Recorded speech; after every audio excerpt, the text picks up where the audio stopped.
nothing. And then there was the Drunken Peasants Podcast. I gotta get a witness. No! Say, man, you got a joint? No, not on me, man. I don't have facts to back this up. It'd be a lot cooler if you did. That's true. Sometimes I cry. Lick my butthole, he laughed. From the strangest corners of the internet, here to bring you opinions of the world from an altered perspective. Here are your hosts, the Drunken Peasants. Hello, everybody. Welcome back to another episode of the Drunken Peasants Podcast. This is episode 1443, doing it live. And we got the man himself, Paul Zigo, back again. Welcome back, Paul. Yeah, howdy. How's it going? How's it going, everybody? Hello. Hi, hey. Hello. Yeah, so I'm nursing on this like weird water sipping mechanism thing. I've never seen that before. Flavors the water a little bit. I don't know, man. I'm trying it. It's kind of like it tastes good, but it's kind of like a big baby bottle for me. Yeah, we're getting a good look like at it.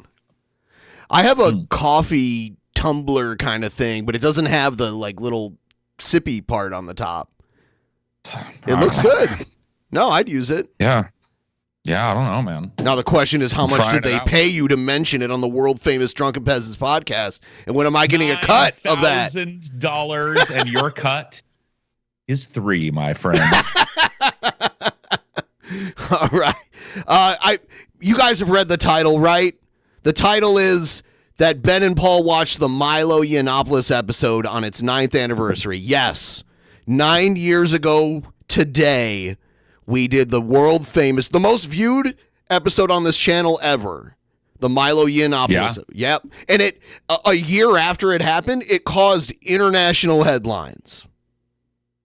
Well, I mean, it changed it. You could argue it changed history because, like, Milo Yiannopoulos, a lot of people don't remember because he's been like a weird chiclet-toothed grifting ex-gay guy for so long. People don't remember he was about to be like one of the stars of the Republican Party. He was the keynote speaker at CPAC. Yes. Or he was supposed to be. Yeah, and the homophobic wing of the right were looking for dirt on him because they didn't want a queer, speaking at CPAC. That's what happened, and they found the clip. Anecdotal Paul's finally thought of a comeback in the shower to destroy Milo. Yeah, it only took me 9 years. Yeah, so, and I'm going to mention it really quick. There's a link pinned at the top of the chat for Streamlabs. Send us your thoughts if you appreciate the content, and we'll react to it throughout the stream. We're trying to reach this goal. We're at 56%. Send us your thoughts and comments or whatever you want. And like the stream, because that helps a lot of people get here. I want to bring up one last kind of crazy fact before we start watching this, because most of the episode is going to be us reacting to this. Yesterday was actually the 11th birthday of the DP channel. Yesterday. Today is obviously the 9th anniversary of the Milo episode, and tomorrow is the 11th anniversary of the first DP episode. Yeah. That's true. Yep. That's crazy. Yeah. So this is a big time of year for DP here. Yep. Oh, dude, I was snowed in. You're starting to get close to them fucking multiple double-digit anniversaries. You know what I mean? Yes. I'm old as shit. Well, we're all old as shit. I'm 9 years older too. Look at what time hath wrought. Yeah. I was talking about it on one of my little porch streams earlier. I was like, because you blew my mind a little bit when you told me it'd been 9 years since that. If you would have asked me, I would have been like 6 years. No, it's 9 years ago.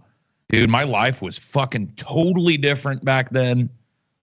My whole fucking outlook on life was different. I was living by the seat of my pants. I had no home at the point that I filmed this. Now, I wasn't homeless like by necessity. It was just I just left a marriage, moved into a hotel, got this Drunken Peasants opportunity, went to this before or after the LA meetup?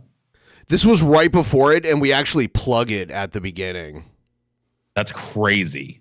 So for me, I stayed in I moved, I'd gotten divorced, moved into a hotel in Texas, spent a couple of weeks there, and then flew to LA, was there for about a week for the DP meetup. Then I flew directly from LA to Columbus, and I lived in Columbus for a few weeks. And I moved back to Texas, back into a hotel, and finally got an apartment. So I was functionally homeless at the time this episode was filmed. I was filming in I think it was like a Best Western Inn or something in Austin, Texas.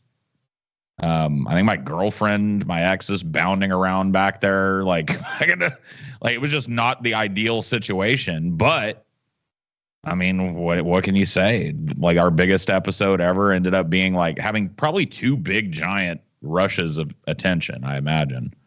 When it first came out, it just kind of like broke the internet, and then, of course, when Milo was taken down, largely because of some of the things he says on this podcast, kind of burst back into popularity again. So, yeah. It was just it was a weird time, though. I mean, I remember you calling me, which was a rarity, especially early on. And you were like, "Hey, Paul, I sent you some links. I need you to watch these and like kind of read up on Milo and get your fucking," it's like, "This is a big guest, you know?" And I was like, "Oh, shit." And TJ called me like half an hour later and basically said the same thing.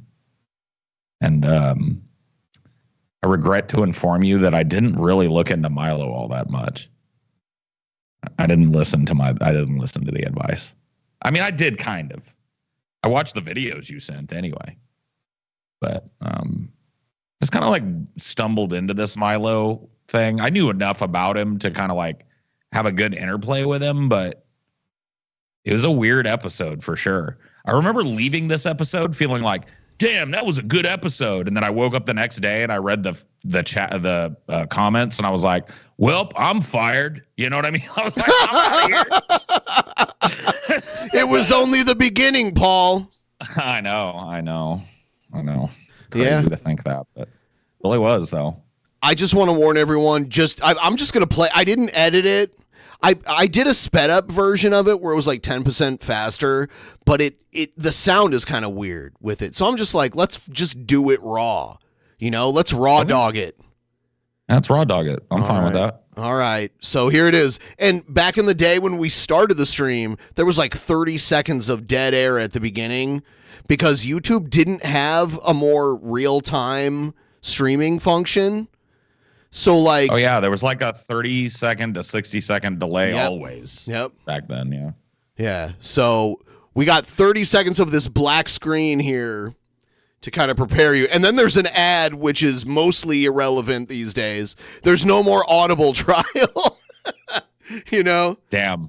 Yeah. Oh yeah. Amazon punished You us. There are it is. about to experience the Drunken Peasants podcast, the greatest podcast in human history. Please recognize that this podcast is designed to be amusing and entertaining, and thus we engage in satirical comments, exaggerations, and even dirty jokes. If you are offended by such things, please go away and die. If you enjoy this podcast, we ask that you help to support its existence by contributing to our Patreon at patreon.com/DP. Contributors get regular access to monthly private shows, special commentaries, Google Hangouts with the peasants, and more. If you don't want to do that, you can also support the show by visiting audibletrial.com/peasants to get a free audiobook and access to over 150,000 audiobook titles, including great selections on science and skepticism. And if you shop on Amazon.com, we strongly urge you to use one of the Amazon affiliate links in the description section of our don't videos. Do that either. Yeah, you can help either. Yeah, those died too. Support the show those are simply dead too. by using our link to buy things you were going to buy anyway. Now that we've got all that shit out of the way, sit back and enjoy the show. Oh yeah, the associate producer Robert G. Houston. Oh yeah, I remember Robert G. Houston. Yeah. Yeah. Here it comes. Oh. Whoa.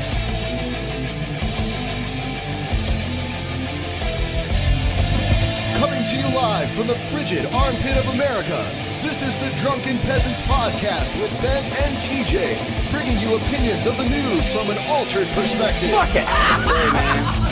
You got a joint? No, man. I don't have facts to back this up. It'd be a lot cooler if you did. What the fuck you talking about, atheist? You're nothing, TJ. You're garbage. I just want to be liked. You're garbage. And now, here are your hosts, Ben. And that's really what my body looked like at the time. I'm just pointing that out. That was a real photo of me. And TJ. We'll do it live. Yeah. I'll back that up. We'll do it live. Fuck it. Do it live. Fucking thing sucks. Hello, everyone, and welcome to the Drunken Peasants Podcast, episode 193. No. Yeah, sorry we're late. We were busy preparing. Oh, yeah? Too busy jacking myself off. Yeah, sometimes we'd just be like, hold on, let's smoke more before we start. So preparing is just like us smoking a bunch. Well, yeah, but I mean, by the time we were all in the same studio, that was just the ritual. Is like, I'd probably you and I were usually there earliest, and we'd get high, and then the Kirks would show up. We'd get high again with the Kirks. Then we'd all do a round of fucking like a bong hit right before you went live. Yep. So that it would be, hot and passing by the time we went live. Dude, my tolerance was never higher than when I was on this show. Right. Yeah. I mean, it was absurd. I can't even handle it weed, now. I can now. I still smoke quite a bit of weed. I'm not going to lie to you, but I could not smoke like I smoke on this show. Dude, I remember those brownies that I made. Do you remember those? I think Scotty went to the hospital. Dude, I still talk about those brownies. I'm going to pick your brain on them brownies. but like, yeah. No, dude, I went to like the happiest place ever. I was just like laying on TJ's recliner, like, whoa. And yeah, I think Scotty ended up in the hospital with a panic attack off of them brownies. Those were fucking. You tried to warn everybody, though. You were like, dude, these are like triple strength. Yeah. You might want to have half of one. And I was like, I've never had half a brownie in my life. Yeah. What the thing about like if you have too many edibles, it'll make your heart race so much that you feel like you might have a heart attack. So I think that's why he went to the emergency room. Oh, yeah, definitely. It can be unpleasant for sure. Hands, fellas. Dicks and hands, yeah. Yeah, this is basically like some kind of OnlyFans stream for nostalgia. Mm-hmm. Yeah, nostalgia streams. Yep. Is that a long, drawn-out process? Yes. Yeah, I'm feeling more prepared now. Whoa, my phone is ringing. Okay, not prepared at all. Good ringtone, though. Yeah. Can't fault you for that. All right, we're going to get into stuff, and then we'll bring Paul and Milo onto the show. All right, so... Paul's on the show? Fuck. Next week, we're going to have Vegan Gains versus Repsion. Never happened, by the way. We tried to have Vegan Gains. Out? Well, the first... I don't remember which was which, but there was one time one of them didn't show up, and then the other time the other one didn't show up. And they had this pretty popular feud at the time. So I had Vegan Gains randomly show up in my chat a few months ago, try to debate me on veganism. It's like, what year are we in? I'm not interested in hearing the same arguments. He popped into mine, and I actually did debate him a little while ago. Oh God, on Israel Palestine, and I got mad at him, and I hung up on him, and I called him Geegan Veins, and that was that. Geegan Veins, yeah. I still would like to see him versus Repsion, though. I'd say the rematch, but there was never a match the time. It's actually happening this time. The reattempt. So, Ben, what is the date for that? That would be this coming Wednesday. So this coming Wednesday? So you said 6th. Next week, TJ. I did? Okay, next show is this Wednesday, the next show. In my defense, wow, what the as fuck. Oh my God. You're a mess. All right. Whoa, am I on like the show right now? Whoa, is this real life? So we're doing this meetup thing. I don't really want to do it, but Den and TJ, or Den. Okay, I'm really stoned too. Ben and TJ are forcing me at gunpoint because I know there might be Canadians there. So We're going to do this. It's at the V Lounge. All the details on Facebook. If you don't use Facebook, fuck you. No one cares about you anyways. Yeah. Cool. Like he said. So this was just like a couple weeks, or like 2 weeks, less than 2 weeks before the meetup in LA, the first one. Yeah. Yeah. I had not at this point really been hired as like a dude that was going to be on every show. It's true. I was a once in a while guy on the show, or a Friday episode guy, or whatever I was. I can't remember what day it was, but I had a one day on the show a week at this point. And I officially got hired after that LA meetup. Mm-hmm. So right after this meetup that you guys are pimping here, I was actually hired, at least provisionally, to be on the show every show to see how it worked out. Yep. So this is actually a pretty historical moment in Peasants history, especially for me, because this is when I joined, right around when I joined. Yeah. Yep. RSVP if you're going. We got 152 people that say they're going, and 125 more that are interested. Whatever the fuck that There actually is a debate between Ben and TJ. Well, they're predicting. Ben says... I see people in the chat asking for the mask. I'll put on the mask when we reach 75% of the goal. Once we reach 75% of the goal, I'll put the mask on. How many people think Yeah. For sure, you gotta make them fucking pay for that. Yes. The OG mask. I'm already wearing the jersey right now. I'll do the mask when we hit 75. Yeah. And TJ says 150. So TJ... No. Say 120. You say 120. Yeah. Wow. Yeah, he said 120. I'm very conservative. I don't believe RSVPs. You're a conservative now, TJ. He is a conservative. Milo converted me to conservatism. Well, how did he do that? With his brilliant... We'll talk about it I'm sure. with him. All right. Oh, yeah. Oh, yeah. Dude, so hold on. So before this happened, right, as you're warming up, Milo and I were sitting in the call, kind of waiting to be brought in. Mm-hmm. And he and I had a little back and forth via the text there. And for me... return of special guest, Rey Mysterio. Thank you. Rey Mysterio. Thank you, Marcus. Yeah, no. So like he and I had a little fucking back and forth in the text chat there. And it was playful and good natured. Like for me, it kind of set the tone of us as rivals on this episode. Like I knew going into this episode that, because you guys had told me like this is a big guest, right? So I knew that like you guys were probably going to be a little more careful with Milo than you would have been with another guest. Not to say you went light on him or anything. But what I'm saying is like, I knew that I wasn't held to that standard because I'm also a guest at this point. And that a lot of that was what people liked about me. I mean, me fucking on the Vigilant Christian as a guest and then the, We Were There episode and stuff is really kind of what got me noticed by the fan base at all. So my thought process going into this was like, yeah, I'm going to have a fucking fun little back and forth with Milo. We're going to argue. I'm going to yell at him a little bit. He's going to yell at me. And that's going to be that, Yeah. So I didn't know it was going to be as controversial as it ended up being twice. I think there was a lot of kind of like concern trolling on it too. Well, he had this huge alt-right kind of audience that went everywhere he went. And there's probably a lot of crossover back then because DP was huge at this point. Yeah.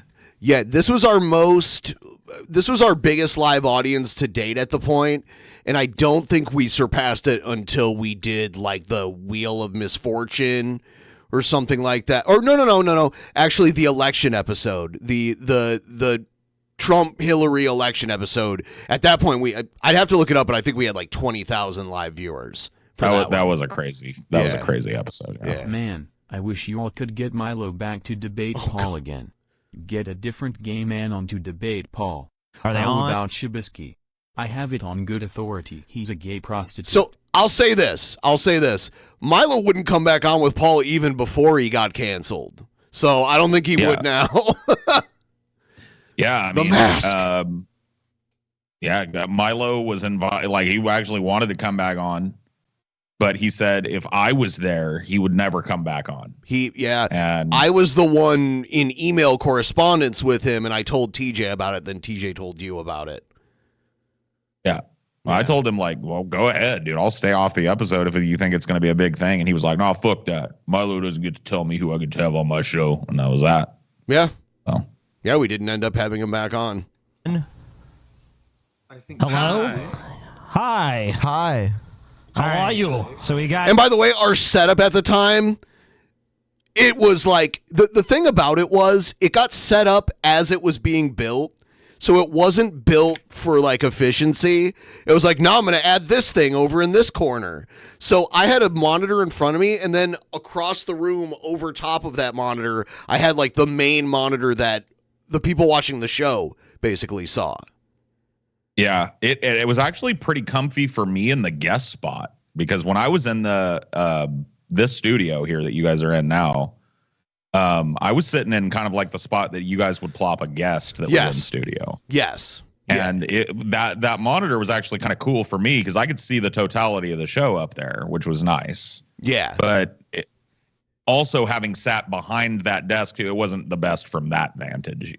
But it worked. I mean, like, that's the thing about the DP studio is, like, you were one of the early people to start building this kind of like broadcast studio in a smaller kind of like more like less commercial space, right? Yes. Like, you were, especially on the YouTube scene, like this podcast was one of the first to be that, like, it's so ubiquitous looking at the three people down at the bottom of the screen and the thing on top. But like this, you're looking at the time when that shit was invented, and you're looking at, you know, you're here with one of the people that I consider to be like, you know, one of the innovators in that space. Cause like, dude, seeing Ben's fucking mad laboratory and shit for the first time was wild. Dude, I had no idea how much went into, you know, making the show work the way it does. You know what I mean? And I think that one of the things about these sets is that you never get a full appreciation of that. You know what I mean? Because you're seeing a nice, clean shot. You know what I mean? You got a good shot of the person that's talking. It's synced up with the mics. Everything looks and sounds good. You know what I mean? So you never see the fucking wild mad, like that's how I used to think of it, like a mad scientist laboratory. There was wires everywhere, like run across the floor. It was all cluttered. It was a very small room. Audio devices. Yes. Yeah. Old ass audio devices that still worked great, that you showed me how you patched them in with the digital shit. And you did this with that. You know what I mean? You had like, hey, and dude, it always worked. So, or at least most of the time. Some of the time. It didn't. When it didn't, you know, you were able to get it working. So, hey, there you go. Yeah, yeah. The show always went on eventually. Some famous faggot named Milo Yiannopoulos, and also the Paul's ego. Why is Paul here? Paul's here to provide a contrast to Milo's genteel beauty. Paul, are you another kid? Let me just say, if Milo gets too saucy or anything, just talk to him in a black guy voice, because he has a Pavlovian sort of submissiveness My mouth towards will that. immediately just drop open. My mouth will just drop open. I'll be incapable of doing anything. I'll just have instant saliva production. And Right here. I'll be incapable of... Like, if this mic was in front of him, he'd be like... Look. I'll keep that in mind. Over the years. Thank you for the shekels, and we're like almost 15% away from the mask. The mask comes on at 75%. When I'm dealing with this bitch ass, whack ass, punk ass, studio gangster ass Milo bitch. All right, Milo. I am in fact very gangster. I'm very gangster. I'm practically black, you know. I run very fast. I love car stereos, mobile phones, fried chicken. I might even say that you've got a lot of black in you, you know? Very regular. Very regular. regular. Yes, cultural libertarianism. What the fuck is that, Milo? Well, your listeners, being the intelligent type that they are, will be familiar with the classical liberalism of J.S. Mill. So they'll know about the harm principle. Of course. They'll know about the harm principle, the base sort of fundamentals of liberalism and libertarianism, the idea that you should be able to do whatever you like, provided that you don't infringe on the rights of others, provided that you don't hurt other people. Now, we live in an age that is very different to that. We live in an age of nannies and pearl clutchers and sort of... I would argue that's the right today. Well, it's switched. You remember at this point in time, it was the left. The left was clutching pearls, and the right was triggering libs. And now it's completely and utterly flipped, and the right is triggered by everything they see, and the left is just kind of like, Yeah. That's the way I see it now. I wouldn't be surprised if the next, they got rid of Roe v. Wade. Time to resurrect Drunken Peasants. Perfect time to donate. More meetups. More please. meetups. Meetups are fun. Meetups are fun.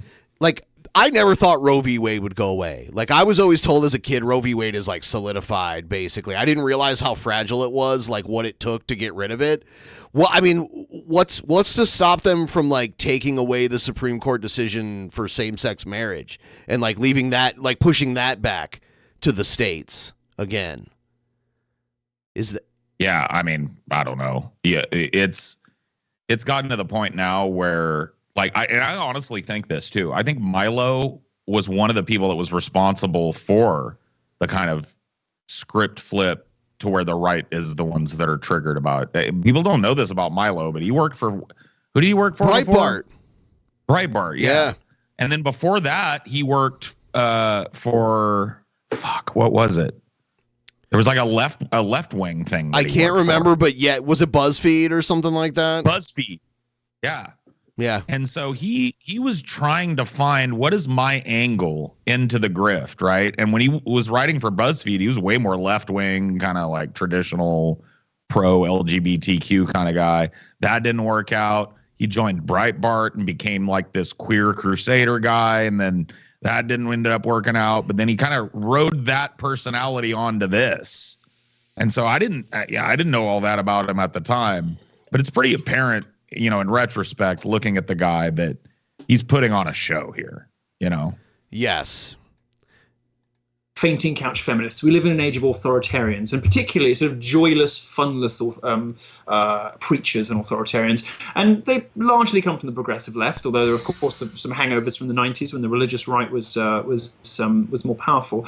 Cultural libertarianism is a movement primarily defined by its mischief and irreverence and sense of humor, and its reaction against the sort of boring, hectoring, control. Hold on one second. Here you come. Milo.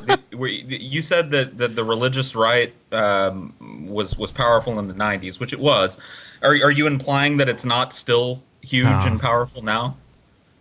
I don't think it has anything like the purchase on the media that it did in the 90s. I don't think that you can claim that the religious right has any of this. They had to position themselves as some kind of minority or persecuted group at this point. Yeah. Well, that they wanted. That's how, because it's always easier to be the little oppressed minority than to look at the truth and say, like, dude, most people in the country identify as Christian. Right. There's an implicit litmus test for public service, especially at the national level. Are you a Christian? Are you at least a Muslim or a Jew? Yeah, when's the last time, like, maybe a couple of atheists sneak in here and there? You know what I mean? But there's clearly like an implicit litmus test for religiosity. And he's trying to act like the religious right is just like in full retreat at this point. By the way, Milo Yiannopoulos is now an ex-gay grifter preacher guy. Yep. Who's hyper Christian, and probably still preaching this oppression shit. Almost definitely. Give the same level of respect, deference, or authority in the media, in academia, in the entertainment industry, in publishing, in any of the arenas in which the left has really taken root and now completely controls any of those places. No, I don't think you can say the religious right has any foothold left there at all. And yes, it did 20 years ago. I mean, you don't think that the litmus test that all Republicans have to go through, there it is, where they stand up there and defer to Jesus and the Democrats still have to do that too. Every presidential candidate has God to be bless like, God America. bless America. I love God so bless much. you. I sucked his God dick bless last America. night. We love God. God. As some of these candidates even act like they're like Ted Cruz is saying like he's like the anointed of God. These candidates act like God chose them. Yeah, with their creepy shit. like, okay, let's do every angle around the prayer table. You say grace now, I'll say grace. Like, oh, it's such bullshit. They don't buy any of it. As if the omnipotent creator of the universe would be interested in the sad, shallow, jingoistic bullshit that comes from like American political campaigns. It's just absurd, but yet everybody still has to do it. So I think he's too busy. Right? He's too busy giving a shit about touchdowns. I disagree with you, Milo, that the religious right has lost its influence. I think it's just become incorporated into society's collective consciousness in such a way that we don't notice it as much as we did. I still think it's there, though. That's sort of precisely the point, isn't it? Because what's happened is, as Mill used to say, when things become dead dogmas, they lose their force, they lose their... Back. All we need now is Mr. Naughty Prius dropping ridiculous donos to get Paul on Dornhub. Dornhub. Oh, yeah. Or they lose their influence when they become sort of effectively empty words. And if what you're suggesting is that playing deference to God without really necessarily caring too much about God has become a sort of skeuomorphic habit, a ritual that political figures have to go through without really giving that much of a damn about God, that implies that the power of religion has lessened, not There's a reason. All right, hold on. I want to get off the subject of religion. I want to talk about some of these. Milo's like, thank you, but yeah, he hates it. We do get back into it at the end where the shit really hits the fan. Feminist things here. Now I want to talk about feminism. 1 in 4 women will be raped in college, Milo. Did you know that? Yeah. No, I mean, did you know that, Milo? Honestly, well, no, it's weird, isn't it? That liberals are telling us that campuses that have been run by liberals for 30 years are these hotbeds of rape. We must start teaching liberals not to rape because these places that are run by them seem. I'm not sure where that statistic came from. I don't even know. I will tell you this. I still agree with this. Like during this time, the left was running with. Because this social media was so explosive at this time. The left was running with quotes and social media posts from all over the place. And you would hear shit like 1 in 4 college women are raped during college or whatever the fuck. And you'll be like, a 25% chance. I mean, yeah. But there was a lot of discourse at this time around yeah, these were wild times. Yeah. I mean, we're still in wild times, but there was a lot of people debating about, and it seems crude now almost in retrospect, but what is rape was a big kind of debate. So if a dude pinches, because there were feminists that go any dude that makes a physical move on a woman at all is a rapist, right? Well, there was the come to my room for coffee story back in the day. Oh yeah. I mean, there was a big it was very much like an environment where people were testing the boundaries of what traditionally people think of as rape. So if I make you uncomfortable, I've kind of raped you. Or you can say that maybe I'm rapey, right? So there was a lot of pushback from the right. And we're sitting here at this time, and still, I think, a bunch of leftists who weren't above pointing and laughing at some of the more alarmist and reactionary people on the left. Yes. Oh, easily. And so that's why we had this kind of audience that was mixed with an audience that reacted really well to Milo Yiannopoulos. You know what I mean? Yeah. I remember when Jennifer Lawrence got hacked and all of her nudes got leaked everywhere, we laughed at this feminist reaction saying she was graped, because people saw her leaked nudes. Sure. Yeah. Well, I mean, people seeing your leaked nudes is not grape. I'm sorry. Yeah. It does suck. I mean, it could be revenge porn. It could be a number of which is crimes illegal, and it should be. Right. And it should be, but it isn't grape. Right. Sorry, I'm not using the grape word. No. It's fine. It's fine. It's we used to be able to talk about these things freely on YouTube without having to use code words to express ourselves. That's true. And it's in the most contextual way possible too. We're not out here making jokes about it or whatever. Anyway, it just sucks that the level of censorship. And that was another thing that we were pushing back against at this time, you know what I mean, was the kind of language policing that was going on. And you can't joke about this and you can't find this funny. I mean, I put on a black voice in the first thing I say, because TJ says, just talk to Milo in a black voice. Yeah. Yeah. You know, and I do a an impersonation that probably went over fine then.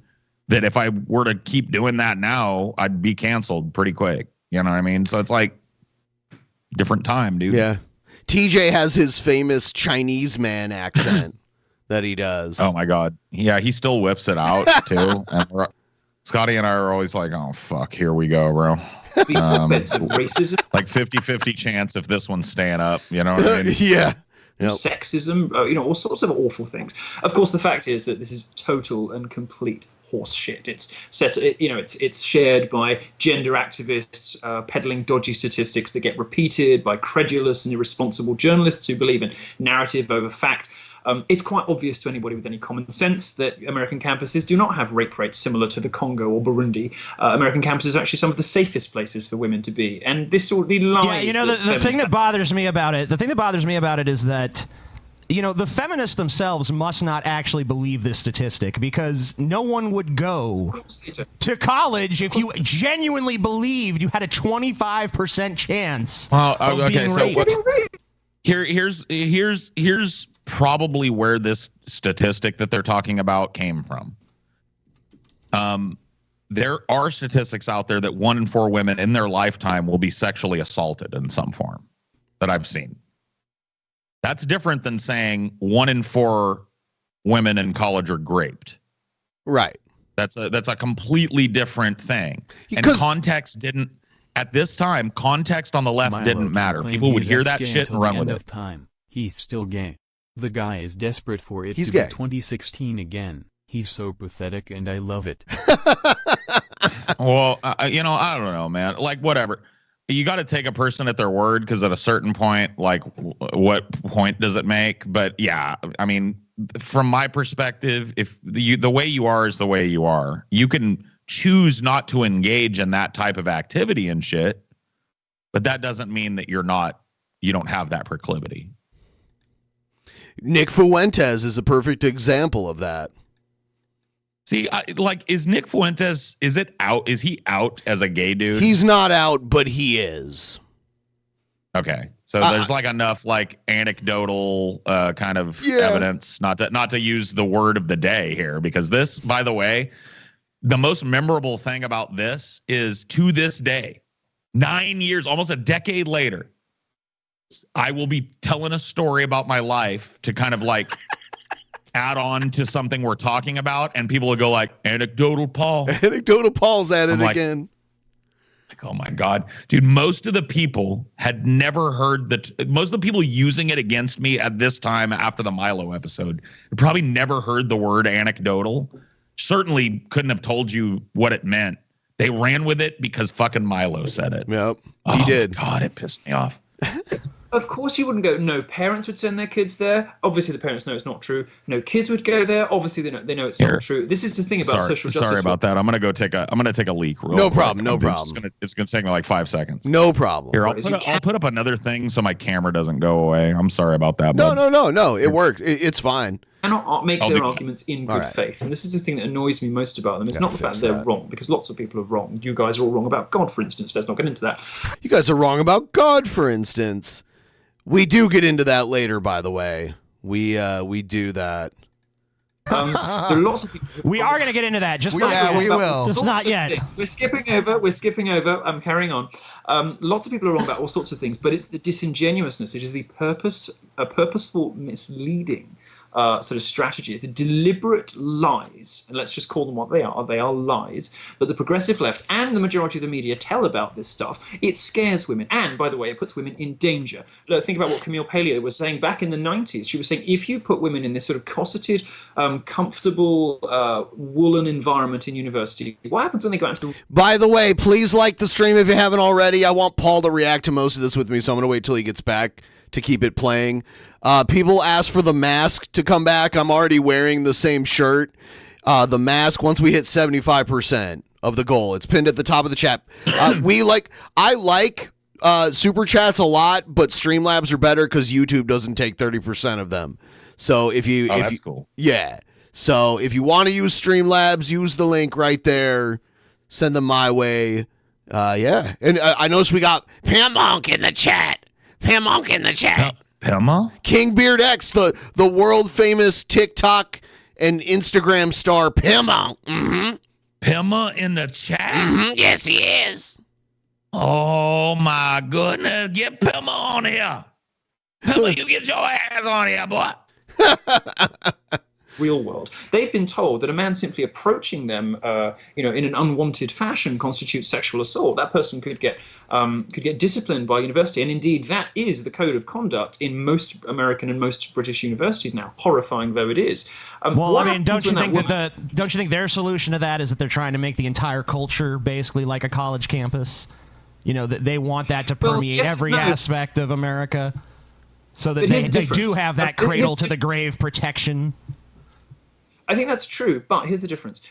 When you're on a university campus, you are surrounded by people who are much less likely to rape you. Nice, white, middle-class boys with nice educations, they're generally not as common rapists. And indeed, you are safer on campus. You are less likely to be sexually assaulted on campus than you would be out in the real world. When a woman is told, you can wear whatever you want, and no man dares look at you, and it is not a signal of your availability or your sexual interest. You have no responsibility whatsoever for looking after yourself or for taking care of your personal safety. When a woman is told, that the slightest infraction on her personal space represents a sort of infraction, that could get somebody thrown out of university. When she's told all of these things, she grows up in an artificially safe universe. When she gets out there into the real world and she's wearing a 6-inch skirt and walking home at 3 a.m. in a rough bit of town, the victim blaming shit. Yes. That the right does. It's just like they desperately want to make it a woman's fault because she showed too much leg or cleavage or ankle or wrist or neckline or whatever the fuck it is.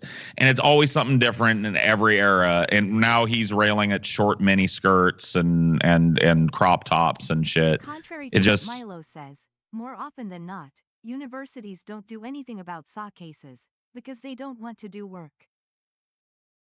Yeah, I don't know anything about that. I don't know anything about. I don't either. I've never. I've never been in a sexual assault case at a university. Anecdotally, the University of Washington had to let go of one of their football players because of it recently. So people do sexually assault people in college. Sure, probably at around the same rate as the average fucking rate of sexual assault countrywide, I would imagine. We had a question, how do we feel when we were on the news? It was pretty surreal to be on CNN. To have our clip played on CNN was pretty crazy. Dude, I got fucking Jake Tapper to give us a Twitter retraction because I hounded his ass because he called us an alt-right podcast. And I was like, hey, wait, fuckface. Dude, we're not alt-right, you dumb fuck. Just because we talked to this dude, we're alt-right. Yeah. Fuck you. After that happened, I had a back and forth on the DP Twitter account with him. I was hoping he'd ask us to do a panel on CNN because that would have been hilarious. But I don't think that would have been funny. I don't think we were at that point yet. But I think now, if something like that happened on the scale that it happened, we'd be panelists on CNN for the story. Well, they weren't CNN was still actively that's why we fought back at it, because CNN at this point during this era was refusing to cover these podcasts. They wouldn't even mention our name. Right. Jake Tapper said, so Milo said this on an alt-right podcast. So it was like they were doing everything they could to stifle new media and treat it like it wasn't relevant, at the same time benefiting from the fucking interviews we were getting and shit. Right. So it was a real shitty fucking time, Yeah. They tried to stifle it that way, and then they learned all they had to do was attack the money with the adpocalypse, and that's how they really stifled it. Yeah. Well, I mean, that was another way they did it, but you know what? Now they've just fucking embraced it. Now they're trying to act like they're part of it. Everybody has a fucking podcast now. You know what I mean? That's what I'm saying. Yeah. That's what I'm saying. And they're having people that are from the internet on their podcasts more and more. You know what I mean? And it's just they're just adopting it now because they can't fight it anymore. But at this time, they were fully trying to destroy new media. Yes. Because they thought they saw it as rightfully so, as the threat that it was to their stodgy, shitty coverage. Milo would never talk like this on the news. They would never get a bit like this out of Milo on the news. They just wouldn't. Joe Rogan didn't even get this out of him, you know? Nope. Yeah. Nope. Gang rapist or the homeless guy or whoever else who might well in fact assault her has never been subject to university codes of conduct, and he's never going to have been turned off rape by a consent class. What happens when these women go out into the real world? The first time he corrected himself, Jake Tapper corrected himself, he called us the Drunk Peasants podcast. So it was like just a deliberate fucking misnomer. It was just like, you know what? Fuck you, you cunt. He's just making sure that we didn't get our name mentioned, even though we did the journalism that he was breaking. He was doing the journalism on the journalism. Right. But if you were doing proper journalism on the journalism, you would cite the journalism that you're doing the journalism. You're on. right. No, you're right. You're right. And by the way, Milo, the whole like, oh, what was she wearing argument? I mean, why isn't Milo a Muslim? Because that's like pure Muslim dogmas that women need to cover themselves up. So because men can't control themselves around women that are sexy looking. There was a meme in the alt-right around this era called White Sharia, where a certain wing of super hard right-wing alt-right guys and some women were advocating that that women should be forced to cover up in the United States and wear a uniform thing that covered their bodies and stuff, because that's the only way to like keep them under control and shit. So he wasn't far from advocating Sharia law. I mean, you listen to the lack of agency he's giving to women in this clip alone, where it's like, if you put on a fucking sexy outfit, well, you've just basically like signed a fucking contract that says like, I'm going to get raped. It's retarded. Yeah, it's interesting. Like, there are certain segments of the very far right that are at odds over that, because like the Nick Fuentes branch, the white nationalist branch, they do like Muslims because of what you just mentioned and the fact that they're against Jews. And then there's the fact that they're a theocracy too. They like the fact that they put their religion at the head of everything. They subjugate women. But Israel does that too. But then there's there's the portion of the far right that are like the Zionist part of the far right too. Well, they're at odds with each other. The far right loves authoritarianism. So Milo here is saying like he should be able to decide what women should and shouldn't wear, so that he can like pass them and go like, okay, you're not in danger of being raped because you covered up enough. Oh, you're showing too much of this, that, or the other thing. Go change into something else. The right has always been authoritarianism, hardcore social authoritarianism versus social libertarianism. And at the beginning, he tried to call himself a libertarian. What did he call himself? Oh my God. What was the term? We asked him what it was. I've already forgotten it. But yeah, it was this weird. Me too. He probably doesn't identify as that anymore. There's nothing libertarian about the ideology he's spouting right now. Right. Danger, because they're not used to the messy, violent, dangerous reality of the real world. And universities should be training people to prepare for that, not hiding them from it. Do you think, though, that this whole SJW craze, because I just finished my first semester at a community college as a 35-year-old man, and I'm not going to tell you that I didn't see Hi, little ones, I have not forgot you, I just don't care, lol. Huh? Well, thank you, King Beard. He's pulling rank on us now. Damn. Yeah. Damn, we're too tiny for the King Beard. That's okay though. That's Pimp Monk, by the way, King Beard. SJW influence, but it's not as widespread, I think, as some people paint it to be. I think SJWs are a really vocal minority, and I think they're eating each other publicly. I agree, but let me tell you why it matters. They are a vocal minority, but it's that vocal minority that goes into the media, that becomes politicians, that runs things. It's that vocal minority who are ruling over us in governments, in think tanks, in academia, in the media, in publishing, in the entertainment industry, the critics, the journalists, all the people we hate, the sorts of people that Jake Tapper is an Israeli mouthpiece. So disregard anything he ever says again. Okay, fair enough. Well, I haven't really listened much to him since he fucked on us, so fuck Jake Tapper. Yeah, I mean, he still has a show, like one of the main shows on CNN, but yeah, I don't have cable, so I don't watch cable news. So Oh, dude. I was stuck in a hotel over the holidays, and I watched a lot of cable news on the fucking hotel TV. Yeah. Bro. It's like zombie landscape over there. It's nothing but pharmaceutical ads and like insurance ads over there. It's funny that you mentioned that. A few years ago, like 2 or 3 years ago, there was.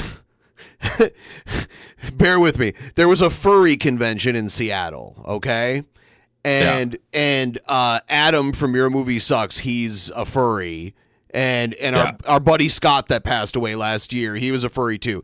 So they both came here, and they brought their friend, who I later found out was the I Hate Everything guy. You know that guy? That channel, I Hate Everything. I don't know if you know who he is or not. I'm trying to remember. I think, I think so. Yeah. Well, he's from the UK. He's from the UK. Okay. Long story short, like I was hanging out in their hotel room, and we were watching like American cable news, and they were laughing their asses off at like how because it was 2 Canadians and 1 guy from the UK. You know, they were laughing their asses off at the cable news and all because they don't get the pharmaceutical ads either. Well, they're only legal in the United States and New Zealand. Yeah. So nobody else gets them at all. Yeah. So it was funny how amusing they found it because they weren't used to seeing it. You know what I mean? Sure. Yeah. Yeah. Maybe all the people who are drawn to Sanders or Trump, the people who hate the establishment, the people who are sick and tired of being lied about and lied to, the people who are tired of the sort of complacent, boring, dishonest, mendacious kind of establishment. You know, these people are, you know, you, me, regular guys at university. The bastards doing it to us are were. In an earlier period of their life in student governance. They were the ones causing trouble on campus.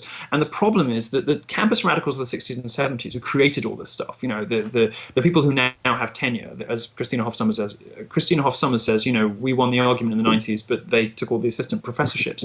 The people who've enabled this generation never told them no. And no is a word that you haven't heard on American campuses for a decade. That's why you have this sort of runaway nonsense at the University of Missouri. That's why you have runaway feminism nonsense. You guys have to understand too, like this episode is weird because it's a clash of 2 different types of content, right? Like we're this very stonery kind of free talking bunch of guys that are talking off the top of our heads. And Milo is doing his press run, pre-prepared argument kind of shit. And it's hard to know, like, how long do you let him go on and on and on and on with this shit?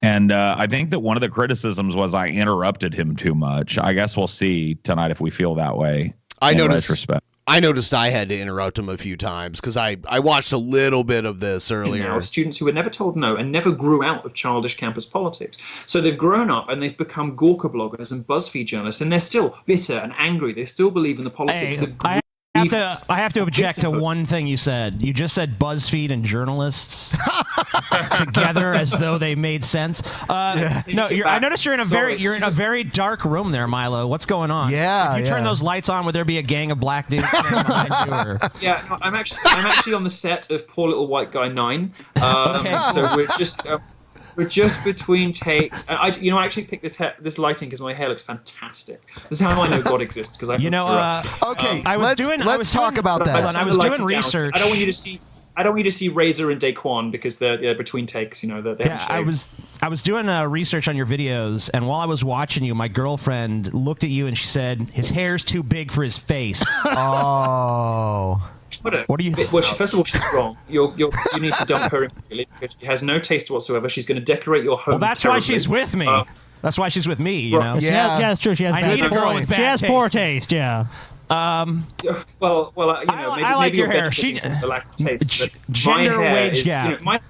Gender wage gap. Have you seen that amazing thing with Donald Trump where they do like the fractal spiral and it shows how Donald Trump is like mathematically perfect? Well, you can do that with this. Okay, so she can pipe down.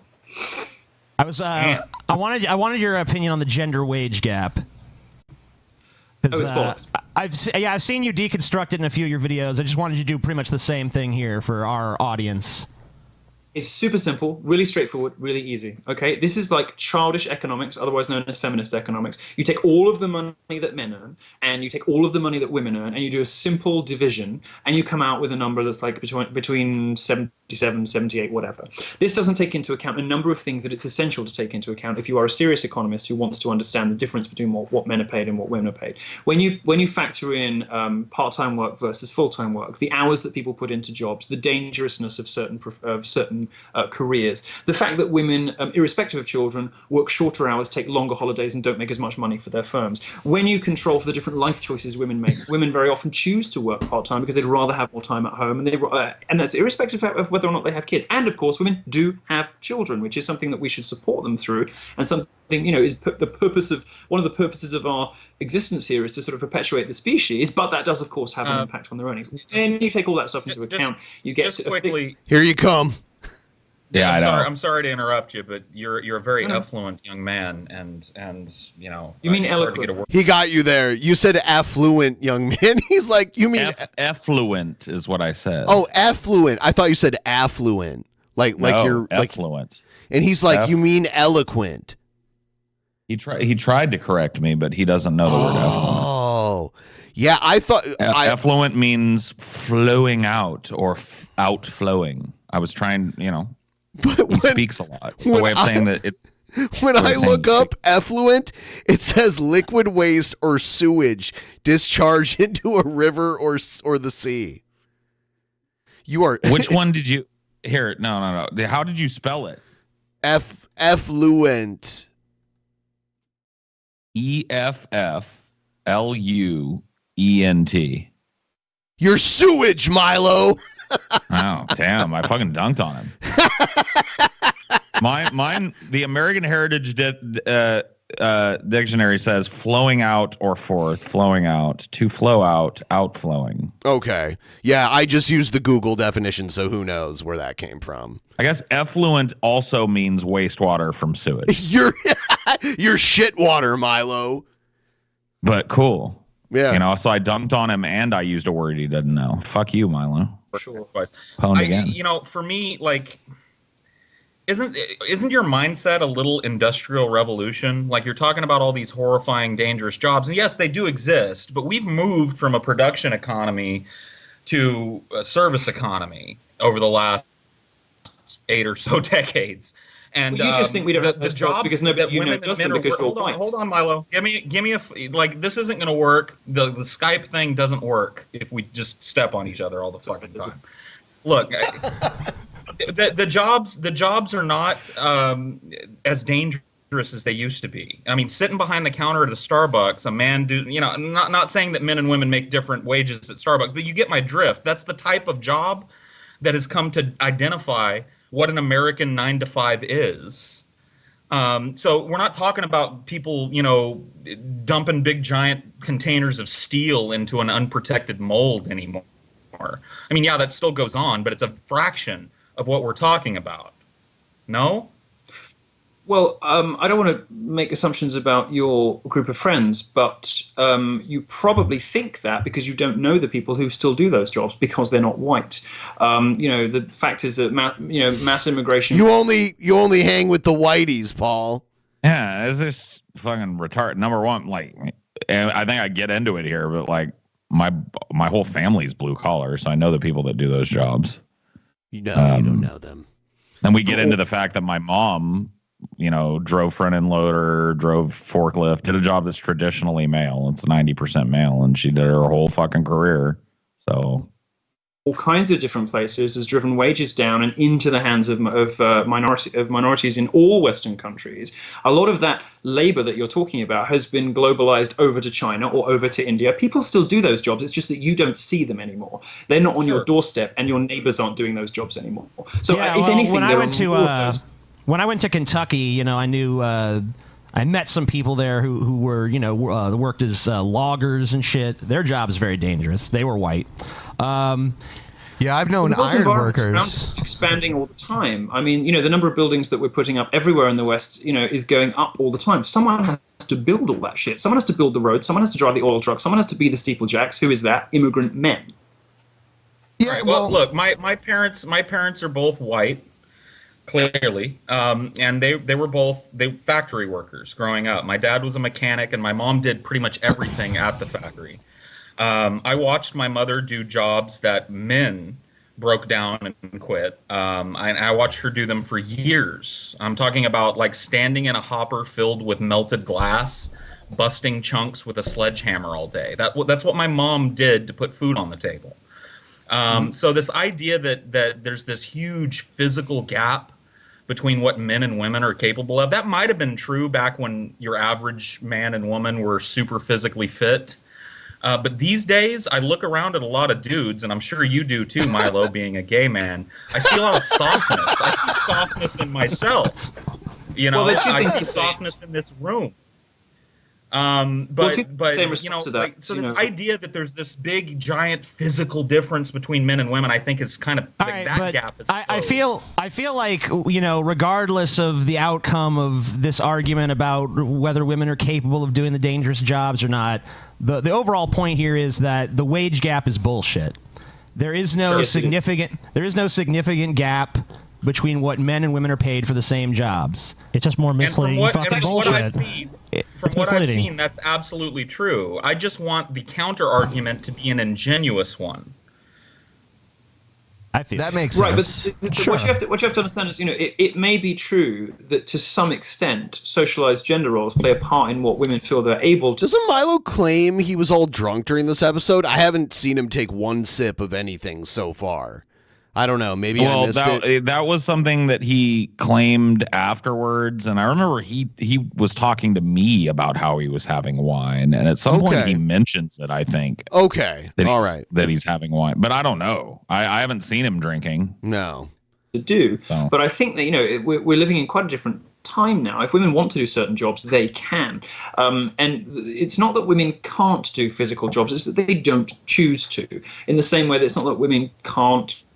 You may have a different view on the sort of IQ distribution argument we could perhaps get into too, but it's not primarily, or at least not only, that women can't do these jobs. It is primarily that women don't choose to do these jobs. You do not see women going into any hazardous, dangerous careers in any numbers whatsoever, which is why 97% of workplace fatalities are men. That number would be radically different if any women did the sort of dirty jobs that your mother did. And your mother, you know, very commendably and very unusually did those things to provide for you. And I end up interrupting him here. I remember. I wanted to shift. Ben wants to shift gears. Yeah. Everyone shut the fuck up. Ben wants to shut shift the gears. fuck up. No. I just wanted to talk about how when you're on Joe Rogan, you said that you wish you couldn't be gay because God doesn't want you to be gay. No, I have something to help him with that, because I found out about this therapy in China. Yeah. It's basically like it's a combination of Isn't that what you said? Hold on, Milo. You did say that, right? You want to? I guess he can address it before I cure him. I would love to be cured. Who wouldn't want to be cured? Of course I want to be cured. I've tried to pray the gay away, but as I say, you know, Deshaun and Joe Michael were just too much of a draw. I think for a variety of reasons, most gay people, if they were honest, you know, mutatis mutandis, would probably choose not to have been born homosexual.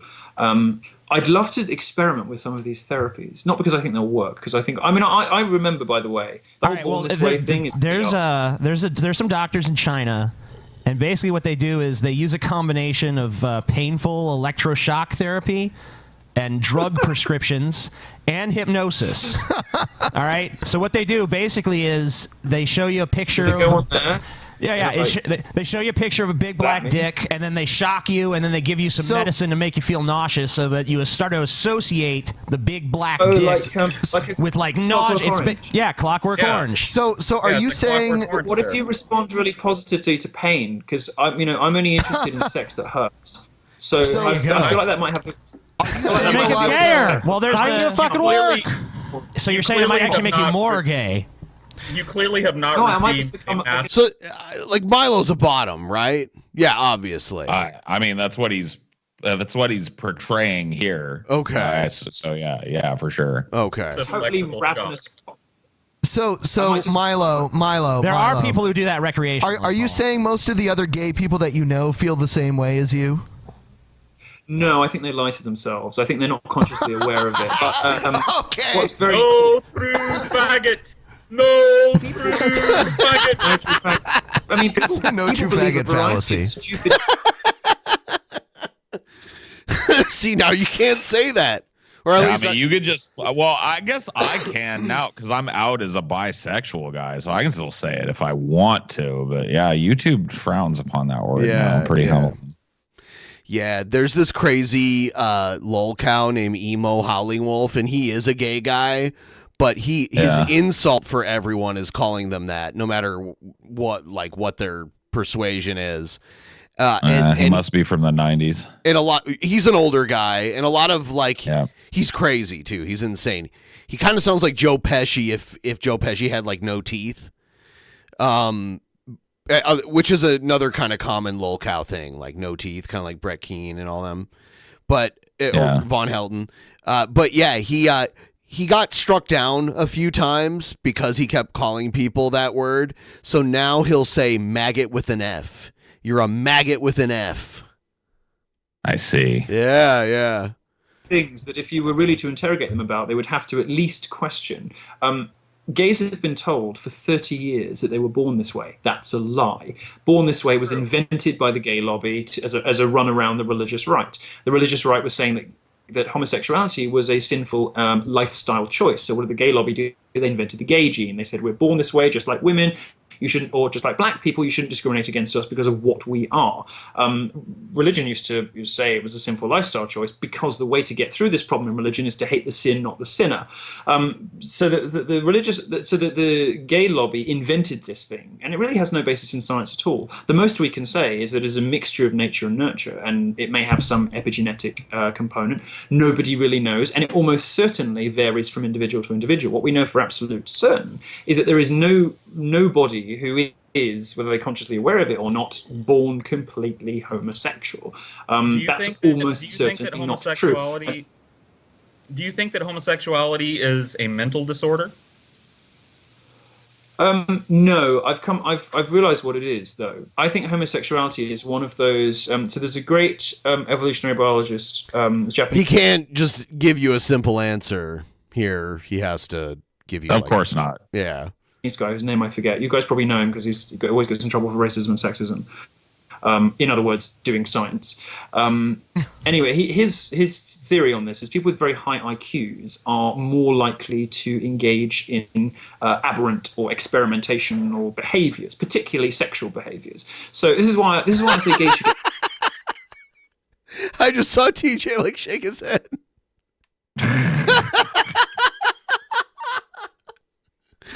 Yeah, in the closet, because we are, I think, a standard deviation smarter than you. This is not a statistically insignificant amount. And now 2 to 5% of the population, thanks to gay emancipation, aren't breeding anymore, whereas gays would previously have been in relationships with a wife and kids and just do their thing at night. Well, now 2 to 5% of the smartest men around. Hold on. Why would that matter if it's not?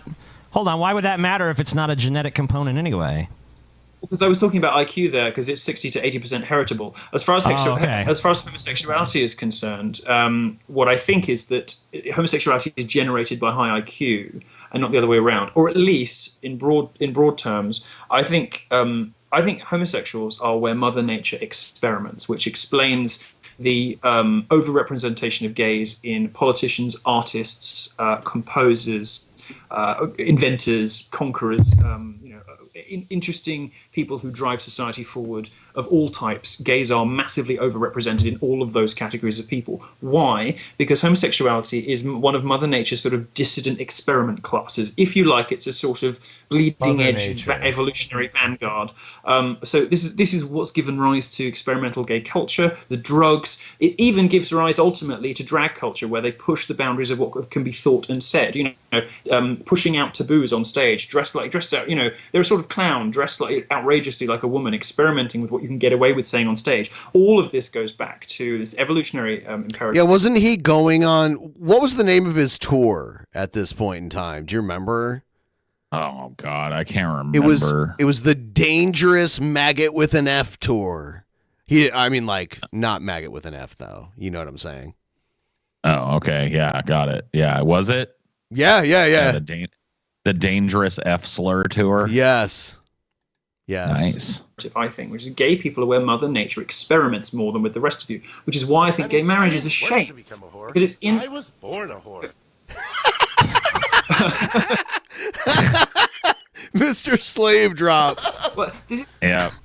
This is why I think gay marriage is a shame, because when you domesticate homosexuals, you remove them from the environments in which they are most likely to make these great new discoveries. So, Steve Jobs, not a homosexual, but said that, taking LSD, best experience of his life, responsible for all of his major breakthroughs. Lots of gay people, like Alan Turing, for example, had very dark, dissident private lives that played in very strongly to the discoveries for which they're famous. And this rule holds for almost all famous homosexuals. This kind of thinking kind of stinks of social engineering of the caliber and type that you would be against if the SJWs were proposing this kind of thing. It's like society needs to be set up in such a way that this happens and then this happens. It's like everyone's just a pawn in Milo Yiannopoulos' scheme. I'm not saying we should ban gay people from getting married. I'm merely saying it's a shame. It's a shame. It's a shame. Okay. I wouldn't legislate. Shame. I mean, like, not in favor. Here's the thing: like, if you're gonna be like, gays should get back in the closet. I mean, shouldn't you start with yourself instead of being like the dangerous faggot world tour? You need a beard right now. In the closet, faggot tour. You need a beard. Get so back in that fucking closet, Milo. Get married to your nice woman. Yeah. I have tried. The pull of the penis is too strong for me. Milo, you've thrown around this term several times tonight. Social libertarianism. No, cultural libertarianism. Cultural libertarianism. Oh, okay. Yeah. And then after this, what was it? Classical liberalism. Do you remember that? That was another grifter right-wing term. Yeah, I remember Dave Rubin coming on. Were you on for that show, the Dave Rubin one? I don't think so, no. Yeah, back in the day, Dave Rubin's like, I think he had just quit the Young Turks, and he told us how big of a AIU fan he was and shit. Yeah. Back then, and how he was like awakened to like classical liberalism. By AIU? Yeah, I think someone can go back and check that, but I'm pretty sure that's what he said. The episode's still there. Pretty sure we talked about AIU. The weirdest episode ever for me was the fucking Sargon episode. I got up that day, came into work like I normally did, and you basically were just like, yeah, TJ and Scotty ain't coming. It's just you. You're going to be doing the interview. So here's some questions I wrote. I was like, what? Corpse midget? Yeah, dude. No, I can't. That's what he said, because we're like, have you heard of Corpse Midget? I can't do this anymore. I have to take my leave. Carne of Assad. Yeah, dude. Cultural libertarian. Garcon. My bad. Yes. I'm a little high. So, look. Congratulations. Look, I'm a lot high. We're very high. You're not a all of cultural us. libertarian, though, are you? You seem to admire cultural libertarianism, but you're not one, right? Well, I'm certainly not a political libertarian. I do believe that there's a place for incentives in the tax system to encourage people to live well and to do things that propagate the species in the way that I think is right. But I've never claimed to be a libertarian. Cultural libertarian is a very specific meaning, which is related to art, thought, and culture.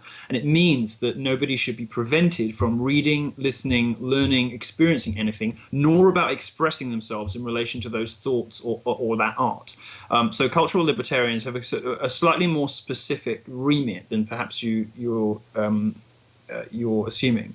I'm not a political or an economic libertarian. I'm a cultural libertarian, by which I mean, yes, I think that there are things that we should encourage in the tax system. Yes, I think there are sort of nudges that we should engage in to encourage people down the right path. How do you feel about the? Oh, pardon me for interrupting. How do you feel about the public health care in the UK? Because a libertarian would probably not be okay with that. Oh, I think the NHS is an abomination. I knew it. It's basically a terrible service for far too much money. And I mean, I quite like the American system. I know it's not perfect. And, Americans are horrified by this because I'm like, I can't believe I'm hearing this. They've been told for 50 years they have the worst healthcare in the world. They don't. Go to Canada. Oh, I don't think it is in the world. Oh, and then he says Canada. I mean, in many ways, Canada has better healthcare.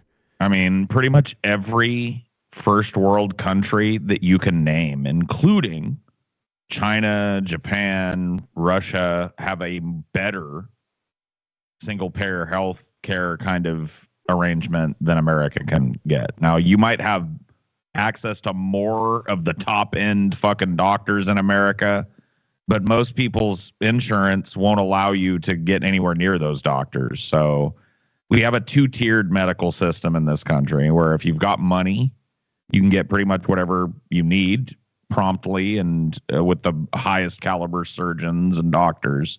And if you don't have a lot of money, you basically get what you get. You know what I mean? And the fact that Milo is sitting here talking about how much he loves the American system, does one of us ask him why he hasn't become an American citizen and gotten rid of that? He's always here, though. Coverage? He's always here, though. He's on a work fucking visa here, clearly. Oh, yeah. But you willing to give up that fucking NHS healthcare and that citizenship over there, or what? Did you see how him and Laura Loomer got into a screaming match with each other? I did, yeah. Yeah, and she's like, "You're a fucking drug addict, dude." And he's like, "Yo, He reacts like every drug addict that's ever accused of being a drug addict too. He like rolls his eyes and like takes his sunglasses off and looks flabbergasted. Yeah, I wouldn't, I don't like making claims I can't back up or whatever about people, but it would not surprise me if Milo, indulged in a little bit of extracurricular drug activity. He was doing some yay with yay.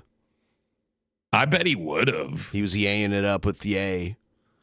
Probably. I think the NHS is an abomination. I would much rather live in the American system. I admit that has something. There is a part of that to do with the fact that. But the GDP of the U.S., we spend most of our GDP of any country. I think it's 17.5% on healthcare. I mean, the system is not very cost effective either. I mean, the NHS is probably more cost efficient per person than our system would be. I'm not sure it is, but then I don't think any country has a socialized healthcare system that works, which is why. Well, the average cost of administration in the U.S. is about $88,000 per doctor's office because they have to hire people to deal with all the different disparate insurance companies. Which the NHS, my understanding is they would build basically the government, or I'm sure there's some private healthcare too, but mainly. I've heard personally about all those Swedes with their crazy socialized medicine dying in the street from preventable diseases because it just doesn't work. Wait, no, I haven't. I've actually heard that Swedes have some of the best healthcare in the world, which is provable. Yeah, you should move to Sweden, man. It's now the rape capital of Europe. This was one of those memes that was just absolutely fucking insane back in the day, that was just passed around like it was like, dude, that there was just this out of control rape problem in the Nordic countries. I remember that. No. As a result of fucking, you know what I mean? It like compared to anywhere else. And it was just absurd how much you heard this passed around back then, but times was wild. Yeah, I'm glad you didn't move there, Paul. I'm glad, because we wouldn't. We know what would have happened. Mm-hmm. It's the rape capital of Europe. Any woman that you shack up with is probably going to be raped by Muslim immigrants at some point. Paul would have been raped by Muslim immigrants. Your daughters definitely will be. It's almost a statistical inevitability that any daughter you have will be raped multiple times by immigrants, given demographic trends. You should definitely move there, since the country is going to be bankrupt in 10 years. It cannot afford to pay for all the people that it's taking in, because it's rolling out socialized healthcare. Sweden should be pretty close to bankruptcy now, right? By now, yeah, 9 years later. Of course you can provide amazing service. It's a slow bleed. Got it. It's a paper cut style bleed out. Here we go. If you just keep writing checks with no idea of where the money's going to come from, of course you can provide great services. Okay, Paul, go ahead. It's funny because I've heard that, the North countries are going to be bankrupt in 10 years. I'm an old guy. I'm 35 years old. and I grew up listening to Rush Limbaugh. And that fucking blowhard was saying that shit back in the 90s. Back in the fucking late 80s, that motherfucker. Oh, these fucking Nordic countries are going to be fucking bankrupt in 10 years. They're still going. What's your point? So somebody was wrong in the 80s. What's your point? Well, look, past behavior is the best predictor of future behavior. Just like Jesus hasn't come back in anybody's lifetime. And the Swedes have overspent just like all the other Nordic countries. And yes, you're exactly right. Past behavior is great. Being the world traveling, if you look at how many immigrants. Being the world traveling neckbeard that I am, I have several friends in Sweden and Nordic countries in general. Several female friends. None of them have ever been raped by a wild, sex-crazed Muslim immigrant. You know, it's crazy. You argue. I mean, it's almost like that's what's used against immigrants in the States now. That type of talking point, anti-immigrant talking point.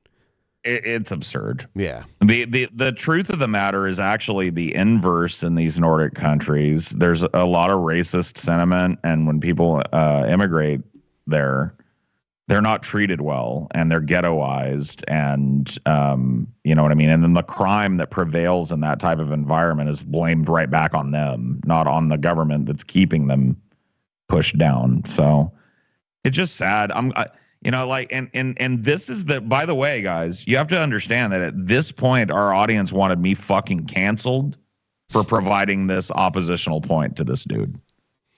And like now it's just like common fucking sense shit that I'm saying. I'm not being wild or crazy, but dude, like a good portion of our audience wanted to see me fucking hung in the street. Do you think maybe that was like a vocal minority though? Probably, yeah. Yeah. But like, you know, whatever, dude. There was really no other way to get for me to get feedback, right? You guys, if you guys lost a bunch of patrons or whatever as a result of this, I have a feeling I wouldn't have been back on much more. But I didn't think that happened. Well, that's the thing. I didn't have access to that information, so I had no way of knowing, like, fuck, dude, the guy's gonna fire me over this? And now, like, everybody loved me, now everybody hates me. Yeah, I think it was your first experience of like a vocal minority. I don't think it was. I think obviously there's a lot of weird concern trolling. You know, people love to do the like, I used to be a fan until you did this. You did this. Yeah, that's definitely something that happens. A lot in anecdotes. In the course of this conversation, you've been expressing yourself in anecdotes a lot. As a journalist, we unfortunately have to deal in data. And you know, so where's the data? So, like, where's the data? Is your data different from Rush Limbaugh's data when he was screaming how the Nordic countries were all going to be a festering shithole? Rush Limbaugh's data in the 90s because I was 5. But Milo, you are a genius. What the hell's going on? Thanks for making me feel old, asshole. Don't you worry, Milo, that you ought to like look at the etymology of your. Now I feel way old. Arguments, like look at the people that have been making. Yeah, we're even older now. If I felt old then, I feel extra old. Oh yeah, officially old now. Yeah, damn. For years and years. No, like I hate to do this. Hold on one second. Just let me finish and then I'll shut up because I realize I'm a long-winded old fuck too. Look, I hate to bring it back to the religion thing because, like you said, I deal in anecdotes, you deal in data. So clearly your logic anecdotal superior to mine. But what I'm saying is that people have been saying for 2,000 fucking years that this Jesus Christ guy is going to jet down out of the clouds on a jet-propelled unicorn or some shit and save humanity, or the rapture's coming. And generations of these fucking people have died, and it hasn't happened. Or don't you feel like you should look at the people that have been arguing the same way that you've been arguing since the 90s, even though you were 5, and find out if those arguments have borne fruit now?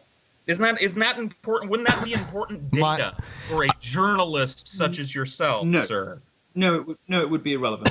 You're comparing apples and oranges with sort of some sort of resurrection. So what happened in Sweden in the 90s, and what people were on the right wing were saying about it then, and how that bore fruit is irrelevant to a journalist.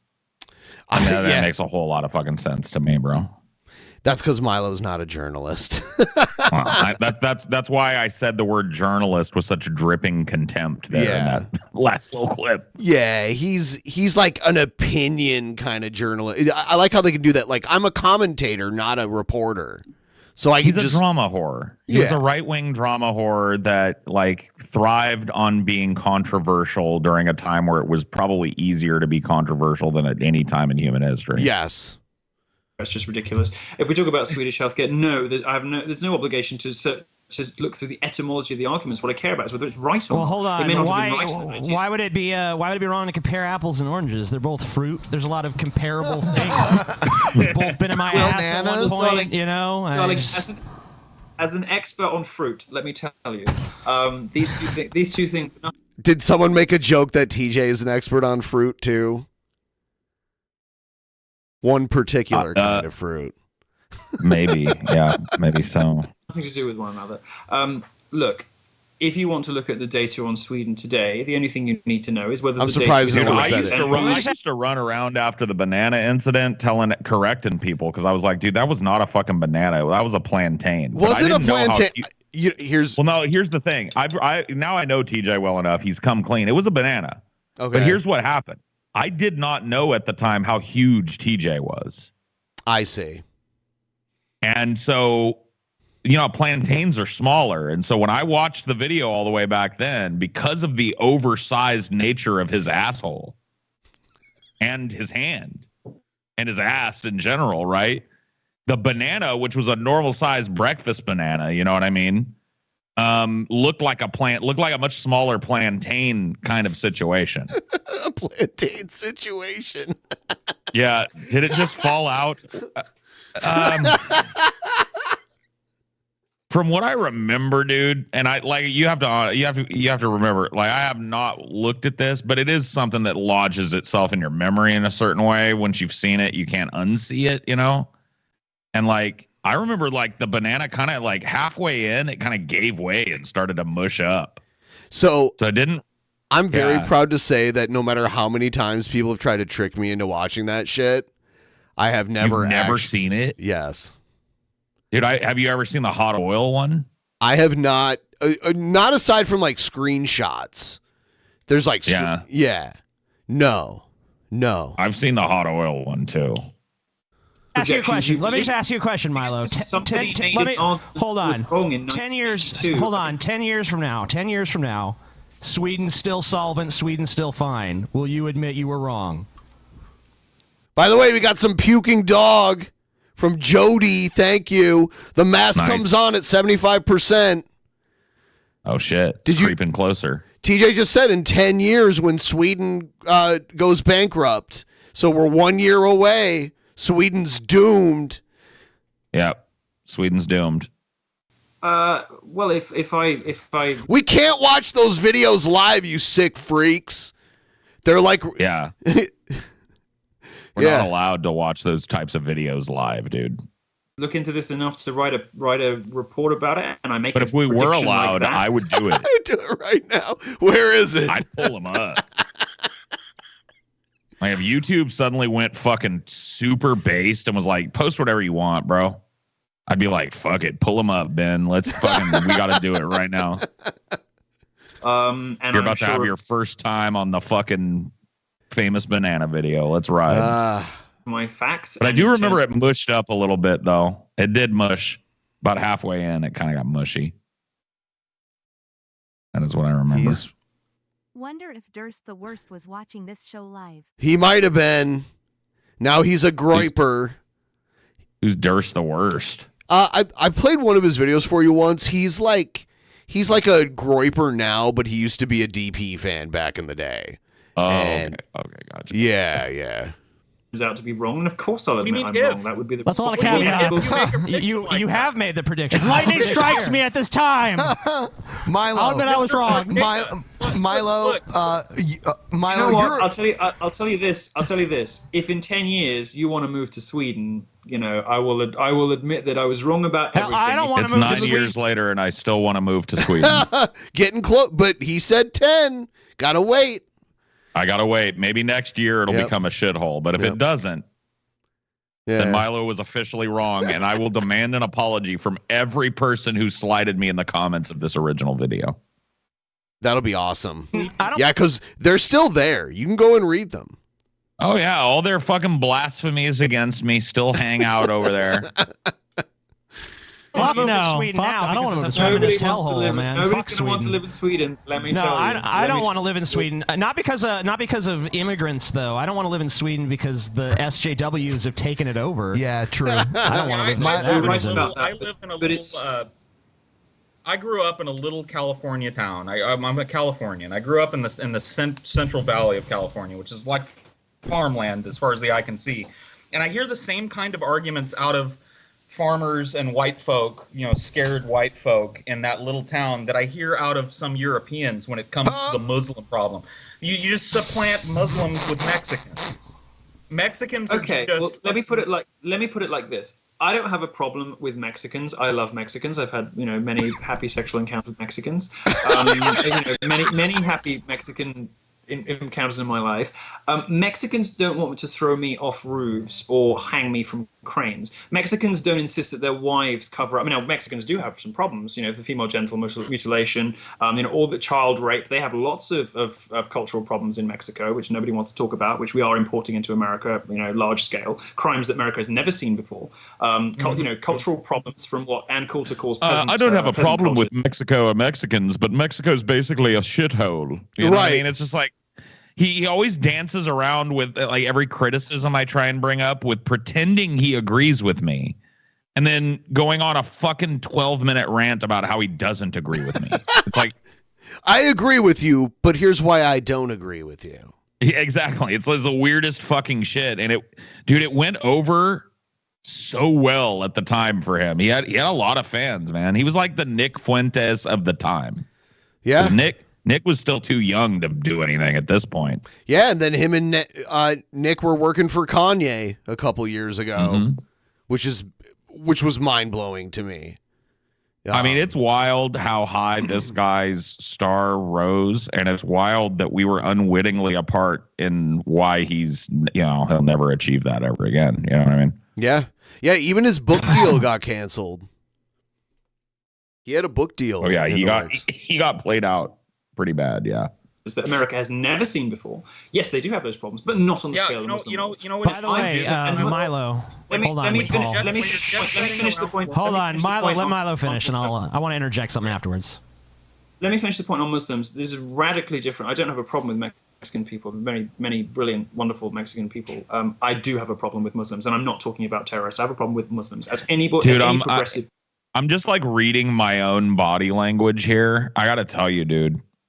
I don't know if you guys noticed it at the time, but one of the hardest things about learning how to do this job was learning how to shut up and let somebody else talk, dude.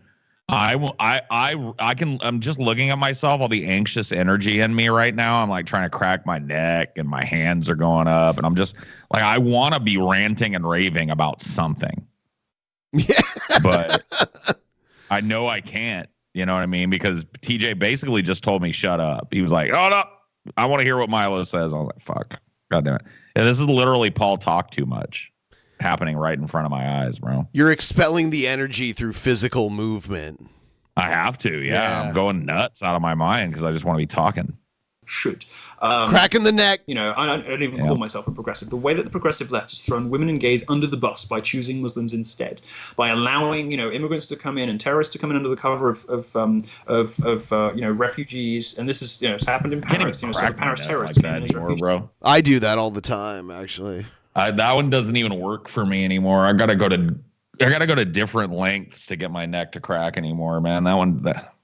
It's an old school one for me. It sucks. Jeez. The way that, as a gay man, it is not ISIS, only ISIS that wants to throw me off a roof. I can be killed for my sexuality in, 10, 11, 12 Muslim countries. This is mainstream Muslim culture. And what they do to women is even worse because it's on so much of a larger and more systematic scale. If you are a progressive person, you cannot believe in any Muslim immigration whatsoever. Not just from war countries, but from anywhere. There's also rednecks that would want to kill you too. Yeah, I mean, I agree. Look, we don't have a choice about them because they live here. We do have a choice. We live in the country. history. I'm a little strange on this because, you know, when you talk about Islam, I agree with everything you say about Islam, but I don't agree with your conclusion. And by the way, I can tell by the way I was just talking that I'm like trashed. I saw myself, I'm drinking all these German beers. I used to love the German beers that I'd have all the time. I had this big. I mean, it wasn't the sober nobles. You know what I mean? It's true. It's true. That therefore we shouldn't have any immigrants from Muslim countries. Like I have no If we problem can letting choose, them why in. don't we choose somewhere else? What's that? Where? If we can choose, why have them here? If we could choose Muslims or someone else, why don't we just choose the someone else? We're not obligated to take people from the Muslim world. There are plenty of people in need everywhere. I agree we're not. I agree we're not. Look, I agree with you. We're not obligated to do it. I agree we're not obligated, but I think that being prejudiced against a particular religion is antithetical to the ideas that America as an was founded example, upon. where we live now, they took in Somalian refugees here in the 90s, and there are just tons of Somalians here everywhere. They're mostly Muslim, and we've never had any they're not catastrophic they're not mass attack. raping and terrorizing and shit. It's interesting. It's interesting to hear. It's interesting to hear these sort of supposedly rational atheists who will come after Christianity in the most extraordinary way. Yeah, it's true. Like the smirk that you got going on, like, oh God. I want to talk so bad. He is long-winded, though. He's fairly long-winded. So. Oh my God, he'll just go. He would have went on and on the whole show if nobody ever interrupted him.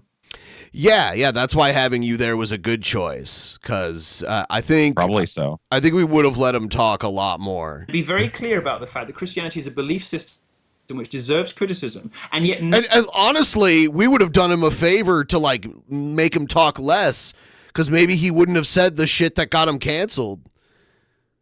Yeah. And at this point, too, like from my perspective, the times that I had the most popular appearances I'd had on the show up until this point were appearances pretty much where I'd flipped out at some other guest that you guys had on with me. So I'd flipped out on the Cridulent Vishton.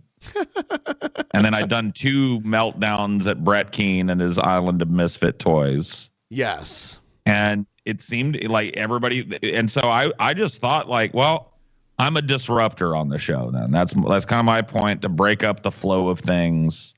Yeah. And it was hard though. Milo will just talk right through you. He will. Yeah. He definitely had a skill that he used very well. Around and talk about Islam as though it were a race or though it were a culture. Hold on, It isn't. hold It's on, a belief system. It is a set. Hold on, Milo. Hold on for a second. Let me. Hold on. Milo. Shut up for a second. I just need to tell you something. I agree with your thoughts on Islam. Islam is fundamentally dangerous. It's not just extremist Islam. It's mainstream Islam. It's a horrible ideology. And he's sipping in a coffee cup. Is there wine in the coffee cup? Is he drinking wine? I mean, that seems like a mug? That seems terribly low rent if he's drinking wine from a coffee mug. Exactly. I'm like, what is this shit? People in the Western world who have not even been hardcore indoctrinated can still become radicalized thanks to that religion. You know what? I think 100% agree with you. Maybe he is actually straight. I think a point that people are missing is there's this. If he drinks wine from a coffee mug, he's straight. U.S. debate going on about that is a total straight guy fucking maneuver. Yeah, that's what I'm saying. Like, maybe he's telling the Syrians truth. are going to come. There's a country to the Dude, north maybe of us he's that's like already... Nikocado Avocado, and he's been straight this whole time, and he's been fucking pretending. You know what I mean? Yeah. And then all of a sudden he'll release a video where he's like super manly. Yeah, he'll be like, "Hi, you guys know me as Milo Yiannopoulos, but my real name is Butch Jones, I've been playing the character of Milo for a long time now. Yeah, this is my wife and 13 children behind me here."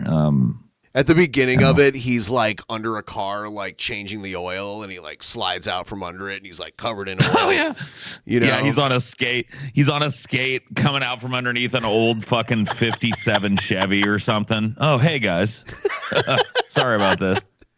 Got a big grizzly beard. You can barely tell who he is. You know what I mean? Yeah. Smeared with he starts grease. doing that would be the. He starts doing like pull-ups. Yeah. He starts working a speed bag on his garage. You know what I mean? Shadow boxing. You know. committed to take tons of them. So if you're worried about Syrians coming to North America, Canada's already taking them. The Prime Minister of Canada is like, hey, he's greeting them at the border, so they're going to be in North America regardless. And look, when it there comes was to a the candidate fucking for political assassination. When it comes to the media horror stories that you hear about Muslims, like I said, dude, when you're jet setting around the world, Milo, and sucking dicks, You guys see it. sucking dicks and being wrong Europe. about everything or whatever it is you do for a living, you should take a drive through Madera, California one time and listen to how they talk about Mexicans there, because you know what's the big topic of the hot topic in Madera, California? It's these Mexican drug cartels that are setting up shop here in town, and they're beheading people and they're raping the white women. Jesus. It's the same bullshit fucking argument. That kind of shit's more mainstream now, it feels like, but I don't know. Yeah, I mean, it is kind of cringy how I keep trying to bring it back to Madera, but it's a good argument. Like, the whole point is like, this is indistinguishable from the same type of fear mongering that I grew up around. And it's the same kind of white panic kind of mentality that everybody with brown skin that lives near you is a potential rapist or a murderer or a thief. You know what I mean? And that just didn't bear truth in any of my experience growing up in an area that's like, honestly, if you took into account the people that don't get counted by the census in the area, it's probably like 70-30 Hispanic to white. Wow. So, yeah. Yeah. So it's like I heard my parents and older white people saying this type of horrible shit about brown people, but all my friends at school were brown. Yeah. And none of their families were like this. You know what I mean? Yeah, yeah. And so the bullshit of it was exposed. And this is I'm listening to this dude serve up this argument like it's fresh, and it's just the same old racist fucking anti-brown person screed that I heard growing up. Yeah, and the reality of the situation is completely different. Yeah. Yeah. Look, have you seen, Milo? Have you seen the old newspaper ads that people took out when in the run-up to World War II, when mass amounts of Jewish refugees were coming to America to escape the Holocaust? Have you read those newspaper? Hold on. Have you read the newspaper articles where they're like, "Beware the Jew. The Jew is coming here. Germany is exporting its criminality to the United States by sending the Jew." It's the same kind of bullshit, man. Look, these people are dead wrong ideologically. I think it's hilarious because so are you as a fucking Christian, but let's set that aside. They're dead fucking wrong. That doesn't mean that they won't won't integrate into our culture. Paul, I have a question. Okay. Let me just make two really quick super quick points. One, you seem to be making a lot of virtue signaling based kind of generalization arguments, ignoring the really important thing too. Devastated. He used the fucking hot button word of 2016 or 2015. Virtue signaling. Signaling. I'm just trying to compare your argument to the same arguments made against immigrant people in the past in America, and illustrate how none of what they said was going to come to pass has come to pass, that every immigrant group that's come to America has, over the course of a generation or two, integrated into American society. Like, he's just spitting absurd old racist shit, but he's dressing it up as fresh hash. And now it's 9 years later, and we're still hearing it. Right. No, and it's in a lot of cases, I think you can make the argument it's even worse now. It's more mainstream because it's being pushed by the president. You know? Yeah. And you know, like X is a huge platform still, and there's a lot of racist shit being pushed there. It's unusable now. Well, I mean, I don't know, dude. I just block fucking stupid racist shit. But yeah, I kind of agree. I don't spend much time over there. Yeah. That there is something different about Muslim immigration compared to other kinds of immigration elsewhere in history. And the reason we know this is we already have examples of where Muslim integration has not worked, and every other kind of integration has. Look at the UK, look at the huge... Right? Look at the huge, exactly. Hamtramck now too. Hamtramck used to be the the old Polish neighborhood in Detroit, and now it's like mostly Muslim. But well, if you look at like so there's a part of New York City. It's near the harbor called Red Hook, right? Yeah, Red Hook. And it's kind of like a bohemian part of New York City and shit. It's not like everything is nice, but it's not like a scary place to be. But Red Hook used to be where the city of New York forced brown people who came off the boats to live. And there is a fucking story written by Lovecraft. H.P. Lovecraft wrote a story called The Horror at Red Hook. And it's basically about all these crazy immigrants pouring off the boat. And so it's the same shit. That's why I was bringing up Dearborn, Michigan here, because I knew he was going to mention it. Sure. That's the boogeyman. It was at the time. Anytime an immigrant community comes here and is ghettoized in some way, right? It takes them a while to integrate into fucking Western culture and shit. And there's crime and there's this and there's that. That is true. Yeah. I mean, I watched something from a few years ago. They were trying to fly the pride flag. It was either Dearborn or Hamtramck. I can't remember which one it was. And there was a bunch of very angry Muslims like speaking out against it. And it was pretty disgusting what they were saying, you know? Sure. And then like a couple lesbian women got up there and like kissed in front of all of them and they freaked out. It's a pretty wild video. But did anybody get hurt or killed as a result of it? No. See, that's what I'm saying. Yeah.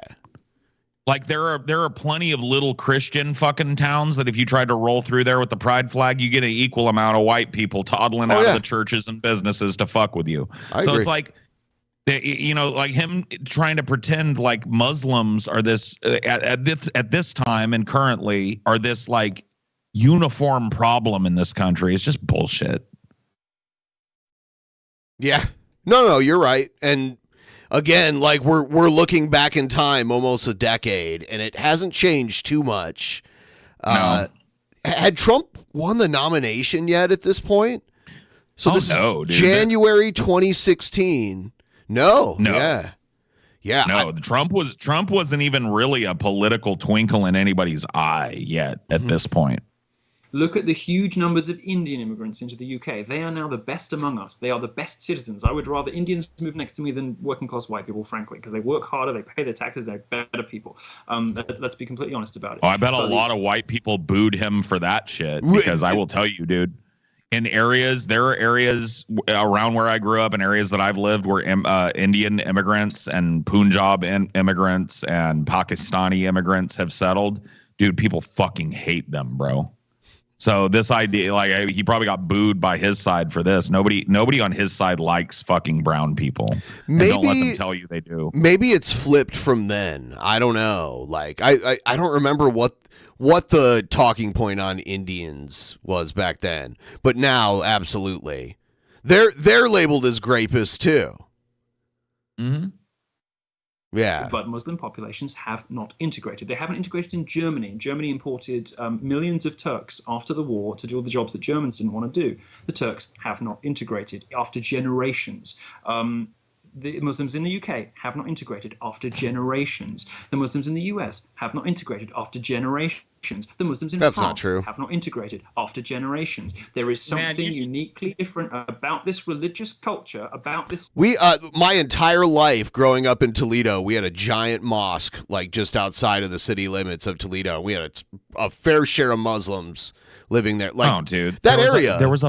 There's a Muslim in my shitty little hometown. Yeah. It's like to say that they haven't integrated into society is just an out and out lie. Why? Because there's still places you can go in America where people are very traditionally Muslim. That means that the broad Muslim community that came over that started those communities hasn't. It's just retarded.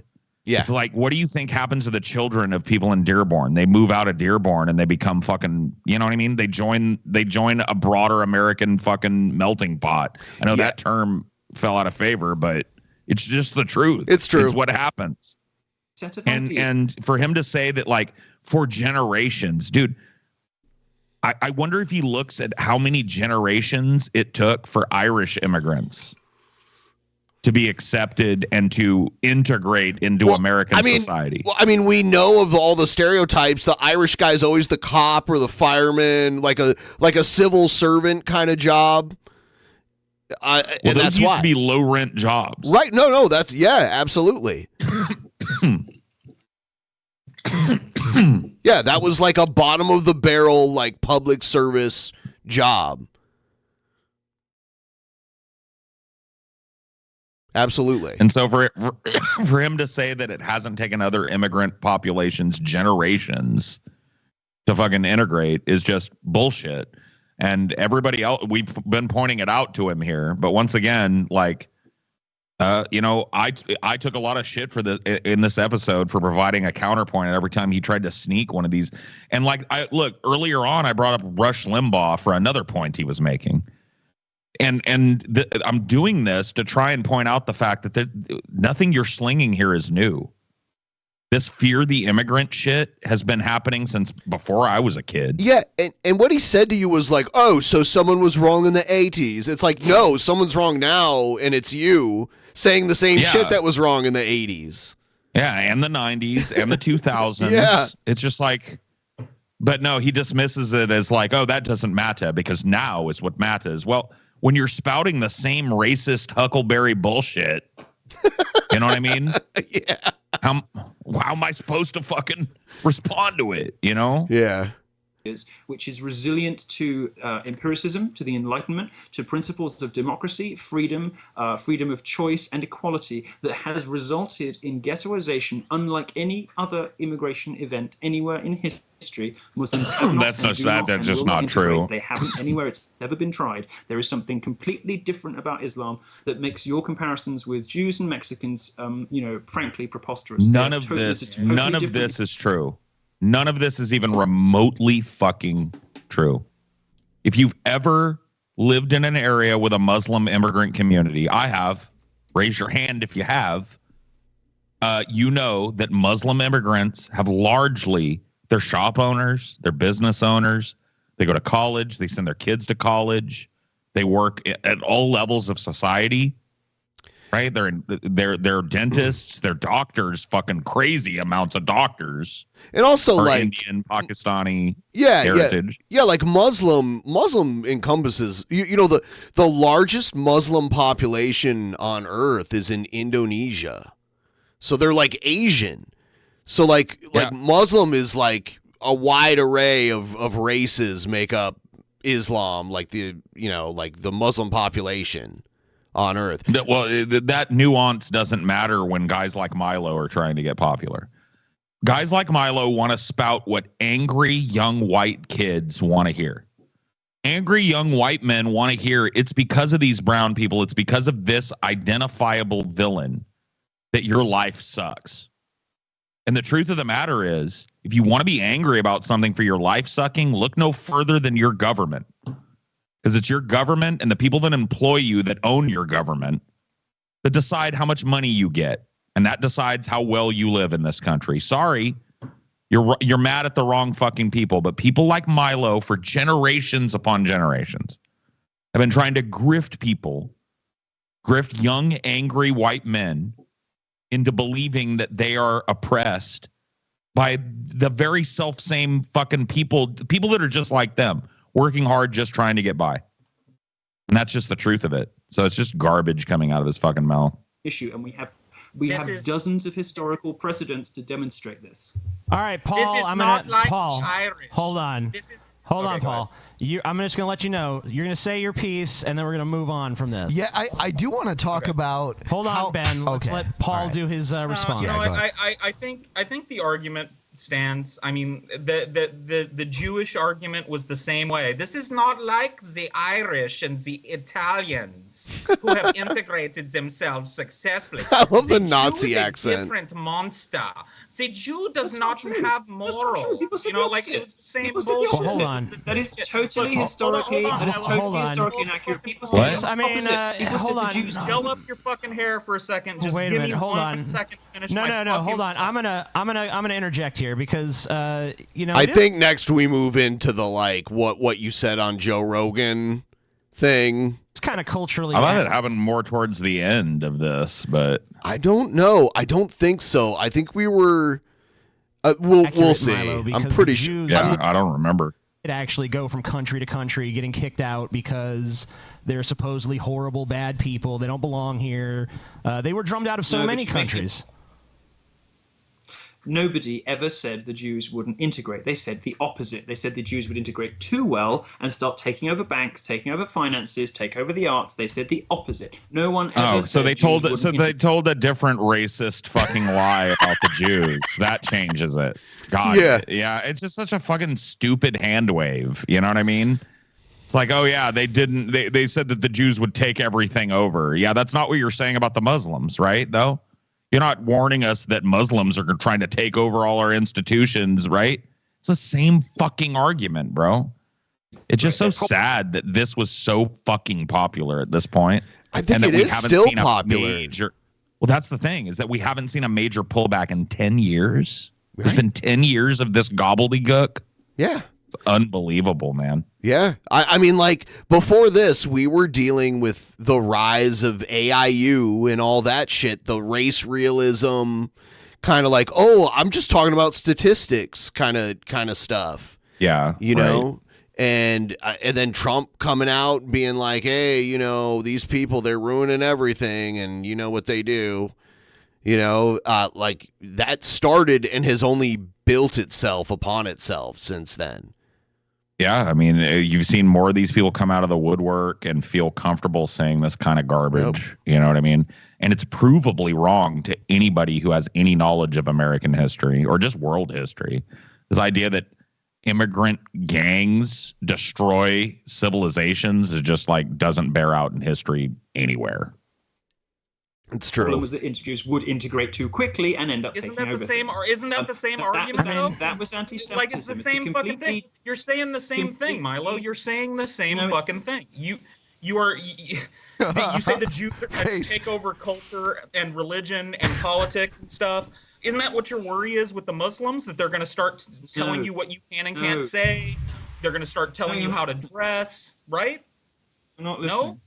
Sharia law is coming to America. He's like, you're not listening. Yeah, no, I'm listening too well is the problem, because you're fucking contradicting yourself.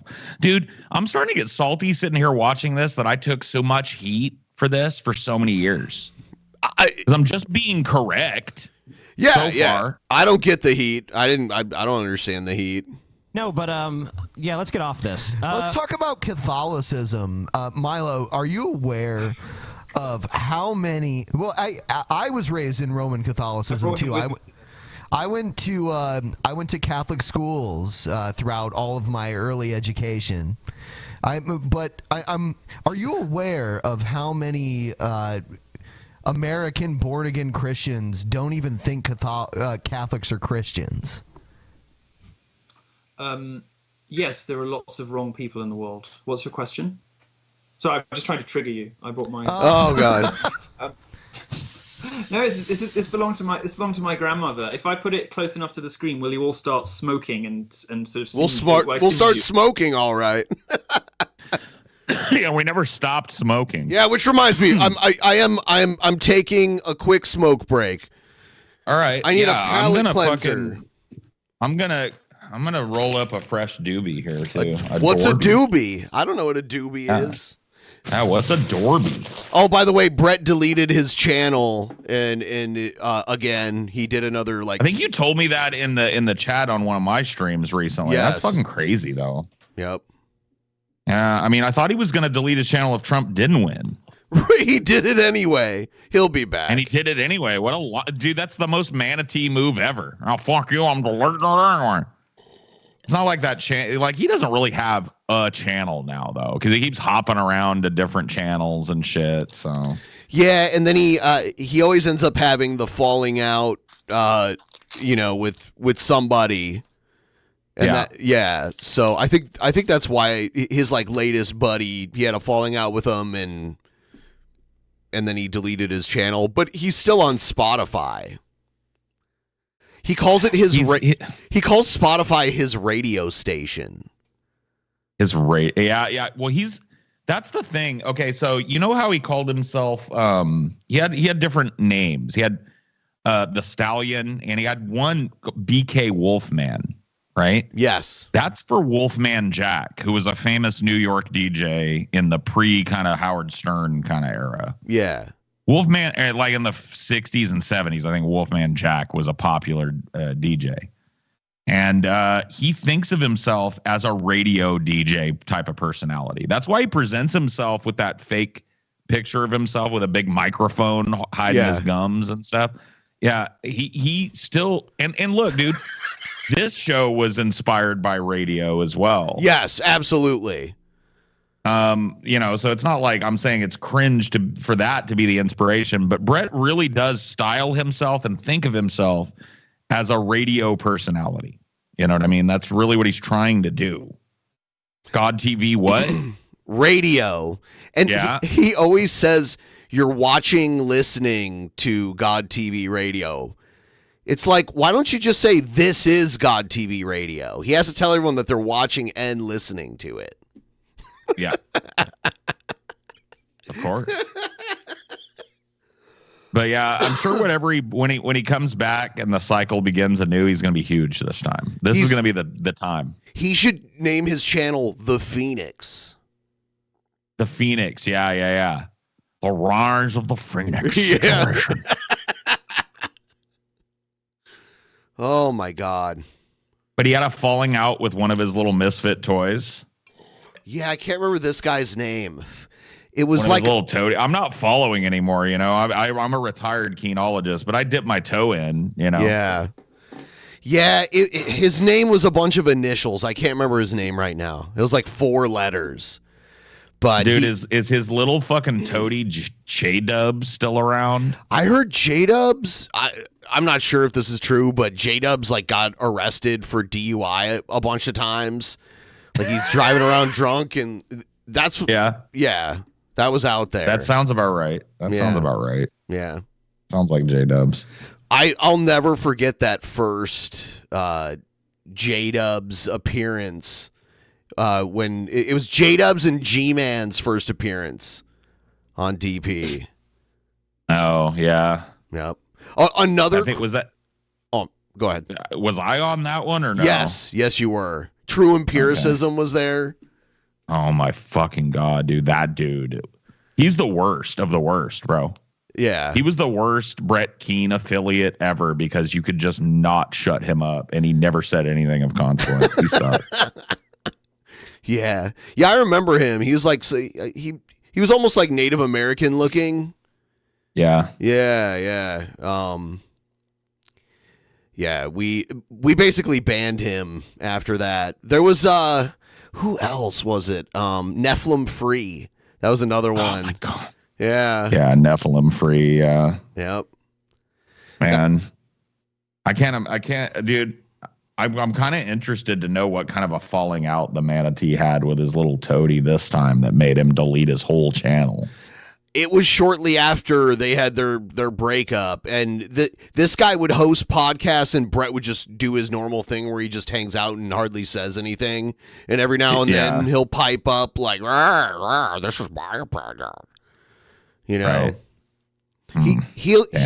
He always does. He still does the same thing where he starts a video talking about something, and it's not clear what his point is, and then at the end, the point is always, "Therefore, God exists." I see. Or he'll do, now he also does like the far right talking points. Sure. Yeah. So. Well, that makes sense. Yeah. All right. Twist it up a little. We're locked and loaded. Here. All right, let's do it.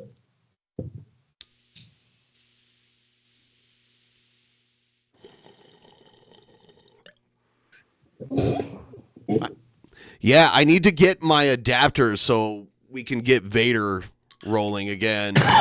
Oh shit. Yeah, dude. And when you're over here, we'll christen my fucking, I've got a bong that I've had for a while, I've just never used. It's a freezer bong. I don't know if you ever heard of those where you like the top part of, dude, I'll go get that fucking thing. Fuck it. Strange You Love. Strange You Love. Everyone's favorite segment is back. Strange You Love. Please like the stream if you haven't already. We're working to try to get to 75%. The mask comes on at 75%. Here it is. The mask. 75% of the goal through Streamlabs. Use Streamlabs, the link pinned at the top of the chat. Streamlabs. Let's see how far we are through this. I'm going to go. So this, whoa, shit. This is the part that goes in the freezer and it's got like a gel in there. That's amazing. So it like freezes and it's got like that like twisty pipe. And then down here, you got a nice little bubbler on it, dude. So we'll christen this when you come visit me. That's amazing. Yeah, I've never even seen that before. I think I'm out of the loop with the, glassware technology. Me too, dude. That was a gift. So like, I wouldn't know what the fuck that thing was. Looks pretty sweet. Had I not been Yes. gifted it. I do think we get into like we'll see. We're already no. We're already smoking. So Put that away, the blood of the lamb. Hey, Milo, I was at McDonald's the other day. Sadly enough, adding to my man tit collection, and the girl at the register, that gave me my burger and shit was Muslim. So okay, TTOR. That's Brett's latest breakup. Oh, it seemed like she was pretty integrated. Don't eat it. Oh, you think it's poison? Okay. Well, it was already poison before that. I've known Muslims that seem pretty integrated. What you're saying kind of flies in the face of personal experience. I know that's anecdotal, but surely that shows that Muslims are capable of integrating. So the one thing I never expected was to come onto this podcast and have all of you arguing. Oh, you're such a victim, Milo. And virtue signaling. No, I'm not a victim. I feel like the opposite. I feel like the only person with a brain here. I never expected you guys to be arguing from anecdote and from virtue signaling. We are the lowest. We are the lowest of the lowbrow. Yeah. But no, seriously. Like, are you saying that? Are you saying that no Muslim could integrate? I've seen them. None of them. Not one. No. Why not? I'm in a major metro area why not? for the first time in my life. I live in a People little cow town my entire fucking life. I'm in a major metropolitan area. I was downtown in Austin, Texas today and saw women wearing the niqab or whatever coming out of Saks Fifth Avenue with big bags of fucking expensive shit. Like that's about as American as apple pie where I come from. I don't know about you, Milo. I never said that no Muslims could integrate, and frankly, again, I'm not all that interested in anecdotal sites of people with shopping bags. What I'm asking you is the basis of an argument here. I'm just saying if some can integrate, can't all of them integrate? Like what prevents? What inherently prevents Muslims from integrating? I'm just trying to delve into this further. I'm not challenging you. I just want you to explain a little further what you're talking about. From my point of view, the further that people move from their faith, the more likely they are to be able to integrate. So people who don't do their 5 daily prayers are much more likely to be serving you in Starbucks. People who do, all 5 and the namaz and wearing, full hijabs and all the rest, full niqabs and all the rest of it, much less likely to be well integrated into society, much less likely to speak English because they have taken that full submission to the will of Allah. They're living Islam, if you like, as some people you would say living church, I think, in Anglicanism. They are living Islam. People who are the Islamic equivalent of what you might call cultural Catholics or casual Sunday Christians or people who sort of go to church a few times a year. I'm not saying that all Muslims are like fanatics. Of course, some Muslims don't really care that much. They would identify as Muslims. They would call themselves Muslims, but they don't really pray and their faith is a little bit... Obviously, people like that, sure, yes, they may be able to integrate perfectly well. But the large minority of radicalized Muslims, and security services put the estimates are somewhere between 10 and 25% of all Muslims. And what is it, 1.6 billion? That's hundreds of millions of Muslims worldwide, larger than the population of the United States. I'm going to skip ahead a little bit. Obviously, there are some men by education. All right, well, you're going to watch it now. Anytime you want to speak up, Milo, just start talking and I'll pause it. Yeah, this is Milo Yiannopoulos, hypocrite and pedophile protector. So, great title. Oh, wow. His reaction is like, oh, wow. Great title. I'm going to wait till the end. Let's just play it right the way through. All right, you want to just play it all the way through? It's 4 minutes. Go right the way through. We'll talk about it. How long is it? 4 minutes. We'll stop and comment. Because it wasn't sufficiently scandalous that I lost my virginity in an interracial fivesome with a drag queen. That's not enough? So I started How old were you? I started bringing, I don't know, like 13, maybe 12. 13? Drag 12 queen? or 13. The racial drag queen fivesome? fight. Yeah, it was great. That's the first one? Yeah. Oh, yes. You understood correctly. During his recent appearance on the Joe Rogan podcast, Milo Yiannopoulos stated that he first had sex when he was 12 or 13 years old Why do they with all an sound adult like drag this queen. guy? Why were there 95 of this dude? Right, with this kind of avatar, right? Yeah. It's true.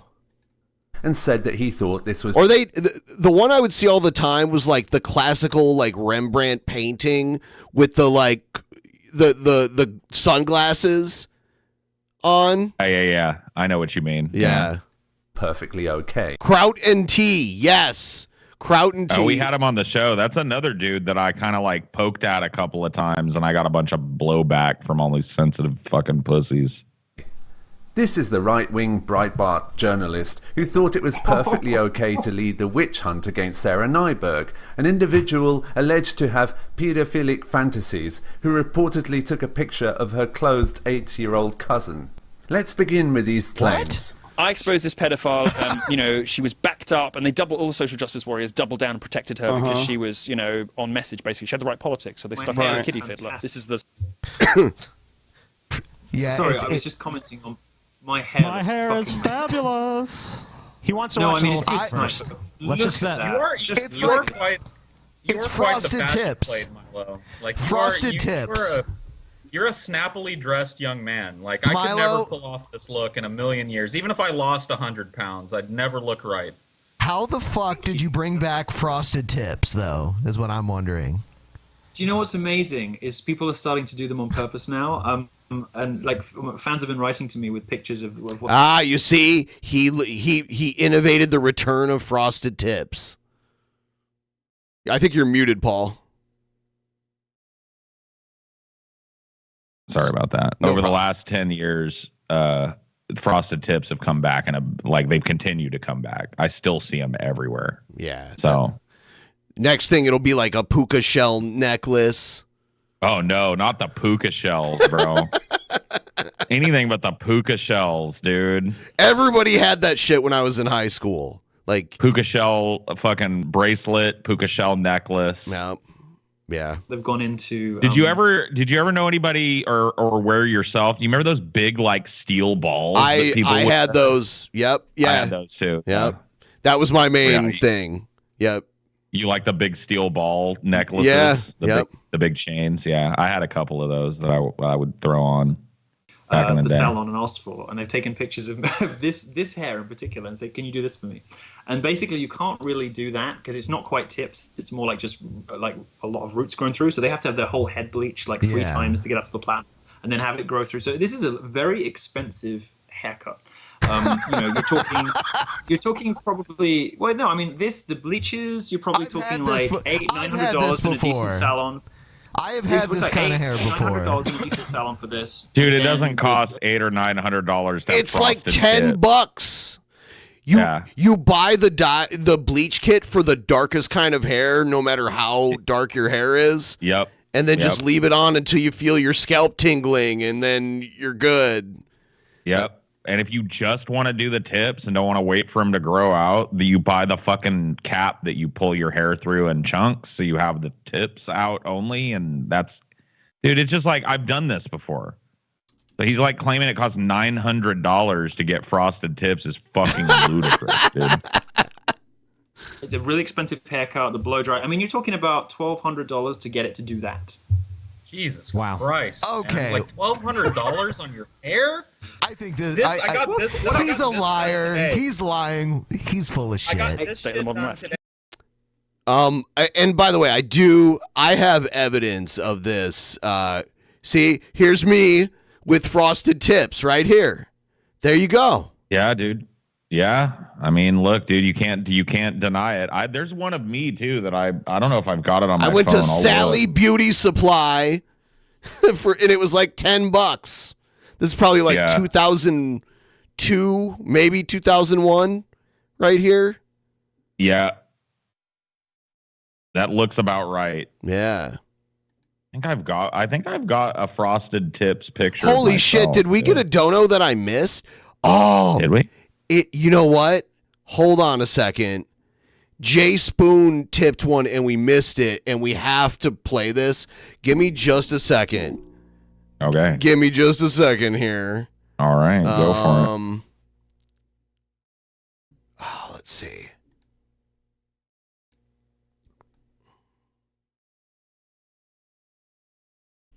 There it is. All right. And we have, because this is obligatory right here. Oh, no, that's not it. No, that's not it. That's not the one I wanted. Oh, that was the super chat. All right, here it comes. Here it comes. Whenever it plays. What the fuck?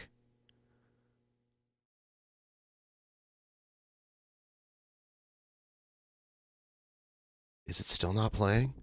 Huh, hold on. I'll have to work it. I'm going to play a little more of this video. Yeah, in a decent... Play more of this shit. Decent salon. In a decent salon, you're going to pay $300 for a full hair bleach. Any woman will tell you that's just do it yourself. There it is. To interrupt your reaction with a 2-minute laughing Jared gif. There it is. Welcome. Oh no! Thank you for the. Not Jared. So we are okay. It is. I have to mask up now too. But yeah, right after we play this video is when he says all the shit that got him in trouble. I got to do the mask. I do not. The mask is uncomfortable, but I'm doing it because fuck yeah. Now. I mean, yeah, dude. Yeah.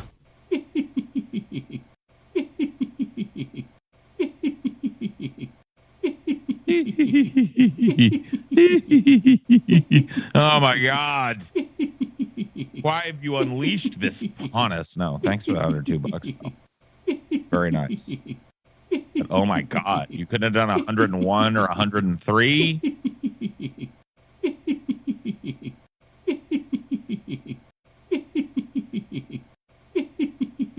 Now we're going to be fucking completely and utterly. I'm trying to fucking ignore it, but you can't ignore it.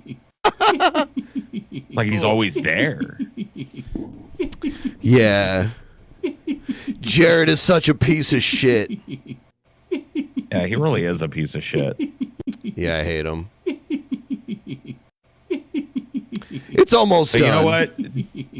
It's good that there's a couple piece of shits out there like Jared. You know what I mean? Yeah, I mean, I get it. It's good. It's good to be able to peer and see the bottom of the barrel. You know what I mean? And know, like, well, no matter how bad I'm feeling, it's an at least you're not Brett Keane kind of situation. You know? Oh God, Brett Keane has it way better than Jared. You think so? You think Jared violates the at least you're not Brett Keane protocol? Absolutely. Oh my God, that's Hi, crazy. Paul. Yeah. Allow me to interrupt your reaction with a 2-minute laughing. Hold on, did it play it again? Hold on. I have to stop it now. I think it might have restarted. Yeah. Yeah. I'm gonna stop that. I am going to put. We were fucking survived it. Yeah. No, let's do it even longer. All right. There you know what's diabolical about the 2 minutes too is you just start to get used to it and then it goes away. It has a good rhythm to it. It does. Yeah. You could probably do a fucking fat ass techno tune with that, dude. Yeah. You should. Yeah. Like. Yeah. Yeah, dude. Yeah. Yep. I can hear it already. Do it yourself. That's not even. Who was Father Michael? Was a real dude. I should maybe suck his Father Michael, the real star of this show. His dick for real. Yeah. Make me. I was quite enthusiastic about it. I felt my English teacher too. I wasn't Drag abused queen? as a child or anything like that. Just really a fucking creep getting his dick sucked. Then it's gonna get lynched now. Touching as it is. So you were a kid and you fucked all kinds of older men, correct? No, not a kid. I'd say I was a sexually aware, promiscuous 13, 14-year-old, perfectly able to give consent, unlike the 8-year-old girl. That's a kid. A 13, 14-year-old is a kid. Like if you had a gang of 13-year-olds making noise outside of your property and you wanted them to quiet down, you would probably shout something like, "Hey kids, fucking pipe Shut down up. and go. Yeah. Shut your fucking little mouths, you little kid bastards." Right? That's kids. Fucking There's a reason kids. we have these terms, Milo. Kid means somebody that is not a fucking adult, and a 13-year-old is not adult. Pretty far away from it. Yeah. That Sarah Nyberg took creep shots of and posted sexually explicit fantasies on the internet of. Okay. Which is what I'm getting in this video so far, but we may continue. How does everyone feel about the age of 13? Is that like I think everyone's for some personal? people it's perfectly fine, but the difference here is that I was giving informed and aware consent, and I was a sexually mature young man able to give consent and giving consent to sexual acts versus the exploitation of an 8-year-old girl. You're saying that you reach sexual maturity at a younger age, yes, or at an early age. Okay. If you pardon the pun, that Milo shows concern for a paedophile priest who might get lynched, it seems... All right. God damn it, Paul. Go on. No, sorry. Go ahead. Just I won't. I can't. It's highly odd that he led a lynch mob against somebody who may have looked at child porn or taken a photo of his cousin. Oh, okay, Paul. Not to mention the complete This is disingenuous in the extreme. This person clearly knows the case well enough to know that there was no supposedly may have looked at child porn. There was in fact an admission of taking pictures and sexually fantasizing about an 8-year-old. Those pictures were then uploaded to the internet, combined with information she doxed her own cousin, combined with information that was more than complete enough. You just said that you were 13 and you had sex with a fucking grown-ass man, 30-year-old priest or something. See, this is like total obfuscation tactics and shit. It's just like you can't like moralize 1 second about somebody being a deviant and then fucking defend it the next when it's you, or you that is involved in the act that's considered deviant. You know what I mean? You can't have your cake and eat it too here, bro. Internet to find out who that cousin was, and indeed 10 years later I did, and even without the internet 10 years ago you could have done it, and some people say they did. So this is disingenuous in the extreme, because this person clearly knows the facts of the case and is withholding them from viewers. Sense of awareness of how this priest may have abused hundreds of other children. The state of the modern right. What's his name? Well, I'm not saying anymore. Well, how old were you at the time? You were a little kid, and he was like what? You're trying to. Was he in his 20s or 30s? Yet another feminist strategy that you have adopted. It's a witch hunt. I told you it wasn't pedophilia. Okay, I would say Joe Rogan doesn't normally adopt feminist strategies. Well, this is, look, this is a Milo tactic. He used the same tactic on us. I can't believe on this show of all shows that I'm arguing this position against you. What a horrible allegation. It's like you've spotted a trend in my argumentative method. How dare you? Well, there you go. He just admitted it right there. I mean, yeah, dude, he's just fucking, because when I said earlier that he came into this is his media spiel that we're getting. We're a bunch of stoners who are just interested in asking questions. And he's got this trained media answer that he has to get to the end of every fucking time he opens his mouth. And most of them are 10 minutes fucking long if you'll let him. You know what I mean? Yeah. And so that was a big clashing point in this episode, because he, you know what I mean? Like, I think at this point he'd limbered up a little bit now. But early on, he was just in full-blown, I'm going to give him the boilerplate fucking Milo Yiannopoulos line. I mean, you can hear some of the same shit on any other podcast from the time. It's true. If I knew someone around my age that was like, I just had sex with a 13-year-old, I would be creeped out, honestly. Yeah, what is your age? What is your age? I'm almost 35. Okay, well, I'm talking about 28-year-olds. Oh, well. Oh, okay. Well, that changes everything. No, it doesn't. Well, that was the point. Sure. I'm guessing. There's nothing wrong with this, bro. Age is just. Oh, it's Jared Genesis. Not really, though. Male Sims are obviously jealous because Milo Yiannopoulos is an alpha male. You probably have daddy issues, and it's really sad. You should just stop doing podcasts, bro. You know. You know what I am saying? Is how it ended. Dude, fake Jared Genesis, dude. Yeah. You know what I'm saying, bro? Never told this publicly, that you won't hear that in this video. But we're talking about 1325, 1328. These things do happen perfectly consensually. Often, by the way, it's the women who suffer in these. And illegally, by the way.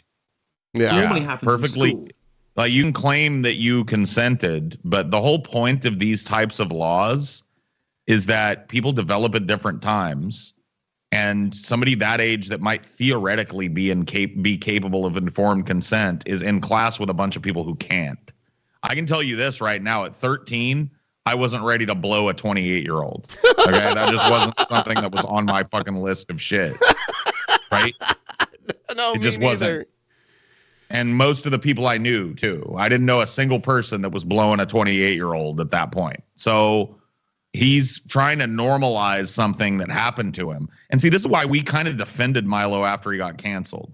Because Sure. I don't feel like Milo's necessarily making a pro-pedophilia argument here. No. I feel like he is trying to normalize abuse that he went through.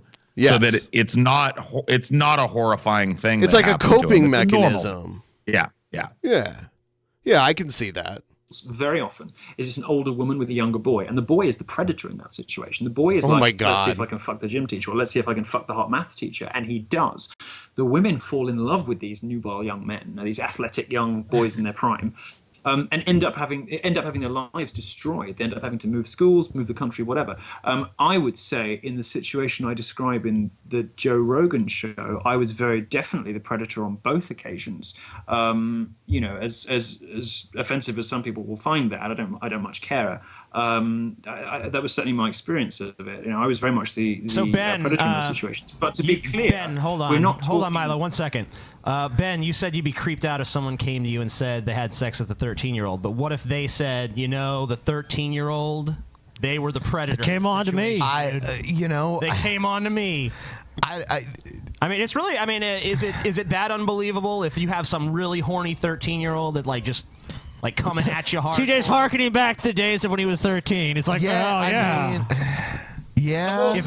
If I looked as good as Milo, I'd have been hitting on people. For sure. I mean, serious. Is it any wonder I was sexually precocious? Fucking look at me. Paul.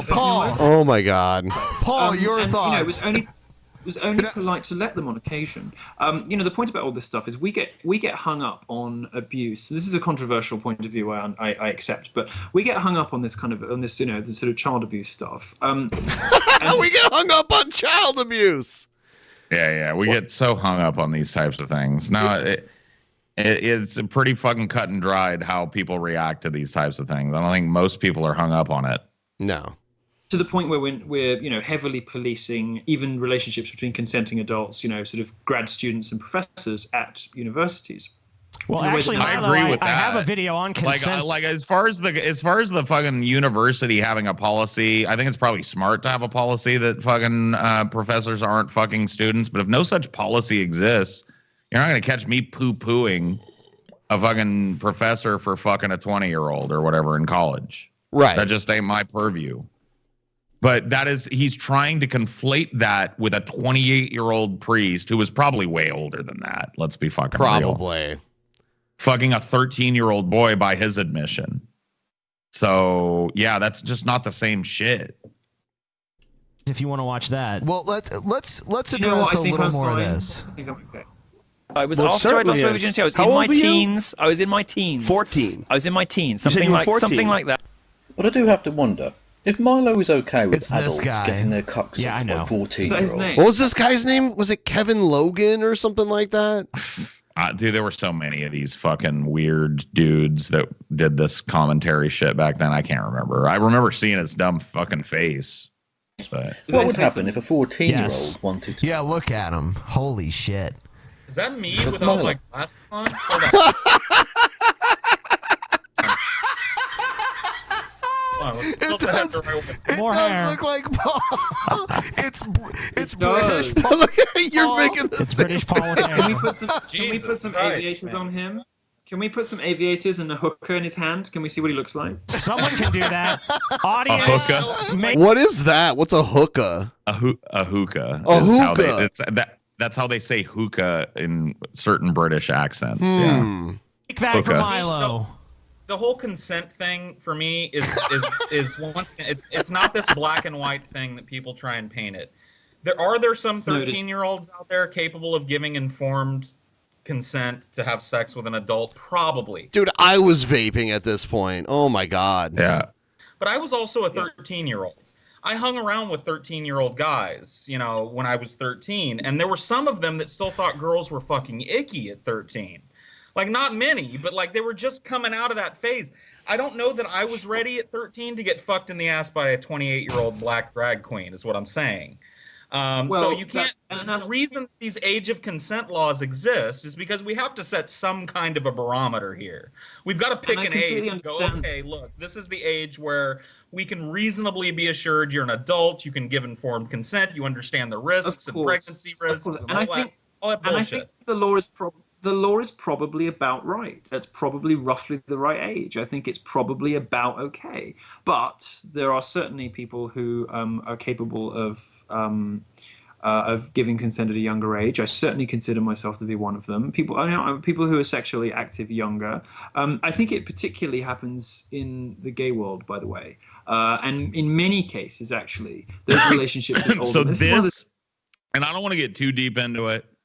I don't want to be Mr. Controversial. It's fine. But this part of this conversation is the conversation that should have been had deeper when this all came out about Milo. It shouldn't have been about canceling him.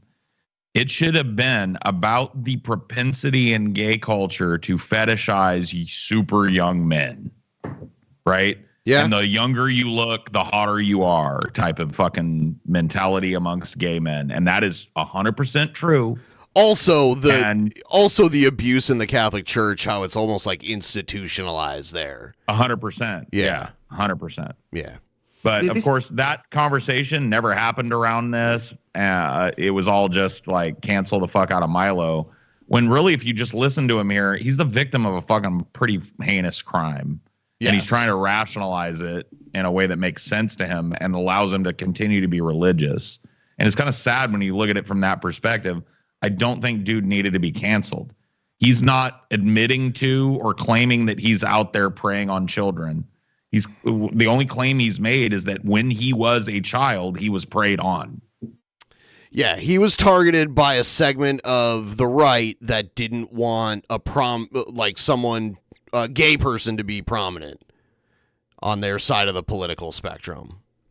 Right. That's what it was. It was a Republican organization or like a conservative organization that did that smear campaign on him and used this video as a clip for it. Right. So this is why one of the reasons I hate the left. They have this sort of stupid, one size fits all policing of culture. This arbitrary Milo. This arbitrary. Let him talk. Oh, I'm sorry. I'll be quick. This arbitrary and oppressive idea of consent, which totally destroys, the understanding that many of us have of the complexities and subtleties and complicated nature of many relationships. People are messy and complex, and actually, in a homosexual world, particularly, some of those relationships between younger people boys are and messy. Hold on, dude. People are messy. People are complex. I've done a lot of complex and messy things in my life. But I can fucking say with full authority, I've never violated anybody's fucking consent in my life. So it's just like that doesn't come part and parcel with people being messy and complex, preying on children or preying on each other or preying on other adults or whatever the fuck. That doesn't come. It's not messy. Right. So, yeah, that doesn't. He just the equivocating and the constant downplaying of what is ultimately a pretty fucking heinous crime is evident in Milo here. And I feel bad for him watching this. Men, the sort of coming of age relationships, the relationships in which those older men help those young boys to discover who they are and give them security and safety and provide them with love and this is a predator line, by the way. It's like pederasty. Yeah. This is a predator thought process right here. This idea that like these gay guys that are preying on young boys are just doing them a favor and showing them how to be gay and stuff and giving them love that they don't have and blah, blah, blah, blah. It's fucking awful. But it sounds like he was probably just like groomed by whoever abused him. And those are that guy's words coming out of his mouth. You know what I mean? And a reliable and sort of a rock where they can't speak to their parents. Some of those relationships are some of the most molestation to me. It sounds well, like you know what? It sounds like Catholic priest molestation to me. And you know what? I'm grateful for Father Michael. I wouldn't give nearly such good head if it wasn't for him.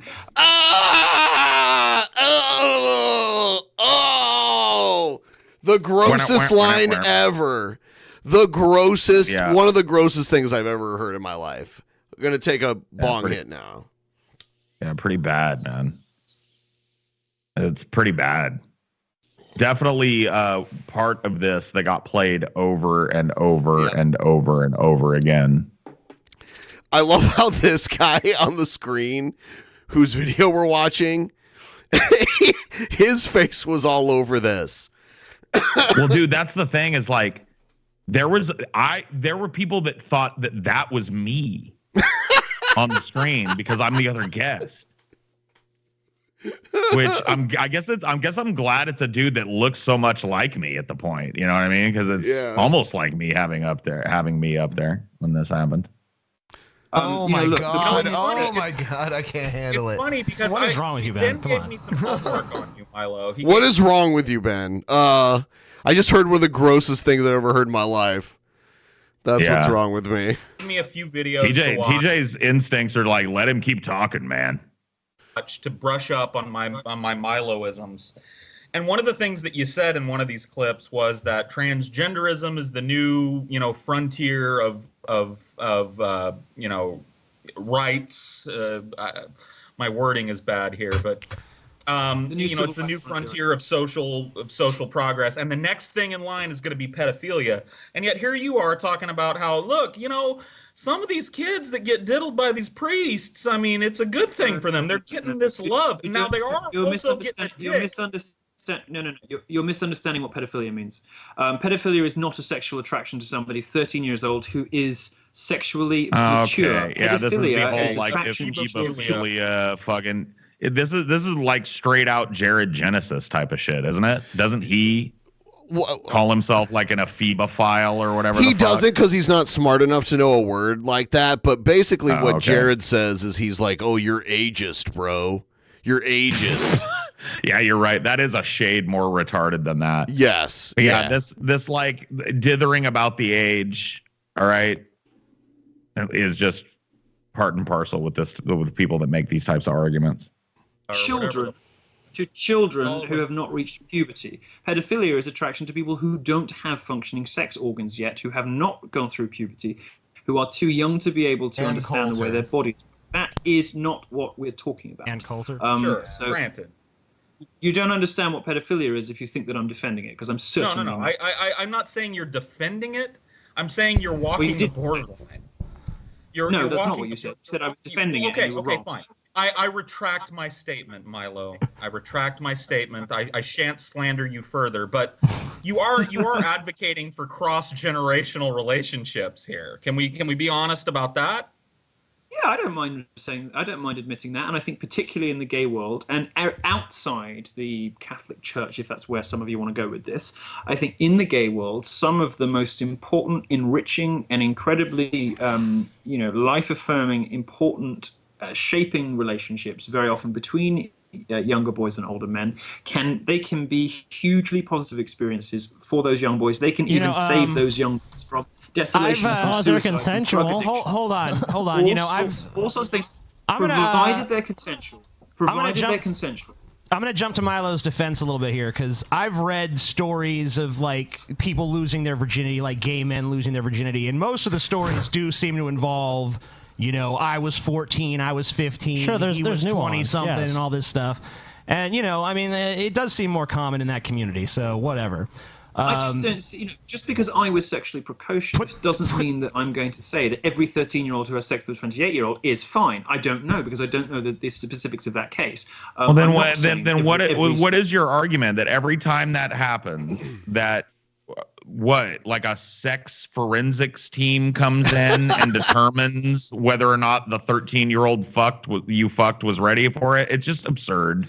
Right. It's just like, yeah, that's what I'm saying. That conversation needs to happen around the gay community and in the gay community, because I don't think TJ is incorrect in what he just said there.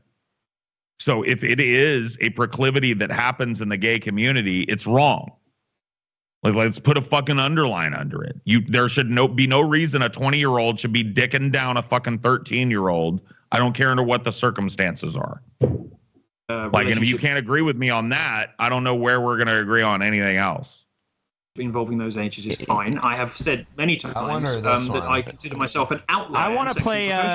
I want to play a video about consent by a feminist, since that's kind of what we're talking about. No, Milo, you gotta watch. Consent is someone giving permission or agreeing to something after they've thought through whether or not they want to do it. To be able to give consent, you need to know that it's your decision and not a decision you've been pressured into. In the UK, which is where I live, the law states that both people need to give consent before sex or any type of physical closeness. Even if you've engaged in sex or sexual activity I do not remember this video at before, all. you still need to get their consent every time. If someone consents to one type of sexual activity, that doesn't mean they've consented to any others. You always need to get permission. Consent can be withdrawn at any time. A person does not need to say the word no to withhold consent. There are lots of ways that a person might indicate that they don't want to engage in sexual activity with you, like body language or lack of reciprocation. If they don't say the word no but are indicating in other ways that they are not consenting, it's the same in the eyes of the law. I think it's funny. I find it funny that they say, there's multiple ways to say no with body language and all this other stuff, but if you have body language that says yes,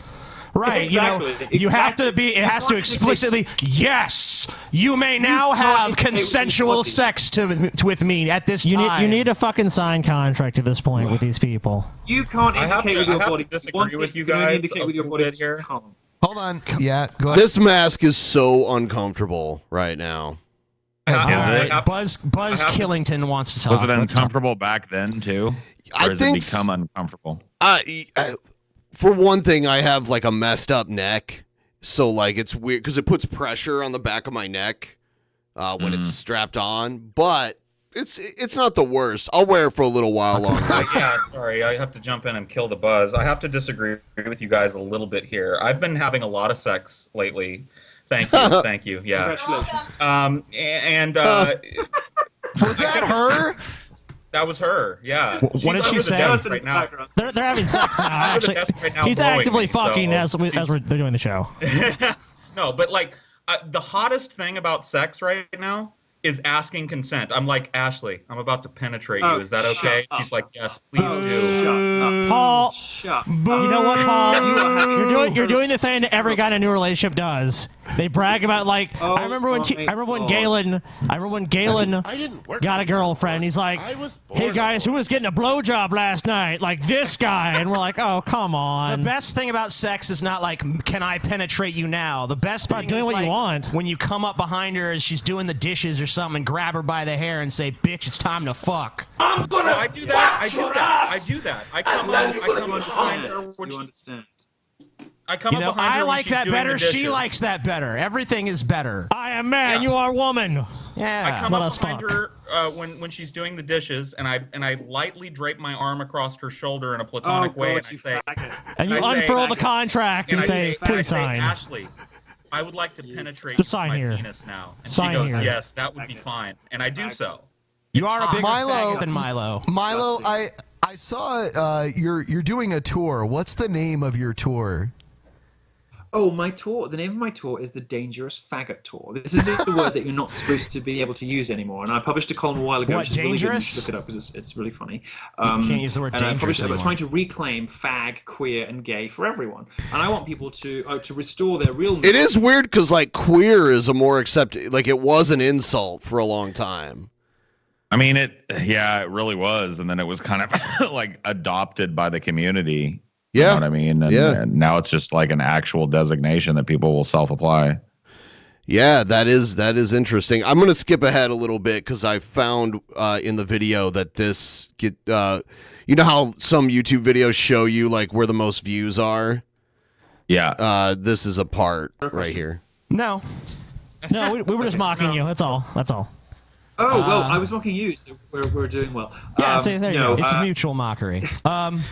But we do it with love. We do it with love because we have mutual enjoyment of one another. I feel like when I was doing the research for this, I told Milo this on Twitter.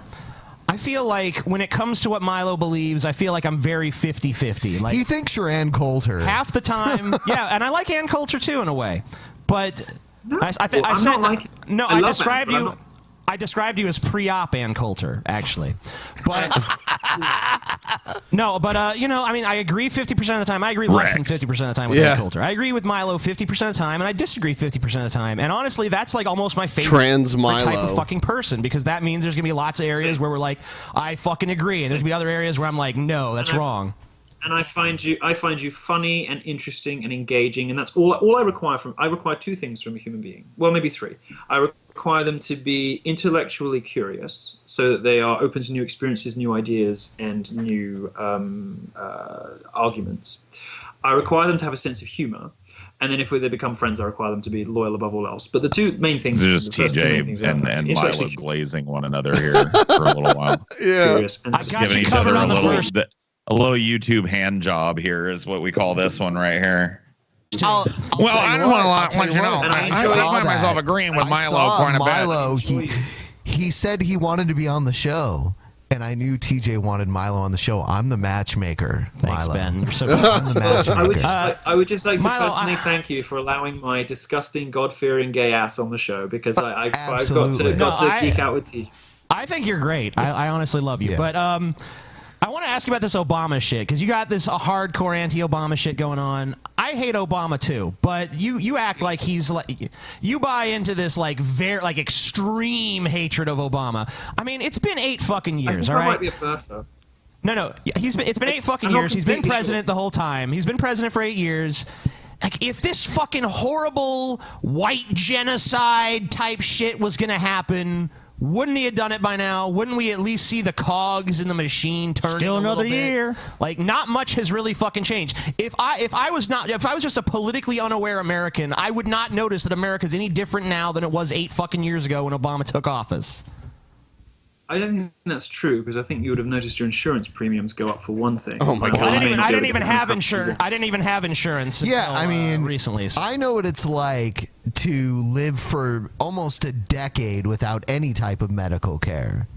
At least, you know, if I'm struggling to speak. I am like trashed here. you were in like the lowest point of your life, you would have something to fall back on. Right, that's reasonable. I'm not familiar with the intricacies of how it works if you don't have insurance at the sort of the. Oh, but he just said earlier that he thought we had like a better health system, and now he's not familiar with the intricacies. He's not familiar with the intricacies of that. Yeah. Dude, when we asked fucking Sargon. Sargon, yeah. About the same shit.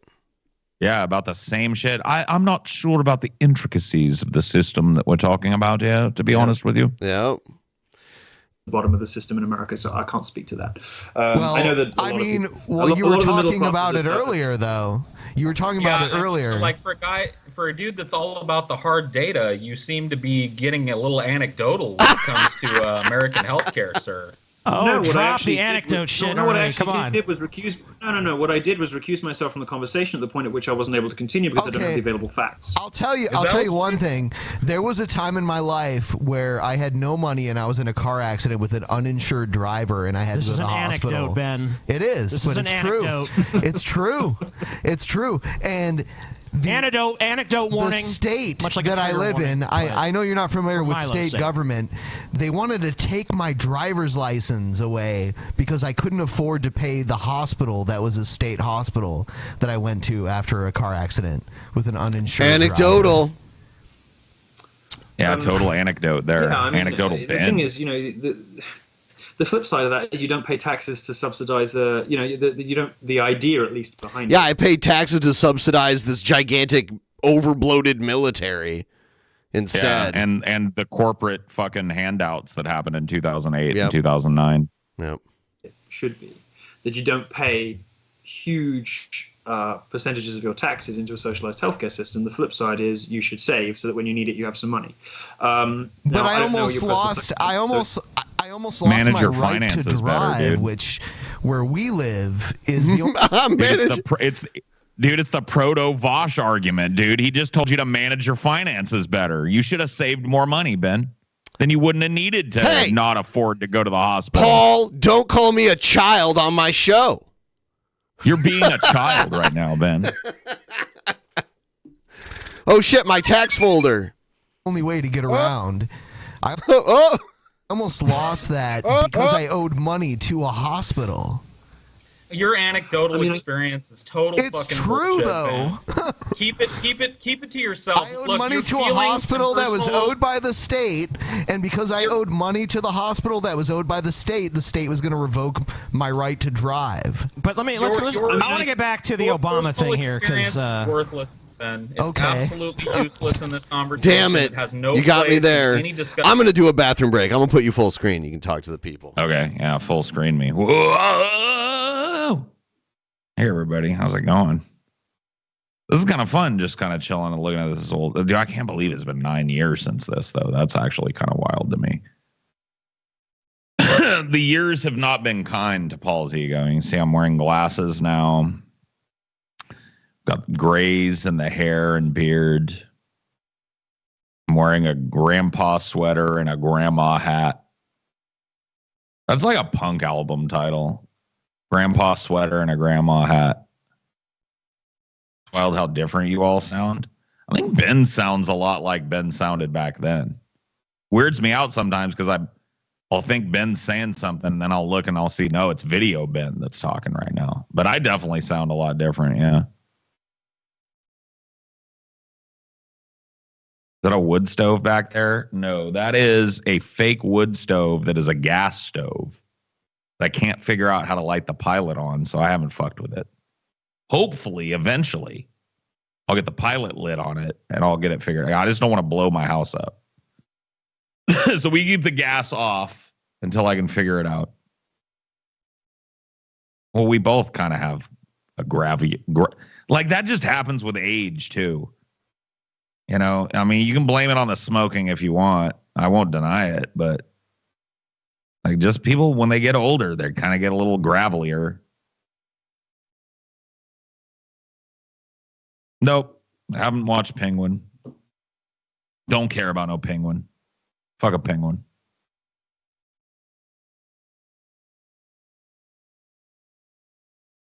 I think it's the smoking, but it's okay. I mean, hey, you can say what you want, bro.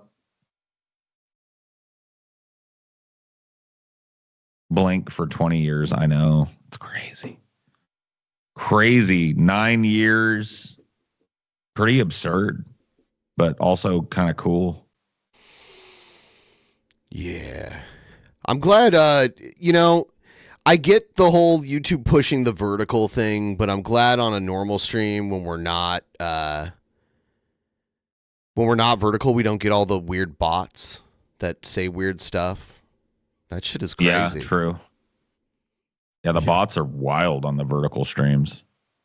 I fight with them all the time, and then I go like, "What am I doing?" There's nobody there. There's nobody there. It's just a weird thing, just commenting dumb shit. Yeah. Discussion about American healthcare. Please just read me the data, okay? Get out the fucking spreadsheet. Yeah, just do me a favor, Ben. Get out the motherfucking spreadsheet and just read numbers for the next hour. I'm telling you what happened to me. It was terrible. I actually moved to another state. I have a question for Milo. It was horrible.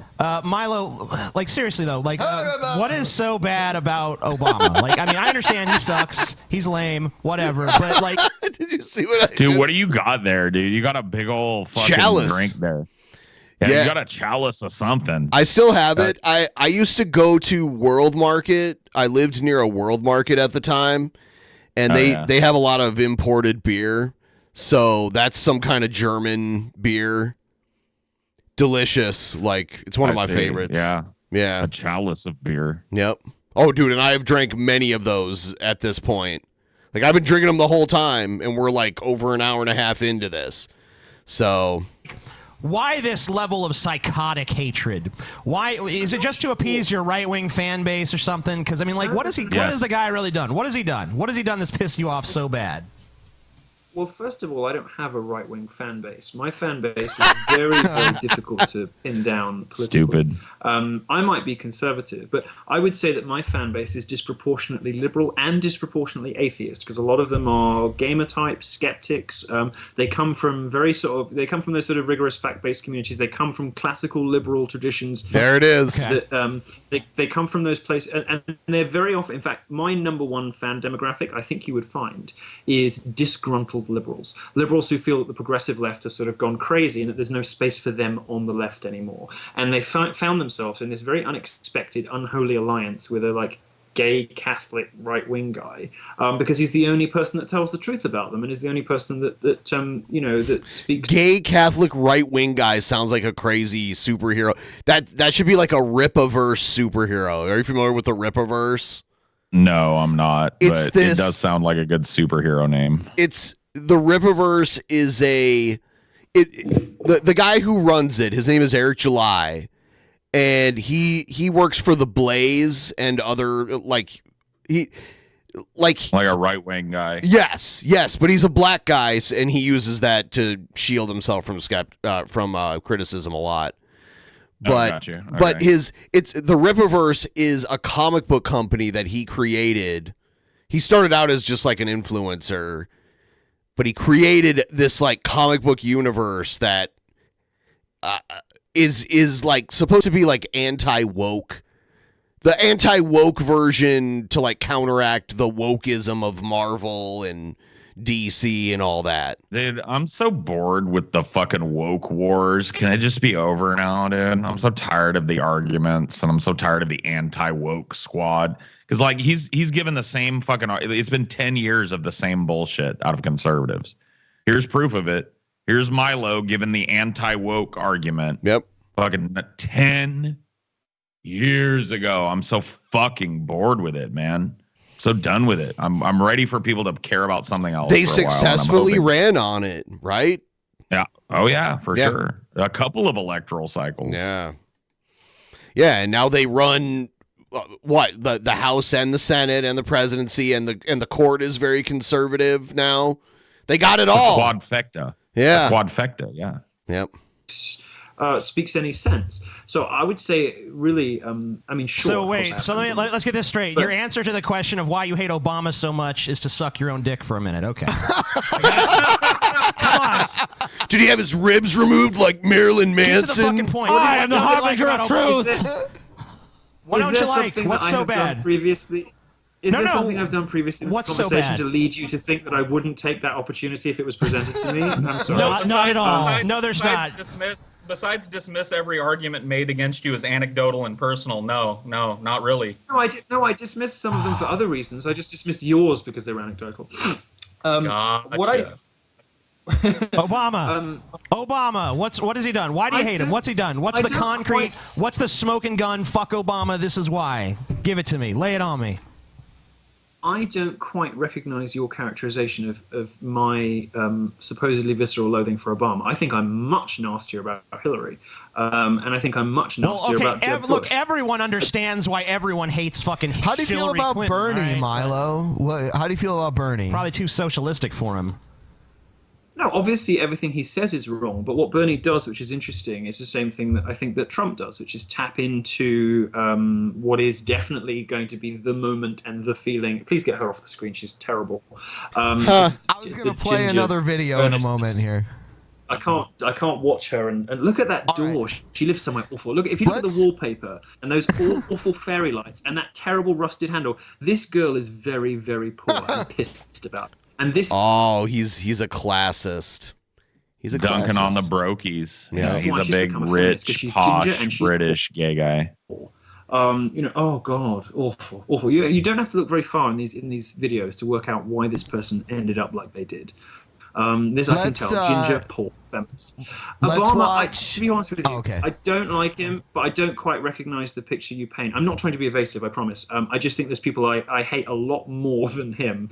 I didn't even know that I mentioned him that much. I certainly never written a column. I don't write about him very often at all. Well, I was watching. I was watching. I think it was Joe Rogan that you were on, and you guys were talking about it, and you were saying Obama. Maybe it wasn't Joe Rogan. It could have been one of your other appearances. You were talking about. I know what you're getting. You're talking about Obama wanted to make America into a European country, and yeah. Yes. Now I've remembered. I wish. People say this. I should just remember that the only impression people ever have of me is all from Joe Rogan because they never see anything else. Yes, what I said was under Obama, America has drifted from the values that I admire, which are, in a way, the sort of highest, most perfect, and most brilliant America is the highest and most perfect, most brilliant distillation of British values, actually. Freedom, democracy, property, equality before the law, equality of opportunity. I remember him trying to explain to Beardson Beardley, who's like another one of the like groiper pieces of shit, how... Yeah, I've never heard of him. Yeah, how he needs to like... He's buddies with Fuentes. How like he needs to adopt high art. It was funny to like hear Milo's trying to turn the groipers into like sophisticated Artists. young gentle. Yes. Yeah, in like high art is like ballet and opera and like the kind of like classical arts of Europe. He's talking to a bunch of like virgin basement demons and trying to get them to go watch ballet. Yes. Yeah. That ain't gonna work. Yep. That ain't gonna happen, bro. These are all principles. None of these principles Britain invented, but Britain more successfully spread them across the world than any other country. And America is sort of the highest and most perfect distillation of these values. So you think when America broke away from Britain and became its own thing, it actually carried on better than you yes, think I so? do. Okay. Yes, I do. I think Europe went in the wrong direction very quickly, slid into socialism, into all kinds of... I don't see a lot of socialism. I don't... Yeah, I mean, where's that at? Where can I get some of that? You know, sort of the sort of late decadent period set in earlier in Europe, because of course Europe was so much older. It's remarkable that it took so long in Europe, really, because many thousands of years of history in Europe, and relatively speaking, a couple of hundred in America. It's remarkable that Europe held out that long against sort of late decadent self-indulgence and self-destructiveness, as we now see with the Muslim problem. America has done a much better job of keeping alive the values that made European civilization successful. And Europe is really the only powerful country in the world where those values still obtain, where they are still held holy and revered. And in America, the power of God is waning, but the power of freedom and free speech, it's what Americans talk about all day, every day. If you look at, white working class Americans, they're so much more politically educated than white working class Brits, who are sinking into, reality TV, pop culture, drugs, alcohol, the rest of it. And I'm not saying those things don't exist on trailer parks, but those people at least listen to talk radio, and they do have an opinion on politics. People in the UK don't even know who the... I'm trying to keep up with him. He just keeps going and going and going. Yeah. This is like, you know what I mean? This is why, like, I tried to interrupt him. You tried to interrupt him 95 times. TJ had to hey him about 50 times. He'll just go like this forever. He's got a script that he's got memorized of this bullshit talking point, and he's just going to do it. I think you're right. Bizarre. Now that would be relatively unheard of in America, for somebody not to know which one the Democrats is and which one the Republicans is, and have an opinion about some of the candidates. It just doesn't happen in America, no matter how terrible your life circumstances. In England, it's not uncommon for white working underclass to simply have no idea about politics. They don't know the names of people who run the country. Now that's different. That's unusual. That's very weird for an American. In America, people are much more politically engaged, and they speak every day as though freedom of speech. Did you see the Sam Hyde video to Elon Musk? Yeah, I watched parts of it. I couldn't sit through the whole thing. But yeah, that shit's crazy. It's really long. It's ridiculously long. It's like 40 minutes long or something. I just don't know why anybody takes Sam Hyde seriously. That's the thing that I don't take him seriously at all. No, I didn't say you did, but I'm just saying, like, I don't know why it's big news that Sam Hyde made a retarded video. Like, isn't that what he's like? Maybe I'm unaware of Sam Hyde, but isn't that what he does? He makes retarded videos. Says retarded things. There's like a blurred comedy line. You know what I mean? Where it's like, I'm not a big fan, but I guess that's it. I guess on Troll or Not a Troll or something back in the day, we watched a Sam Hyde video, and I didn't even remember it until someone brought it up to me that, like, back in the day, we watched a Sam Hyde video on Troll or Not a Troll. I can't remember if we said he was a troll or not. Yeah, it's just every time I've bumped into the dude's content and stuff, like, I'm aware of who he is. I know what he looks like and shit, but it's just every time I've run across it in an organic way, I've been like, well, I don't want to listen to this dude anymore, and I've just left. So I'm pretty Sam Hyde uninitiated.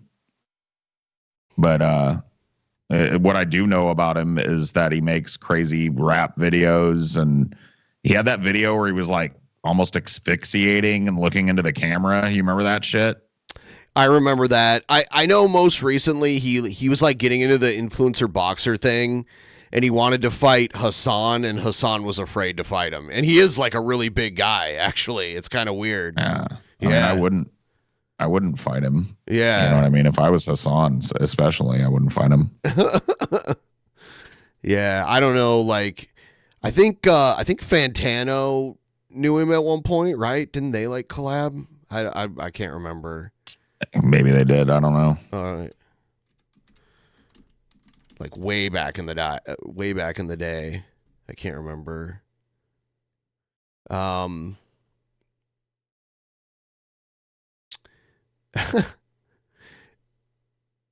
yeah, I think so. Like years and years ago. I just looked it up.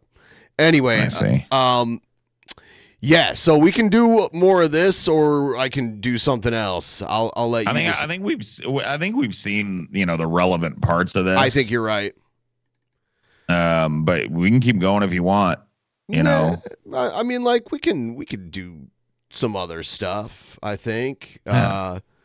Let's do some corpse midget, dude. I wish you want to watch like an old school one, dude.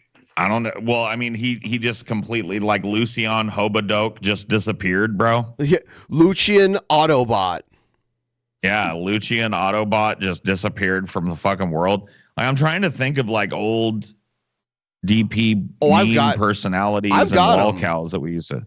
Yeah. I'm just trying to think of ones that I'm wondering if they're still out there doing it. Some are, some not. Like Mario quit the internet several years ago. He admitted to like being like at least bi and like doing coke and shit like that. Yeah, I mean, not super shocking, but I remember seeing that video and being like, you know what, dude, good for Mario. Sure. I hope he got clean, and that's that with him. Yeah. Because you know what, like as crazy as he was fun. You know what I mean? So yeah, at least he came on and like sparred with everybody, and he stayed on. We've every time he made like a dumb point or got dunked on, I played the. Like the dun dun dun dun dun dun dun. Yeah. He was getting real mad. He got real. He was the first guest to say that he wouldn't come on with me again. Yeah, I pissed him off. That is true. And we brought Jim Ass on. And he's like, "Oh, you brought a troll in here. That's so funny, bro." Yeah.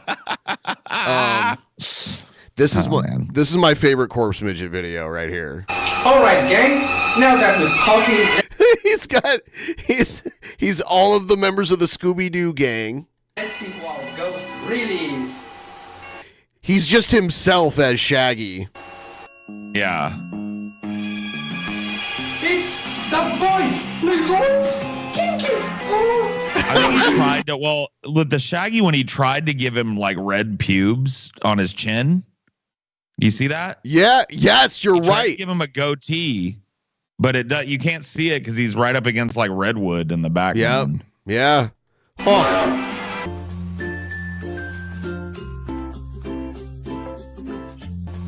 What is going on now? Why is the ukulele playing? Dude, is this Lucian Habadok's fucking ukulele back there? I don't know what. Yeah, and then the frog comes out, I guess. Yeah, Dat Boy, the frog, Dat Boy, yeah.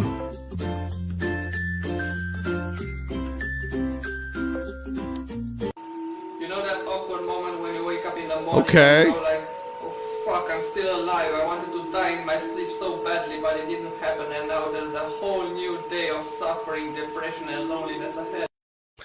I can show you the world's number one neat, Yeah.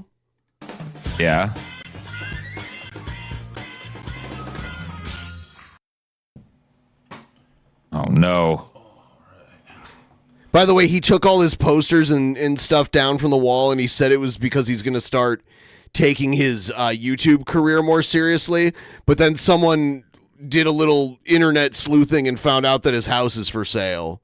So there he gets a move soon. Yeah. So he boxed up all of his special comic book covers and things that he cut out from Nintendo Power in 1987. And you know what I mean? Yeah. His mom was probably like, Jared! Like that.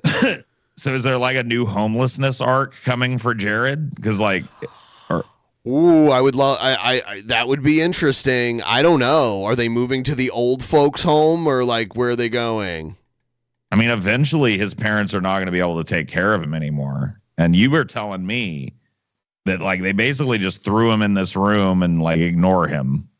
Yeah, like they'll cook a meal and let him eat some, but most of the time he's just sitting in here naked, like doing nothing, farting. So maybe they're like selling their house to go retire. Maybe they're older. So yeah, why they have to be older. I mean, he looks like he's at least 40, right? He's 39, I think. Well, close enough. Yeah, So his parents. Yeah. His parents are probably like in their 60s. I think they're in their 70s. I think he's almost like a Chris Chan. You know what I mean? Yeah, so maybe they're like selling this place so that they can fucking move into a little RV by the sea or something, and fucking he's gonna be out on his ass. Go live in the woods, Jared. What's going on, guys? It's the Genesis here. Genesis Juggernaut. Hope y'all are doing rad. Dude, if I were him, I'd check every time to make sure that wasn't piss. You know what I mean? I'd give it a sniff before I sipped. I don't think he cares. That's the problem. He said he's always farting in his videos, these like loud, wet sounding farts. But then he also says he only changes his underwear like once every other week. So he's just walking around in poopy underwear. Yeah, that's fucking gross. Dude. I know. He's one of the grossest people ever. And as you can see, my room looks a lot fucking different now. Yep. But gonna have shit set up in the other room here soon, so look forward to that, guys. I'm taking the Juggernaut name seriously, as I stated. I think they're moving him to another room temporarily while they like get the house going. Sell the house. Yeah, because they need to clean this. Or do they already have a place that they're like moving him into or whatever? I don't know. He says, and this could be a lie, he says that his parents have an extra room in the house magically that he's going to move to. So maybe he is like lying to like try to throw people off the trail, that he's like in a whole new room in a whole new house. Well, maybe they're making him move out of there because there's like an infestation or something. Like maybe he's got like maggots and fleas and whatever else grows, cockroaches going on in there. There are cockroaches in there. He kills them with his bare hands. He says it all the time. He also said one time there was a bunch of mold growing under his bed at one point. So maybe they're just making him move to a different room so that they can have somebody come in and fix all the damage he's done to this room. Probably. His floor is just covered in trash. It's crazy. My last video. I can see a little bit of it back there in the corner. Yep. It's like, dude, this is like something that has persisted since old school YouTube. We were watching a bunch of boogie videos on my show the other day, and he would have this like horribly dirty room behind him in his videos. It's just like, dude, all Jared would have to do is like angle the camera up and we wouldn't be able to see the literal garbage and dirty cum rags all over the floor. Oh, he doesn't get, he's always like, I'm not getting paid for this, you know? Well, yeah, that doesn't mean you can't keep where you live clean, dude. You're living on garbage. Yeah, he does. He puts in 0.0% effort. Zero? Like not even to his parents who pay for the room? Apparently not. Yeah, apparently not. Well, I don't remember which video because I'm old, but a video recently, as I stated there, that I will be taking this shit seriously, and, you know, if I do feel like doing a gaming video or something like that, I'll just do it on BitChute. That's fine with me. So be sure to sub if you haven't. I'm sorry, guys. I'm kind of lagging. I've been exercising all. Yeah. So his excuse is he's been working out too hard. This channel is called Jared Juggernaut Fitness.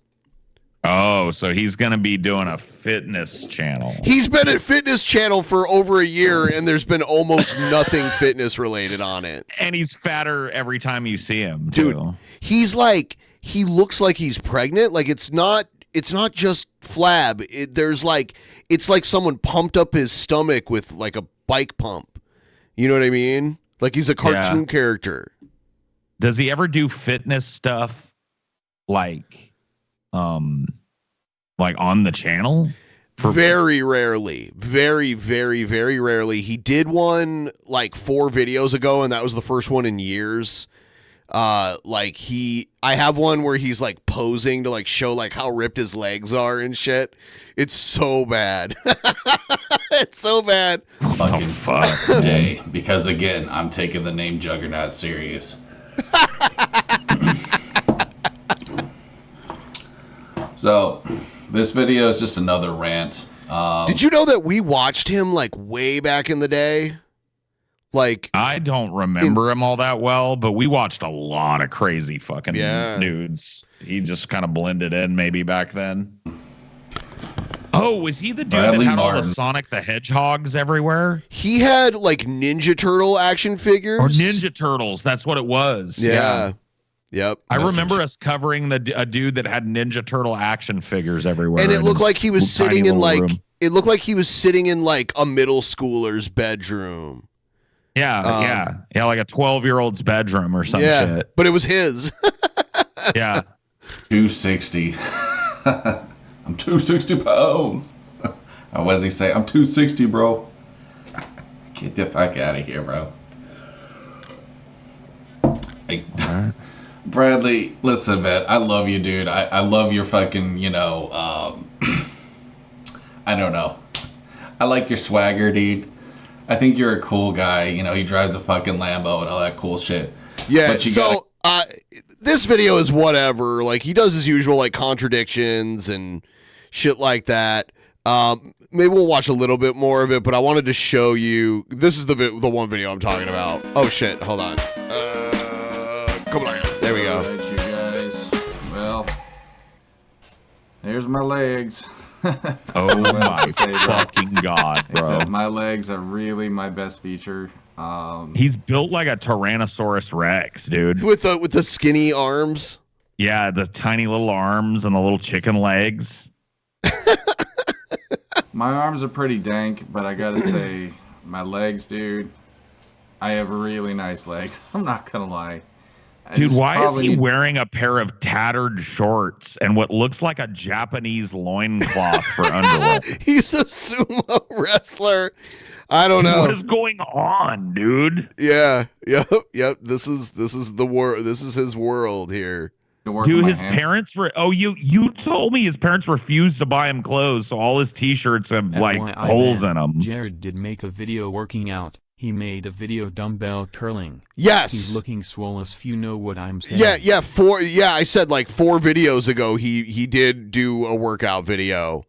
Like a lot of his clothes. So every now and then his parents will buy him something, but like they're on a fixed income and he doesn't bring anything in. He eats a ton of their food, obviously, and but when he gets a new shirt, he can't resist the urge to like cut it up. Like he cuts the collar off of it, he cuts the sleeves off of it, and then eventually it just falls apart because he cut it up and it starts to like unravel. Dude, he's wearing a pair of what look to be like 1975 gym shorts that have fallen apart. And then like a Japanese wadashi under there, bro. Yeah. This motherfucker's wearing like a traditional samurai wadashi or whatever they call that fucking diaper thing that they tie up. Yeah. And he's got a fucking rat. Where do you have a ratty pair of shorts, bro? Strings. But dude, my fucking quads are His massive. fundushi. Yeah. I have very powerful legs. Fucking A, dude. That gut my is calves are okay. Yeah, look at that, dude. I said he looks pregnant, like 9 months pregnant with twins. Fuck, that's crazy. Friendly reminder that Jared shit his bed on a live Halloween stream. Man just pooped on the bare mattress. Did that really happen? Yes, Did I he remember shit that. his bed? Yes. That's fucking... Yeah, like 5 years ago. Man, that's beyond... Dude, the fact that this guy has zero... Like, his parents failed to put any kind of pride in him. Like, his clothes are falling apart because that's how his parents punish him. They're like, well, we'll let you stay here, but we're not buying you nothing, you know? Here's the weird thing about him, though. He's very prideful for, like, nothing. Like, he talks about his life as if he, like, cracked the system and he never had to sell out and he has everything he wants and needs and he's, like, basically a monk, bro. Like, his entire persona is, like, cope. Like, his channel will get taken down, and he'll be like, well, you know what? I was actually sick of YouTube anyway, so thanks, bro. You know what I mean?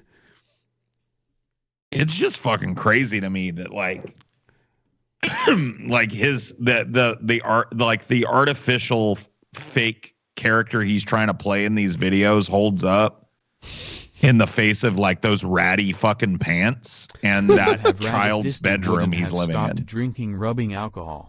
Know what I'm saying? Yeah, someone tricked Jared into drinking rubbing alcohol. They said it would cure his bloating. That'll kill you. I know! Yeah, someone tried to trick Jared into doing something that would kill him, which I wouldn't do, but no. I'm not a big fan of Jared, though. Like, I wouldn't be sad. But I wouldn't do it. Like, people went to Jared's house too. I wouldn't do that either. Like, that's the whole thing is if you look at Jared in a tattered, shit-stained cum rag, fucking what used to be a pair of shorts, right? He cut him up. Fat as the harvest moon in a tiny little corner shack bedroom that his parents let him stay in. You don't need to punish Jared for being a piece of shit anymore. He's already living in hell, bro. He's in a hell of his own creation. He created a Jurassic Park 90s magazine clipping coffin for himself. And he's just letting us see the decomposition process. Like, you can't get any lower than that.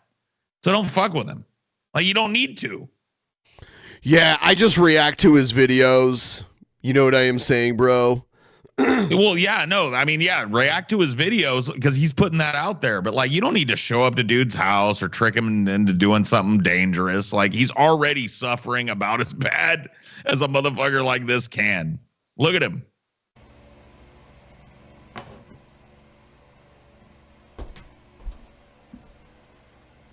There was one time Jared gave me a bunch of false DMCAs, like a bunch of them. Like, it was... He's a piece of shit for that. It was bad news. So I called his dad and told his dad what he was up to.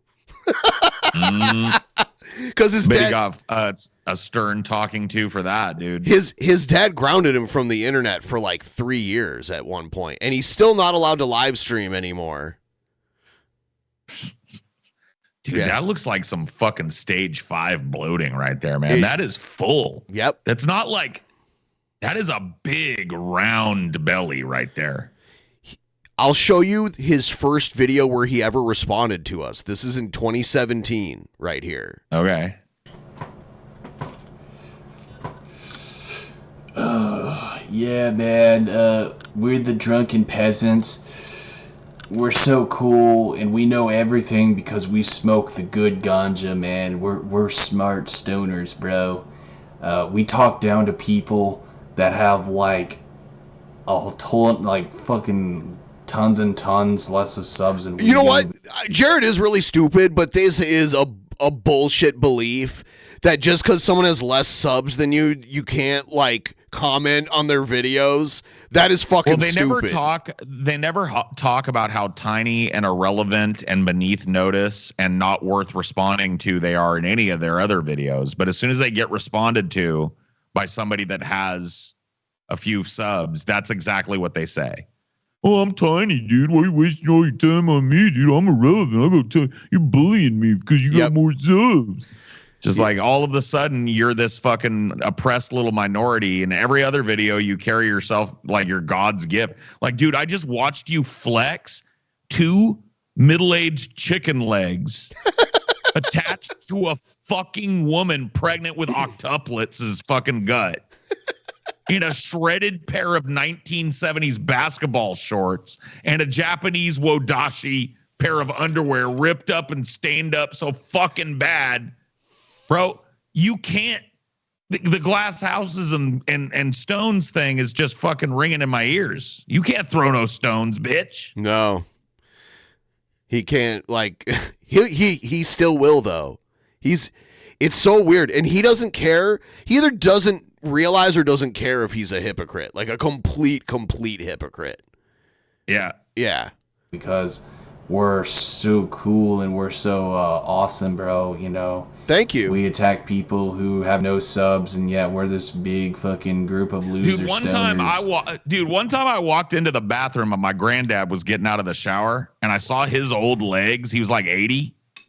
Yeah. Dude, that's what Jared Genesis's legs look like. My old granddad's 80-year-old legs, dude. Attached to a giant pregnant woman's fucking, just like a fucking fertility treatment went wrong. Yes. And a woman's she's brewing like 6 in there. Yeah. That's a really good explanation for how he looks. And at this point, he wasn't at that point. Yeah, this is quite a while ago. But this is about 100 pounds ago from the looks of it. He claims to he's like 6'1", 6'2", and he claims to only be like 240 pounds or something like that. Not a chance. Yeah. Not a fucking chance, bro. Because we're so badass, man. Yeah. Ooh, I'm an edgelord. I'm edgy. I hate the world. I hate my dad. Ooh, I hate God. Ooh, let's attack the vigilant Christian. Let's be cool hipsters, man. Yeah. Oh, yeah. Fucking Donald Trump. I hate Donald Trump. Which is funny. Let me try this, dude. Yeah, man. You're fat and you're pedophile and you live in your fucking parents' basement. Yeah. And you got a bunch of Ninja Turtles everywhere. Yeah. You know, I mean, like, what do you, like, who wins that, bro? Every time. He wins every time. Fucking drunken peasant, man. I'm the smartest person in the world. You know, I think that I know everything. Dude, when did we ever say that? We said the opposite. Yeah, he's stupid as fuck, and he doesn't even care if we've actually said anything like that. He is, like, just really fucking stupid. And been late in ages. None of us ever, like, try to present ourselves like we're the smartest people in the fucking world. No. And he's so far away from that. It's unbelievable. So maybe when he's sub Gump, dude. Maybe he's sub Gump for sure. Dude, maybe when he's worse than Forrest Gump, who was retarded, dude. Yeah, Gump had a 75 IQ, and this motherfucker is way worse than Gump. He's sub Gump. It's like when he hears us speak, it sounds so complex that he just thinks we talk about how smart we are. It's just like, yeah, he's just that fucking dumb. He also thinks he's like a martial arts expert.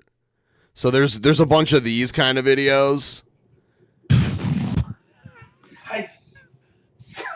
The gut was building at this point. Dude, that looks like Lloyd Christmas's haircut from Dumb and Dumber. And he looks like he's got a hold of some of his mom's hoop earrings. Like, what is this look? I bet his mom was mad that he took her hoop earrings and put them in for this bullshit. Yeah, I would like to understand that family dynamic that they have going on there, because it is something to behold. Like, Jared is... We got to do a Jared Genesis tell-all documentary where we talk his parents into, like, letting us into the house to film. Oh, my God. You know what I mean? I don't know. I don't know how likely that. I don't know how likely that is, but maybe. You never know. If there was some money attached to it, I bet it gets more likely the more money that's attached. I bet if we crowdfunded $10,000 to give his parents, they ain't saying no to that shit. Yeah, that's another year in the Bahamas for them. You know? Hey. And we start filling their heads while we're setting it up. We're like, yeah, you know, when are you going to dump this fucking retard? When are you going to put him out? Look at this fucking...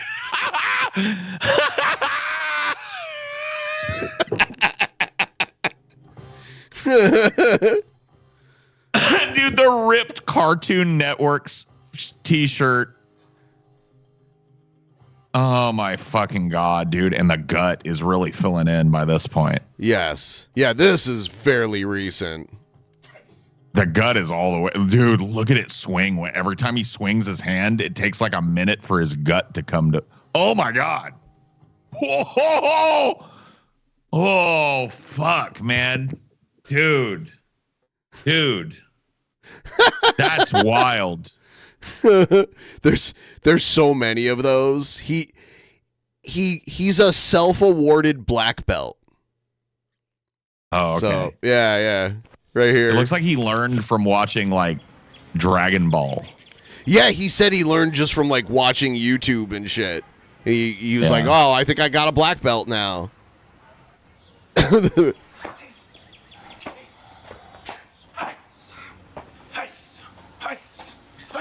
Dude, imagine you're the next door neighbors watching this like 32-year-old dude in his parents' backyard doing the most fat, retarded karate kicks ever.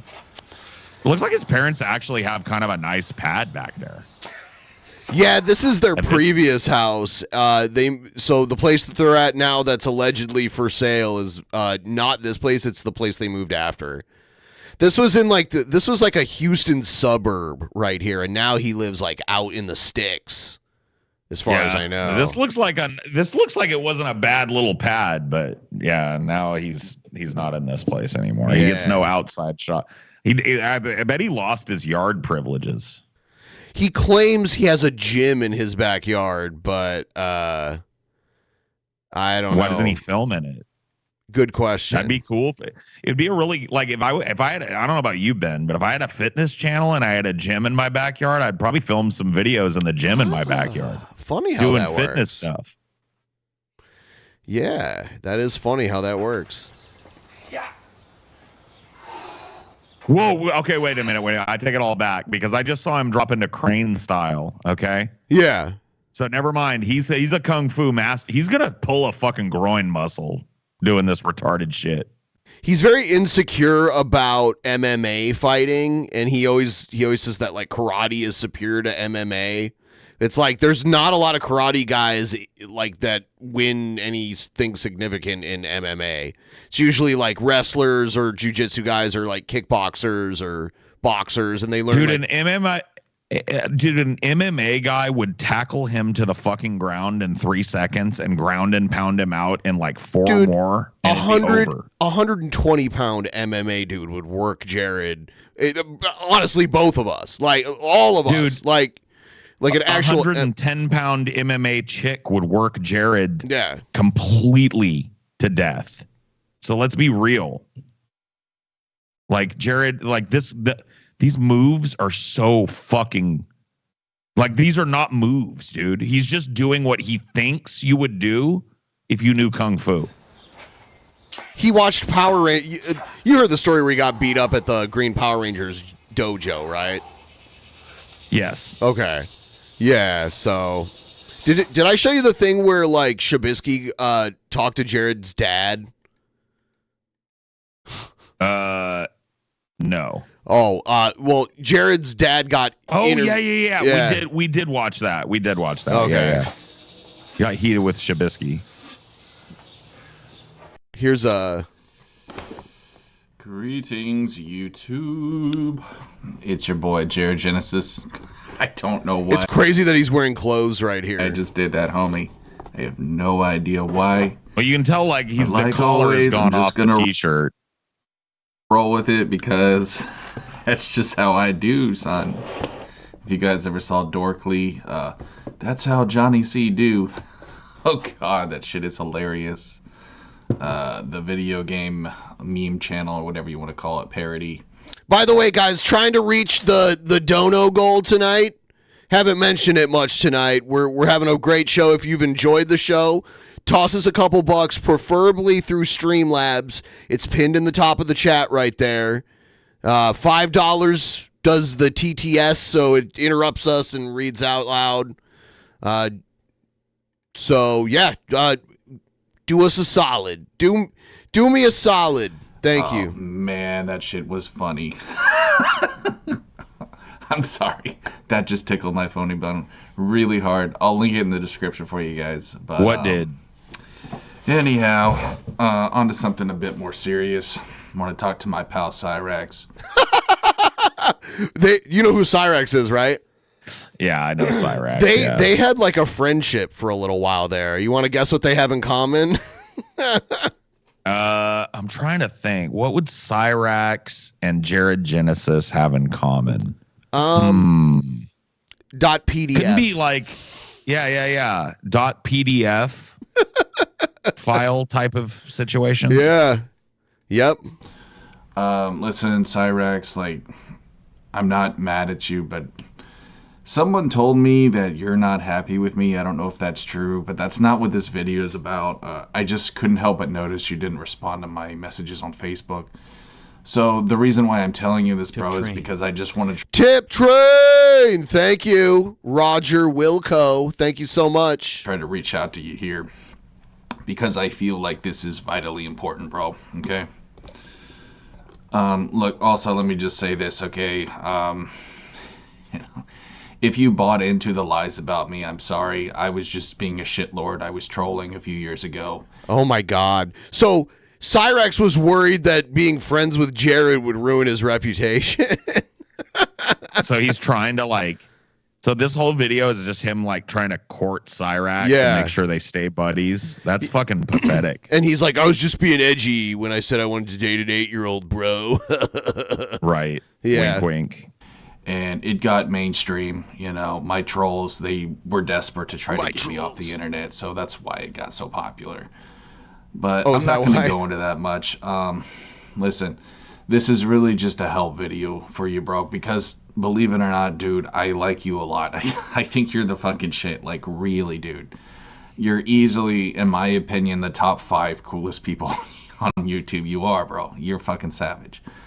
So, this is my best advice to you, bro, to hopefully help you on your YouTube journey. All right. Really, more than anything, it's just this, bro. Okay. You have to embrace the memes. You have to, or you're simply not gonna make it. When you can learn to laugh at yourself, that is the biggest kryptonite for haters, because they literally have nothing on you when you can do that.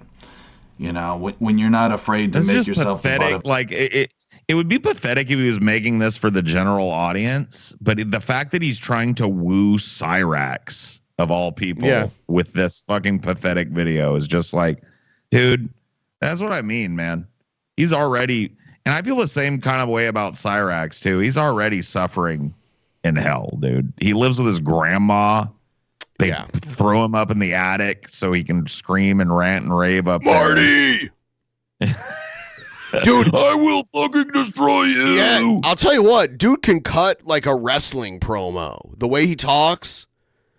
Oh yeah, he could have been a great like little fucking kind of like joke wrestler that would run in and get dunked on a lot, like a doink. You know? Yeah.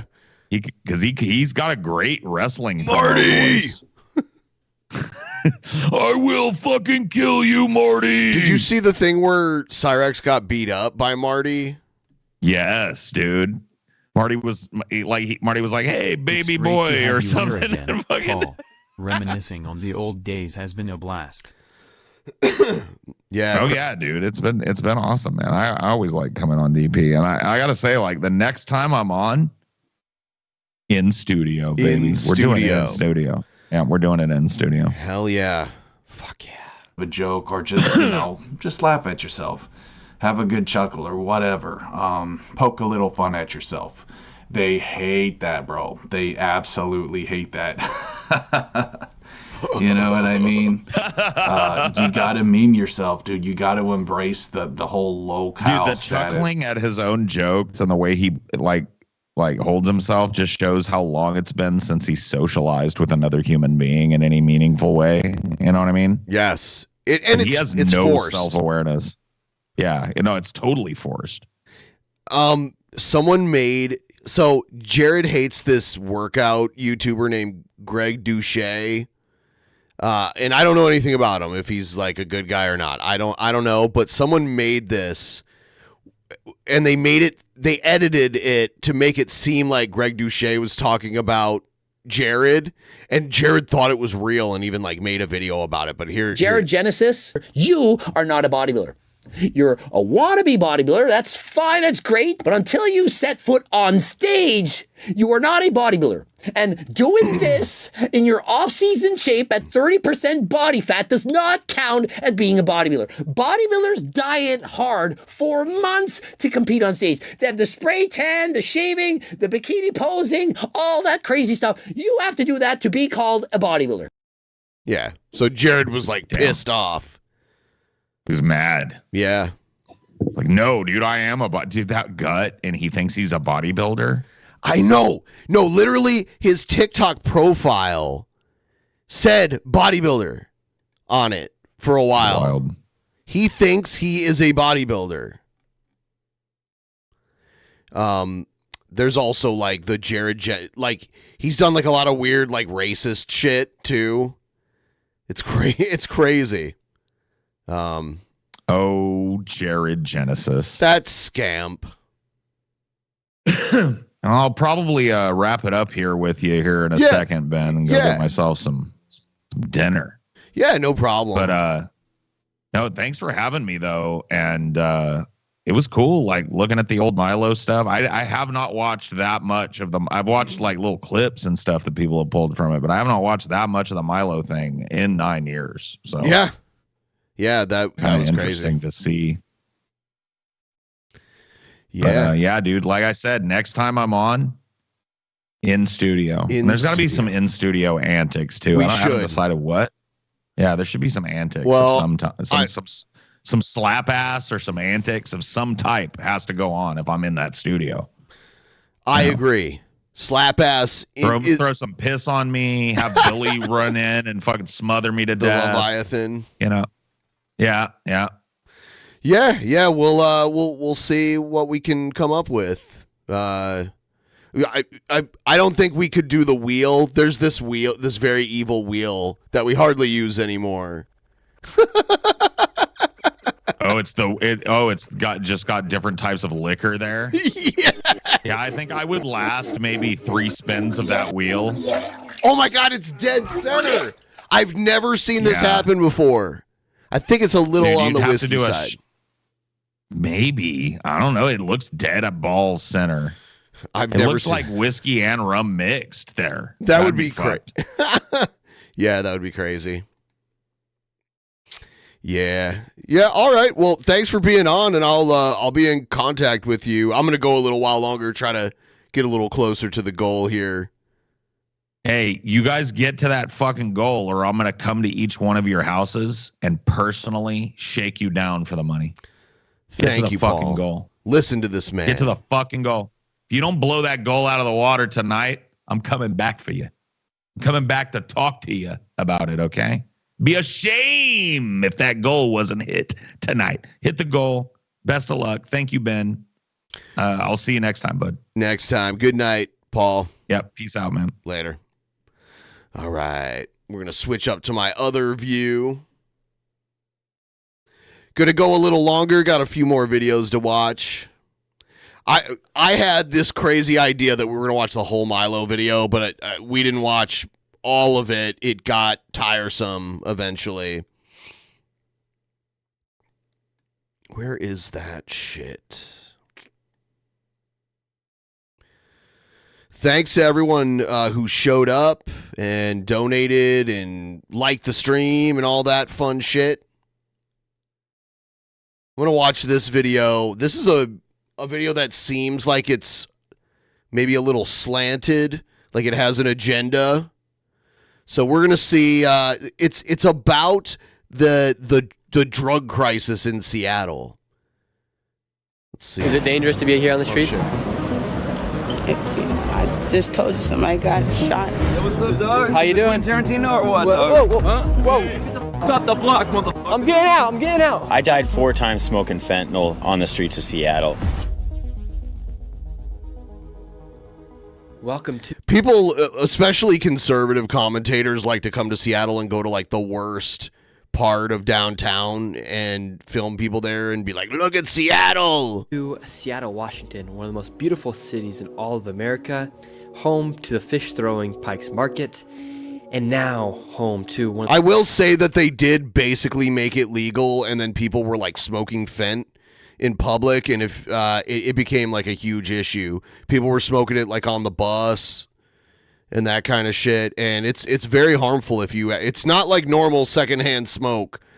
Like if you inhale too much of that shit, you can die from it.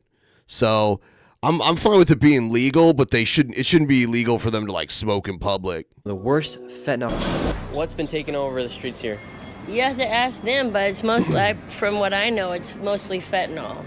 And I don't know what, it's like a new breed of addict, because I'm an addict in recovery. When I was an addict and using, I wouldn't do it just right there on the street where everybody, like I'd give... Yeah, after COVID, it just became normal. It became normalized over there. respect to people and And their crack babies and meth. You know, They were all I'd do it out smoking the all their way, and shit. I wouldn't leave garbage everywhere. It's ridiculous, and they're dirty and don't clean themselves, and They're just doing it literally right 2 blocks away from one of the biggest markets in America, like one of the biggest tourist spots I in know, America. and it makes Seattle look really bad. And Seattle needs some work anyway, but still. And what makes Seattle's drug epidemic so bad compared to other cities like Kensington, Philadelphia, or Los Angeles, California, is that Seattle's problem is in the most popular part of the city. I'm not joking. It is really close. It is like a couple blocks away from the Pike Place Market, which is the biggest tourist spot in the city. That is true. It's not like it's a few city blocks away, like 2. When I say it is only a few blocks away from Pike's Market, within a few minute walk from the fish throwing market, you are inside the heart of the crisis. You don't have to walk that way, though. There's ways around it. Like, you can walk around it. You don't have to walk right through I want to it. get off the bus. It's only one corner, maybe like 2, 3. Right there, because my baby, you know, like for a while I had to like put a blanket over my baby just to get off the bus. Like, and even like at my house, I live only a couple blocks from here, and I have to, like, I can't even come out my door because I'll have to walk through like fentanyl smoke. Like, I had to make people leave before, like, can you please move so I can get out the door with my baby? Plus, like, people like are leaving like those pills and stuff, like dropping it everywhere, like in parks and shit, and then babies are getting them, and like it's just the littlest amount to people that don't have a tolerance can kill people. So I see your leg is swollen. Is that from? That's from bad circulation from when I used to use, like, and it's just from my circulation. God, they blurted out to keep their video monetized because of how bad her fucking leg looks. By the way, please like the stream if you're still here. Thanks for sticking around. We're gonna go a little longer here, hoping maybe we could at least get to like 800 on the goal or something like that. Like an open wound, it's just dry, like dry skin. The skin's really thin there. Now there He looked like he was about to puke, but maybe he just had to sneeze. There's been a homelessness and drug issue in Seattle for quite some time, but over the past 3 years, the issue has nearly tripled, and that comes from the arrival of fentanyl. Listen to what this cop says about this cop. That's not just a cop. That guy was the chief of police at the time, and then he got fired for like alleged sexual harassment of women, but then after that he came out and said he was gay. So I don't know what happened there. the amount of fentanyl found in just 3 months in the city of Seattle. And Chief, previously you told us that your officers had basically collected enough fentanyl in the first 3 months of the year to kill the entire population of the city. In your estimation, in your experience, is this the worst drug crisis the city has ever faced? It's the worst crisis that I've seen in my career, so 26 years. And just in the last 2 weeks, we've recovered close to what would be... Well, like during COVID, during like the George Floyd protests and that kind of shit, we had a black woman as the police chief of Seattle, and she just like quit because a bunch of protesters went to her house and shit like that, and she was just like, fuck this, and she just quit and left. And then this guy became police chief right after it, and he was like interim police chief for years until I think they finally have someone else now. Equivalency of about 250,000 pills just in the last 2 weeks. How has fentanyl affected the city? This guy's insane, by the way, the guy with the sign. Here in Seattle. Oh, it is awful. It's poisoning people. It's making a bunch of people mental around it, get desperate and do desperate things. I mean, that's not untrue, and it's but just killing them from the inside out. It is awful. You know, it's just making people go crazy and do some real dangerous things to themselves and to everybody else around them. And every time I go to a bus stop, they're freaking smoking their crap and they're dealing it like it's nobody's business. When I was younger, they used to get arrested for this stuff, but now the police just pass on by. They don't even know the difference between a cigarette or a joint or this other hard stuff that these people are smoking and injecting. That's the real poisonous stuff. Later in this video, we will speak with a former middleman for the cartel to learn how they bring in fentanyl to the United States. It's important for you to understand how powerful fentanyl is, and I share this information with you in hopes that it deters anyone from ever trying this horrific substance. Fentanyl is so powerful, just a flake of it can kill you. It is 50 times more powerful than heroin and causes extreme dependence. The effects of fentanyl cause parts of the body to lose circulation and limbs to fall off. That's why many people are in wheelchairs or have gouges in their skin. And how dangerous is it for a citizen or a tourist to walk the streets of Seattle when fentanyl is being used openly on the streets? I've never had a problem with it, but, you know, it only takes one time. It's really weird because you can walk around the corner here, and then if they're smoking it... I mean, there's shootings all the time, too. I've seen one shooting, and it was in Portland. That was the only time I've ever seen, like, someone get shot right in person. You actually feel the effects. I'm going to do a walkthrough right here. And just walk you guys through and show you guys what I'm seeing as I walk. We got people. Yeah,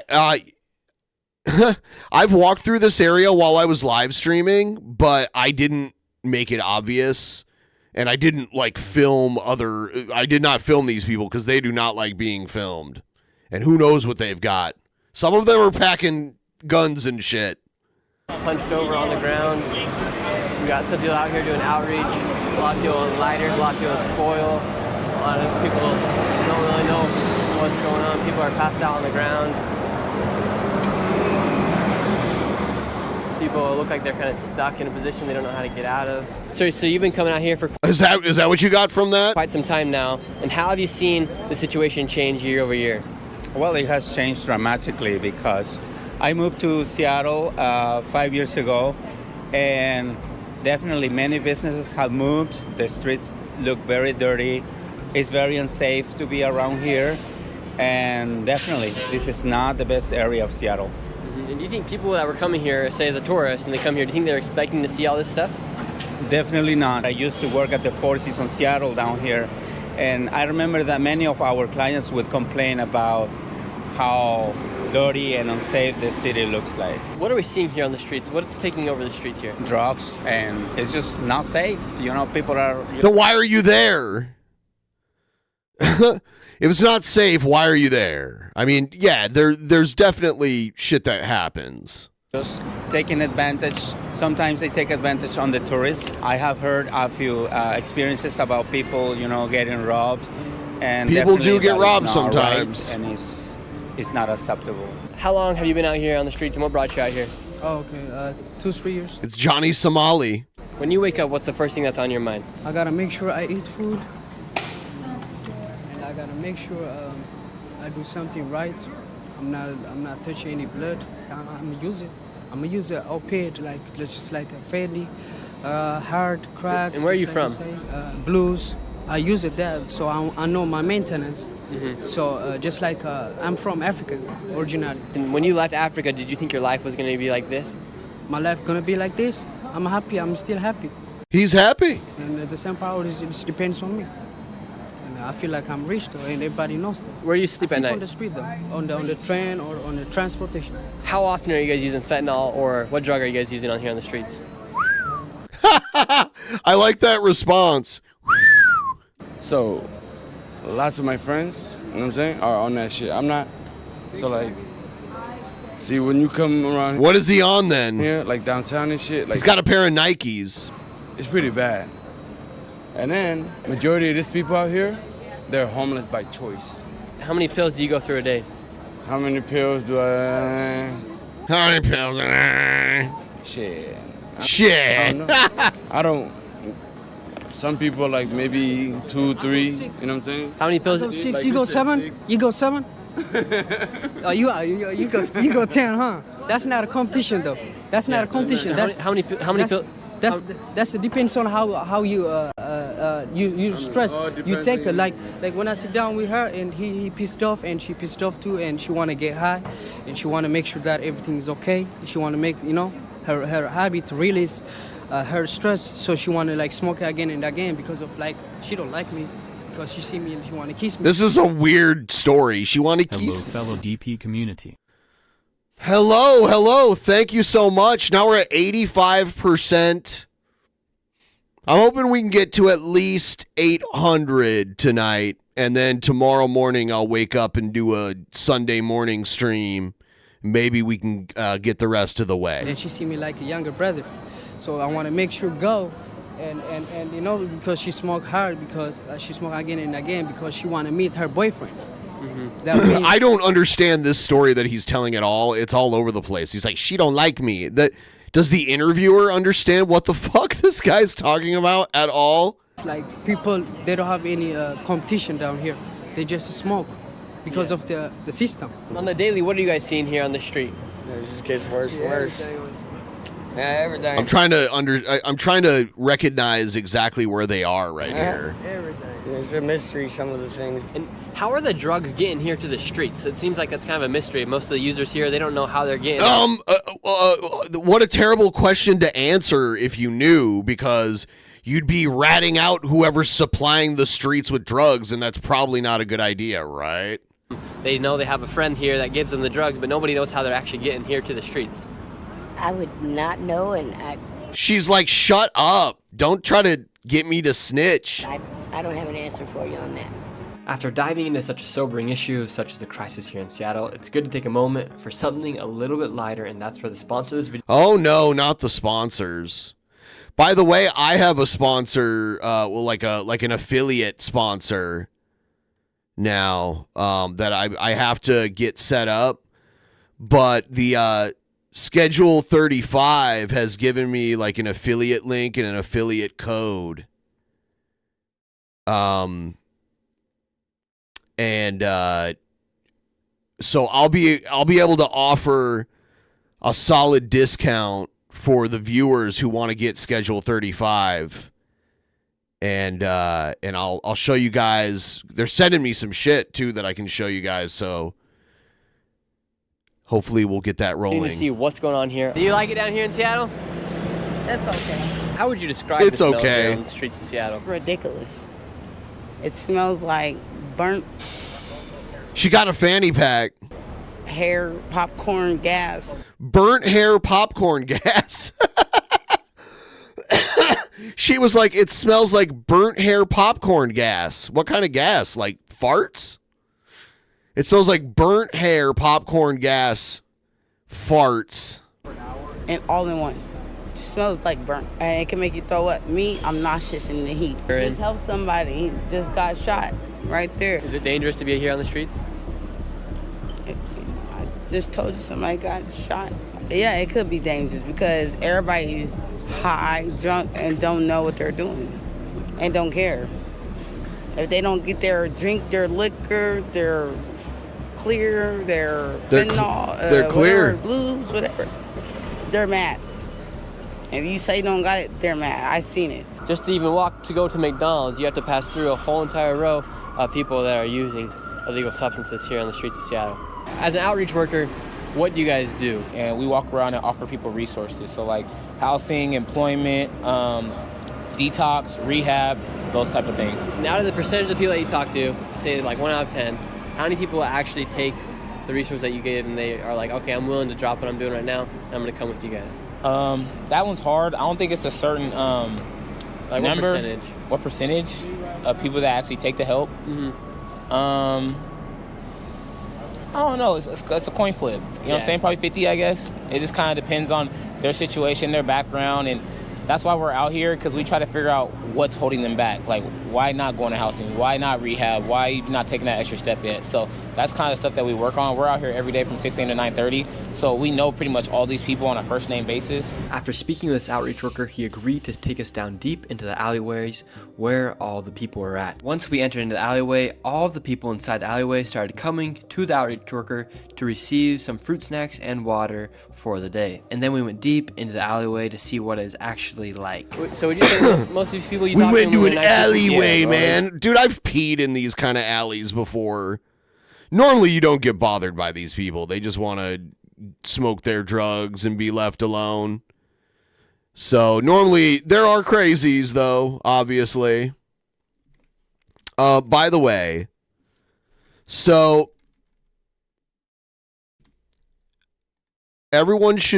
anyone who wants to take advantage of this special offer right now, you should go to the link that I just posted in the chat and then use my code PEASANTS, PEASANTS, at checkout, and you will get a 15% discount, and that's reusable. A 15% discount off your order. So check that out. I finally got a full-on discount code for you, the people. Want to be treated Thank like you. humans. A lot of people, have issues and stuff like that, but it's about how you talk to them and treat them, bro. They're still human at the end of the day. A lot of people have mistakes, and you never know what these people have gone through, bro. So it's about keeping an open mind, and Yeah, this guy works with the homeless people. just keeping it cool. They're cool with me. They're cool with everybody, bro. As long as you're cool, they're good people, bro. Yeah. Say like this person right here that's on the ground. How do we know if she's all right, and when do you think we'd know that she needs to get Narcan or? We've already checked on her and moved her and woke her up. Oh, this is weird. So we know that she's okay. She's but like, really you check fuck her if no. they're breathing or And her not. ass is hanging out of her pants, so they had to blur If you see it. somebody, she got to be moved. But if you see somebody, He was trying to spoon with her, and she got the fuck up. That was weird. and they look out, you can kind of tell, bro. It looks bad, but She got the fuck out of there. She was not okay with that. we'll try to wake you up. If they don't try to wake you up, okay, then you feel for a pulse. If they don't have a pulse, if they're not breathing or have a faint pulse, then we administer Narcan. If we see some type of paraphernalia, a nearby foil, straw, something of that nature, we'll administer Narcan. And if they don't have a pulse, we'll do CPR. If they do have a pulse, then there's a rest position that we take, and we call medics immediately and stuff like that. So, Wow. yeah, there's a whole process for sure. This is okay, real quick.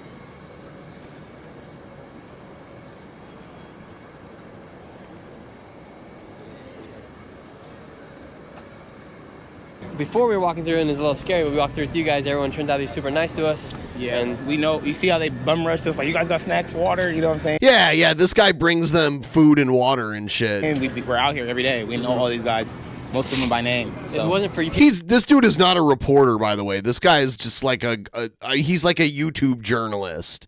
By the way, that Target over there, that place gets robbed all the People time. like you guys, how many more people do you think would be dead on the streets? Oh, a ton, because we've gotten a lot of people housed, we got people employed, rehab, detox. So, we're just, it's going to take time, but as long as we have the resources and the people in place, it'll be all right. What do you know about what's going on with the fentanyl crisis here inside I Seattle? believe it's CIA and a bunch of Chinese and Mexicans that are wanting to destroy our country and Oh, yeah. poison our people. Perfectly sane. They took all the real cocaine and made a bunch of meth and fentanyl in their bathtubs, and they're poisoning everybody. They took away our cocaine. Bring back the real cocaine. Destroying everybody from the inside out, making everybody be poisoned on the streets and be homeless and desperate, committing crimes. It's an internal hit upon our country. It's organized. They're messing up our country with all this fake dope, okay? And these people who are producing it, they need to be prosecuted. Something I have wondered is why would China or Mexico or whoever's bringing over this fentanyl, why would they want to bring this fentanyl over into America? It might be a possible tactic of war. Oh, my God. I think it's just people wanting control of our country. How do these people sleeping on the street don't have control of the country? The people that should have been indicted and prosecuted and sent to Gitmo already, they're still out in the streets acting like heroes. I think they're creating the chaos. All of this madness was happening on 3rd and Pike, commonly referred to as the Blade. On the Blade, the majority of... Yeah, I've eaten at that Steak and Shake before. It's closed now, though. Businesses have closed down, and the Walgreens on the Blade had a busted window, and the shelves were nearly empty, and the shelves with items were all locked up. I was actually able to speak with an addict who had recently... This the Blade, we selling ass. ...got clean inside the Walgreens. This the Blade, we selling ass. And you were once living on the Blade, weren't you? Yeah, I actually, when I was doing heroin, I just kind of was hitchhiking and following the heroin, and I ended up coming here, and then there wasn't heroin anymore until it turned into fentanyl, and so I quit doing it, man. I went to the methadone clinic and got out of that life, got off the street. And how's your life been since you got off the street? I'll tell you what, I don't have to start over again with nothing every morning when I wake up. It's kind of nice. I feel like my lifespan might have extended a little bit. Say there's an addict watching this video right now. What would be your message to that addict to try to get them off the streets?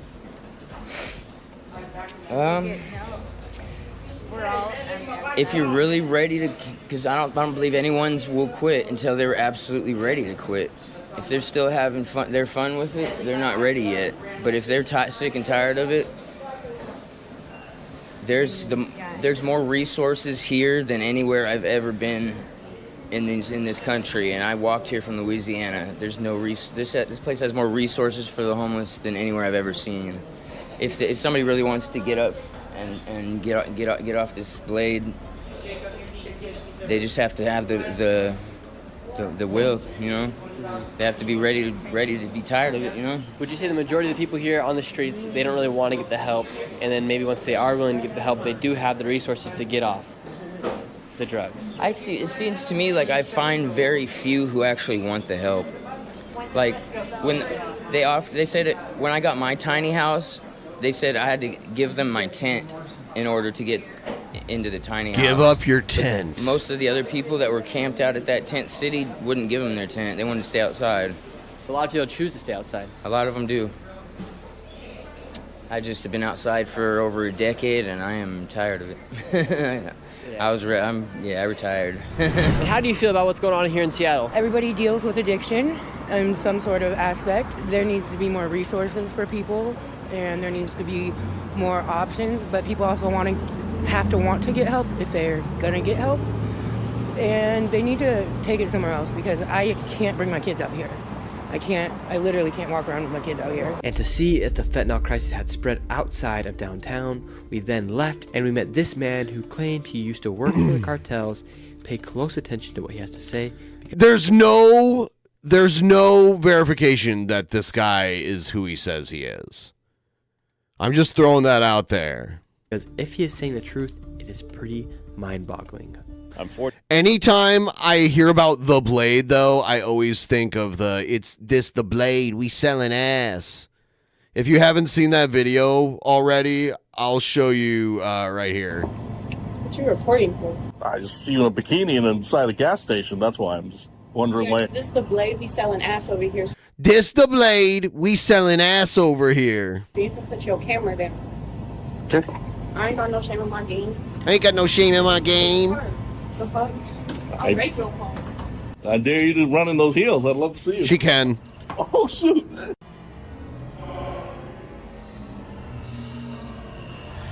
She can run in the heels. Wow, you fast. And this woman, look at her. Woo. North Seattle is lost. Oh my gosh. And then this guy. And then you see this fella. Hey, bro. Hey, man, you okay? Yeah. You okay, man? What are you on, blues? You on blues? Man, you can't stay on the street, man. It's an alley. Someone's gonna, like, hit you. Oh my God. All right. 37 years old, and I have a huge story. This is not one that typical people go through. I died 4 times smoking fentanyl powder, not the pills, off of foil on the streets of Seattle. I was a drug dealer on a big level. I was a middleman, and I worked for 2 different cartels during COVID-19, the biggest scam ever. And look, I'm going to the Supreme Court of the United States of America to put behind bars the CIA agents specifically that broker deals to bring fentanyl. Okay, can you prove this? This is quite the border. claim. I've seen the railroad cars with my own eyes as a dealer, as a middleman. I've seen the product here. Can you prove this? They will be going to federal prison, and the CIA will be definitely accountable in the future. The CIA is a boogeyman for many conspiracy What's theories. happened here in the city, there's no way we can change anything until we get the fentanyl to stop coming across the border. With the border crisis right now that we have going on, there's obviously hundreds and thousands of millions of people that are coming across the border. Do you think a lot of those people are bringing over fentanyl from the border? No, absolutely not. It comes, I have seen it with my own eyes, it comes over in railroad cars. So the Homeland Security officers that are supposed to be searching these railroad cars, they come across, they allow them across, they turn their heads, and the CIA pays them or pressures them in some way, like they do, to Like bring, they do, to allow right, them fellas? To bring Right? across the border railroad cars full of heroin, methamphetamine, guns, sex trafficking is abound. I mean, that whole So we know about these trains, but the trains can't be stopped? Like, all the railroad tracks in the United States are, like, federally regulated. I don't know. Underground world came alive to me, and I was involved with it for years. And I can't live a lie anymore, right? And still be an upstanding citizen, and I am. And I don't do any drugs anymore since then. And I was face down in a pool of death. I was in bad shape. And I have compassion for everybody that uses fentanyl because they don't have a choice. They're addicted to fentanyl. And the JAMA, the Journal of American Medical Association's Journal of Medicine, that's accepted in the Supreme Court as law, it says that an addict will continue to use that drug until they have a spiritual experience profound enough to change their wicked ways. That's what they say. Oh, is he going to show us some happened to Jesus me, shit but now? it doesn't happen to everybody, and it takes sometimes it takes someone's whole life before they get that experience. And why do you think, in your point of view, why do you think the CIA is not stopping fentanyl from coming across the border? Well, that is a loaded question. See, I don't know motives. Is that a loaded question? Yeah, so you don't even know why they're doing it. But I can tell you this, that the 1%, they have something to do with it. They fund the CIA, and the CIA, they go out and they The 1% funds the CIA? I thought the government funded the CIA. So it's private, people that are privately wealthy? pressure people. They pressure the Supreme Court justices, the ones that I have to go and plead my case to. I got better. I gotta go plead my case to. Good luck, buddy. Sure, I'm going to wake up the middle class, just like in France. The bourgeoisie will be awakened here. The middle class will wake up. They will see the truth that COVID-19 was not the deadliest virus known to man. And fentanyl it fuels all of the violence and all of the horrible living conditions in the homeless shelters that are illegally funded by HUD. And I say illegally funded because HUD is a federal grant system, and it funds the Catholic Community Services Lehigh Project in particular. Hundreds of billions of dollars have been embezzled by the Catholic Church. So now, where is he going to talk about the Jesuits next? I've personally seen Catholic Community Services down at the border, and their blankets are down there. Oh boy, see, it's all connected, and the Catholics and the cartels, they are all they do their thing. Really? And it's very corrupt. Right here, the Pike and 3rd Street, it used to be like covered. Maybe on that corner, 200, 300 people just on one corner, but now they have moved to Chinatown. It's actually Little Saigon that they moved And a to. local citizen. Oh, look, it's Psy. Gangnam Style. Journalist Jonathan Cho to see Oh, what was it's a actually different guy. happening and take me deep into Chinatown, where they had just moved all of the homeless people, because all of the homeless people can move from one bus stop to another bus stop for completely free using public transportation inside Seattle corridor. The fuck? Why did it stop? That's so weird. Hold on a second. I know that there's more to this video. Why did it stop?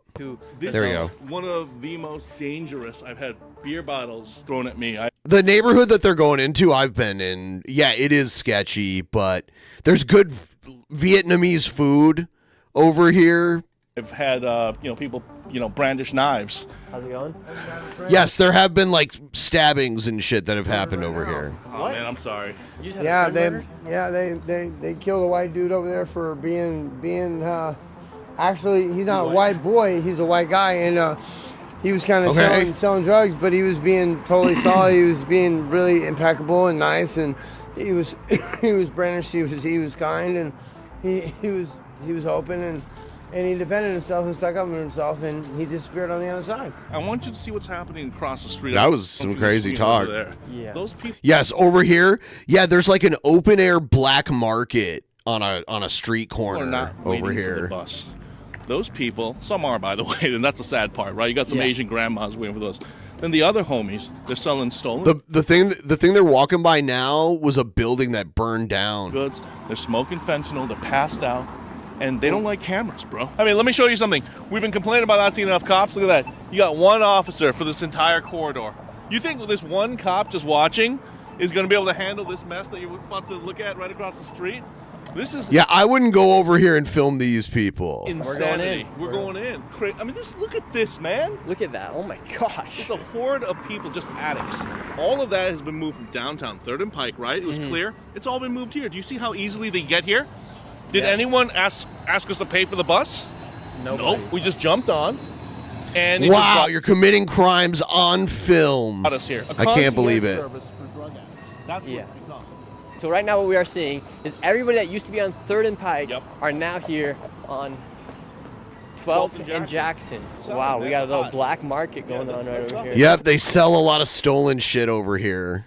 I'm looking for Pokemon cards or Legos. That's what I'm always looking for. Pokemon cards or Legos. For collectors out there, you know how expensive those are. You can get those here for pennies on the dollar. Wow, we got people out here just scratching legs.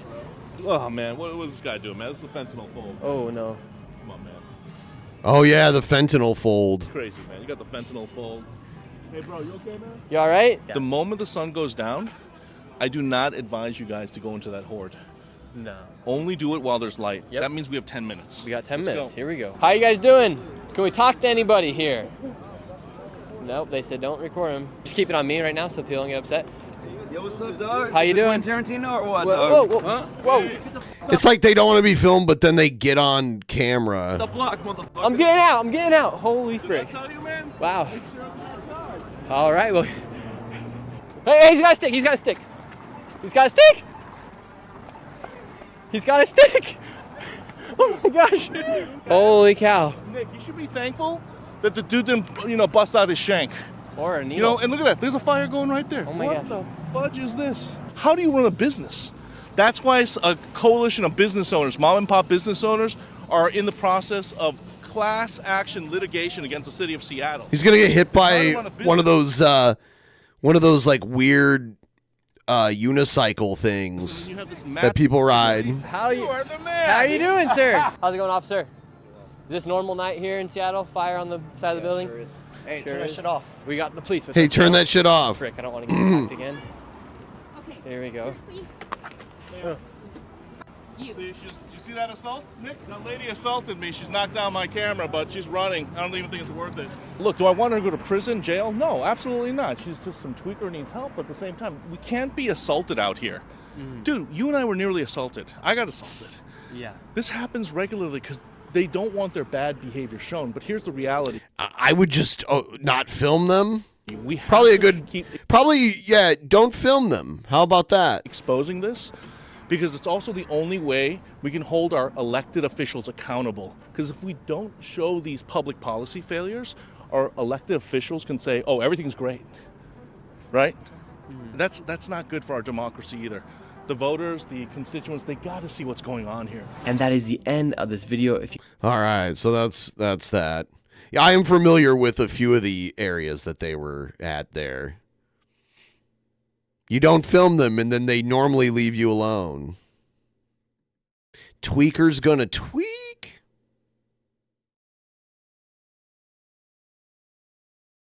About to take a sip of some water.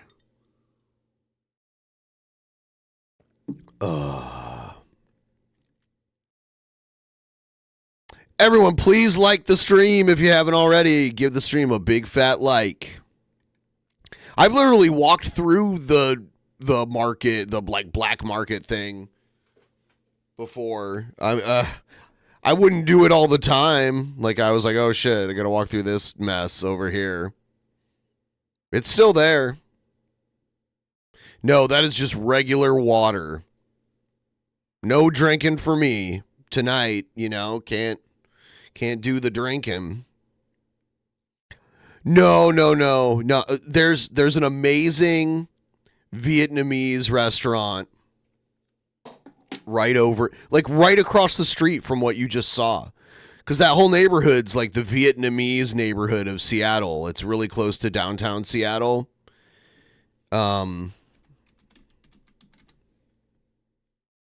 Let's see.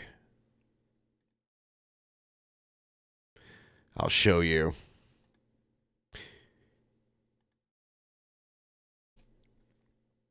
Please like the stream, and if you feel like it, and you want to support more shows like the one we did tonight, please send a couple bucks my way. The link is pinned right there in the chat. Yeah, look at this. It's among Seattle's most ubiquitous. They have a beef rib pho at this place. Ubiquitous dishes, a part of the very fabric of the city's food culture.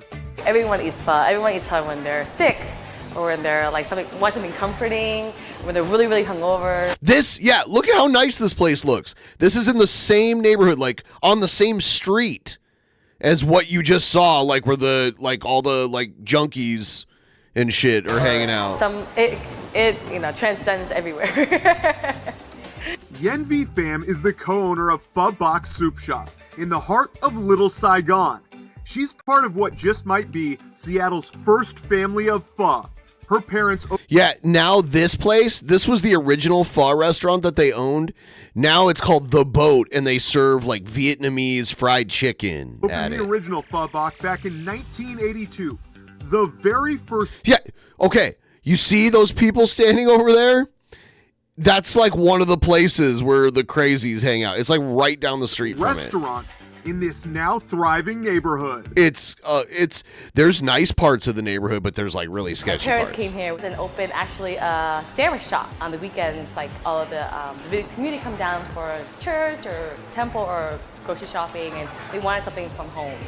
And so my mom started doing pho on the weekends, and then it just took off. Now there are several Pho Box outposts around the city. But at Soup Shop, Yenvi and her siblings wanted to create a space that felt so good. more modern. I always call want some now. Because like everyone comes in here. You can do quick eats, like in and out, like people love their pho, like super fast, or you can just hang out. I use the sprouts and the basil leaves and the fucking there's usually like chopped up jalapeno. Like have a beer, cocktail, and then squirt some hoisin sauce into it. Like it's a really, really cheap first date. While the vibe is fun and welcoming, the focus at Soup Shop is on maintaining the integrity of the family's family that owns this place, they own a bunch of locations for this place. And then they also have they have a Vietnamese coffee shop. And there's one specific aspect of the pho here that keeps guests coming back. It's a broth. It's a liquid gold.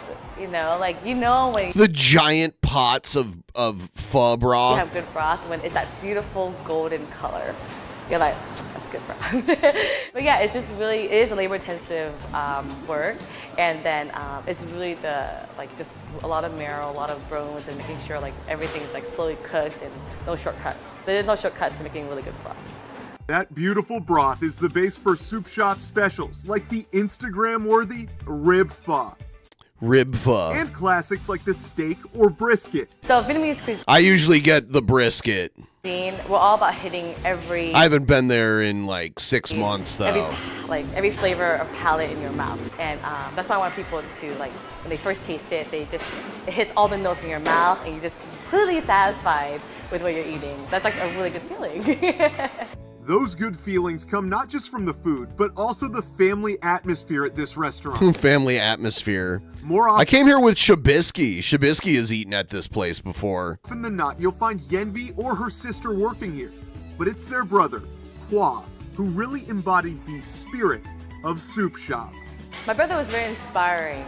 You know, he was very creative thinker, very outside the box, and we all kind of have that. And yeah, it was really him that really got the ball rolling for this. Kwa passed away unexpectedly in March of 2021. A supportive force and community champion for Little Saigon, the city of Seattle declared Yeah, April Speck has 21st also eaten there. his birthday, Kwa Fam Day. He was Yeah, this is interesting. R.I.P. bro. But yeah, that's like a typical bowl of pho there. I don't like eating around. When it comes to soup, I'd rather not have meat that's on bones. So I don't normally get this kind, but I have gotten it before, and it is good. It's just like you got to worry about the big ass bones, and like you got to like pick the meat off of them and everything.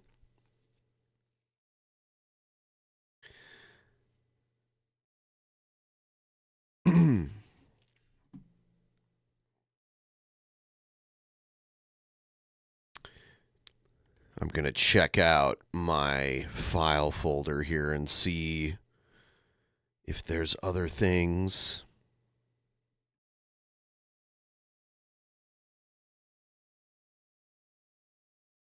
I'm going to check something else, actually. By the way, please like the stream. If you haven't, at this point, now is a good time to do it.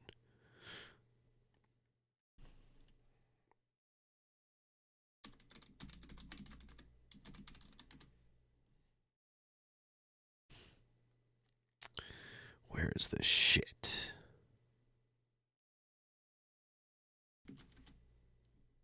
There it is. Oh damn. A lot of the people I watch, they haven't made new videos in a little bit here.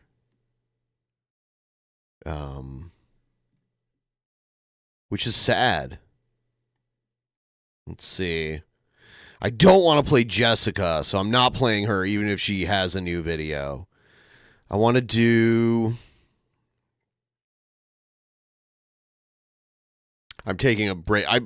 Maybe I'll play Jessica again eventually, but I don't want to play her tonight. That is not happening.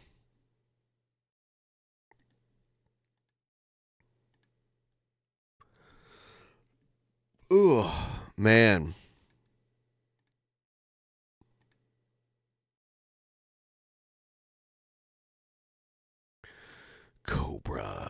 Cobra hasn't made anything new lately.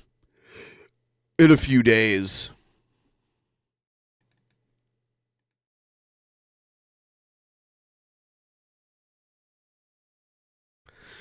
Yeah, we still sell a lot of those old shirts, those old DP shirts, including some new ones. Those are all still for sale. So if you guys had like an old shirt from back in the day and maybe you lost it or it fell apart, if you ever want another one, they're still out there. We still have them.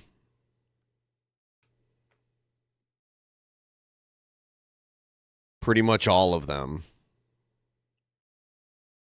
I was talking about Jessica Boyle. I don't want to play her for a little bit. Like, I'll probably watch her again, but I just don't want to watch her tonight.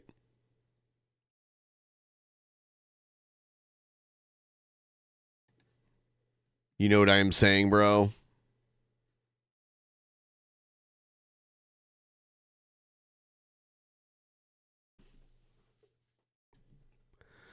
Yeah, a lot of the old DP shirts are still on the Teespring account. We have like a Teespring store. So that's still out there. Yeah, so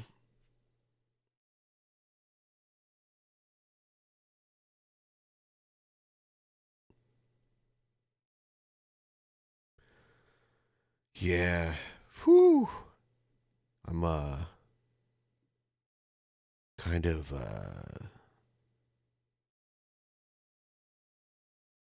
running out of energy. I need a second wind.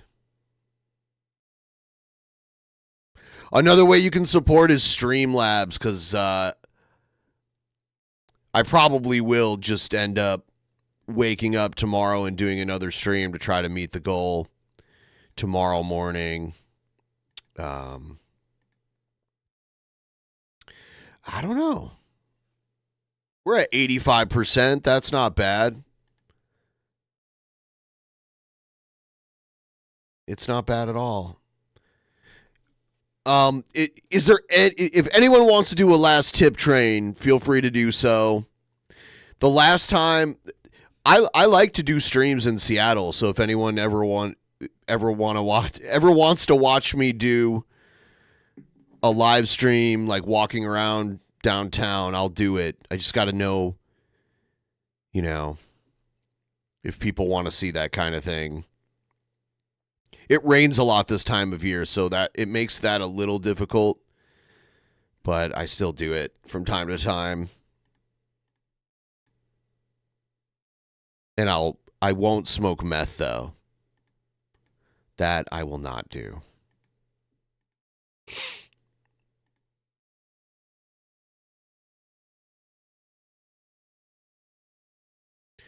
Psh. Yeah, we're at 4 hours. Thank you so much. Thank you. Cheers. Yeah, tonight has been pretty sweet. We're gonna have Paul in the studio. I'm starting to run out of steam. I'm an old man, starting to run out of steam. But yeah,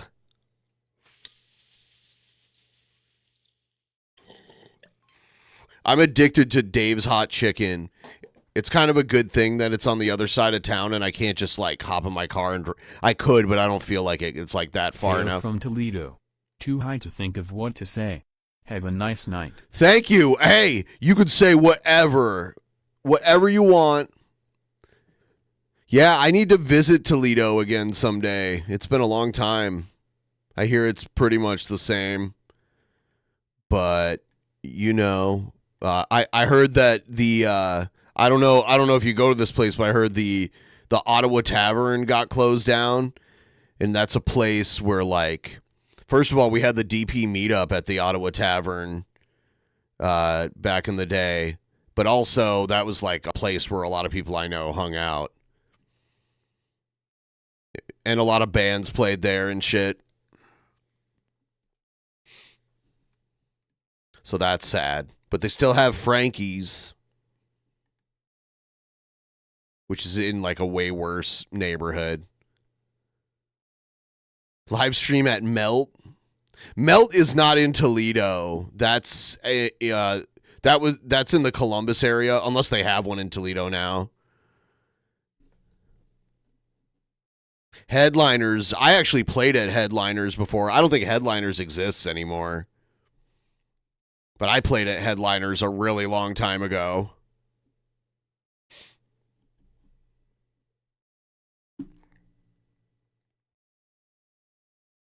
Yeah, Obama ruined it all.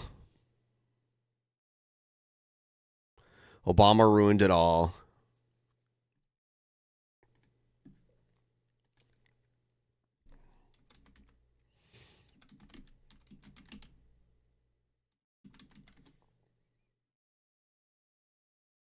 So, yeah, I got a couple more donos, so I guess that pumped a little bit of energy into me. I wish I had more videos. So, what did you guys think of the, like, reacting to old content? Was that cool to see since it was so long ago? It's almost like a director's commentary type thing. Or, like, how did... Yeah, nostalgia is usually a positive thing. Yeah. Okay, so maybe we'll do that again. I don't want to do it every time we have Paul on, but... Well, my new sponsor, Schedule 35, can make the psychedelic madness happen for sure.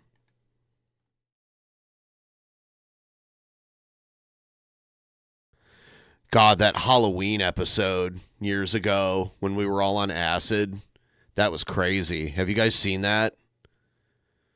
Back in October, I think it was like October 2016, I think. October 2016, we took like a bunch of acid and did this stream. It was on Halloween. And it was crazy. It was like, I don't remember all of it because I was tripping out so hard. Yeah. Oh my God. It's out there. You can find the show. It was a Halloween episode back in 2016. By the end of it, we're all, I remember like almost like speaking gibberish, like towards the end of it. Oh yeah. By the way, I'm glad you mentioned the whole thing about the cold and everything. Because I'm gonna, I'm on Patreon. I'm doing the whole Ben is the cold merch. I didn't really plug it this time because I was just kind of focused on doing the stream. But I was making like a magnet.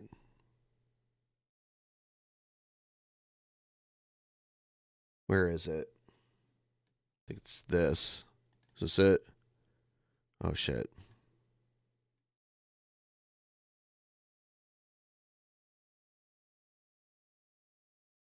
Why won't it show? My like player is all fucked. And I still got this guy here. All right. Why won't that show? What about this one? I'm going to make this into a magnet and give it to patrons $33 and above on the Patreon. You can like hang it from like your fridge or like your car or whatever. It's from the classic. That was from a different acid trip when that shit happened. I like fucked with Paul all night while we were tripping on acid. Every time he looked over at me, I was like staring at him like a serial killer. Sign up patreon.com/DP. If you sign up at patreon.com/DP before the end of this month at the $33 level or above, I'll send you that. You just gotta have a Patreon account and have like your mailing address linked to it because I have to mail it. Like I'm gonna order a bunch of them and have them shipped to me, and then I'm gonna like US mail them to all the people directly. Maybe I'll write something and put it in the envelope too. You never know. You'll have my DNA on it, so you can clone me, whatever.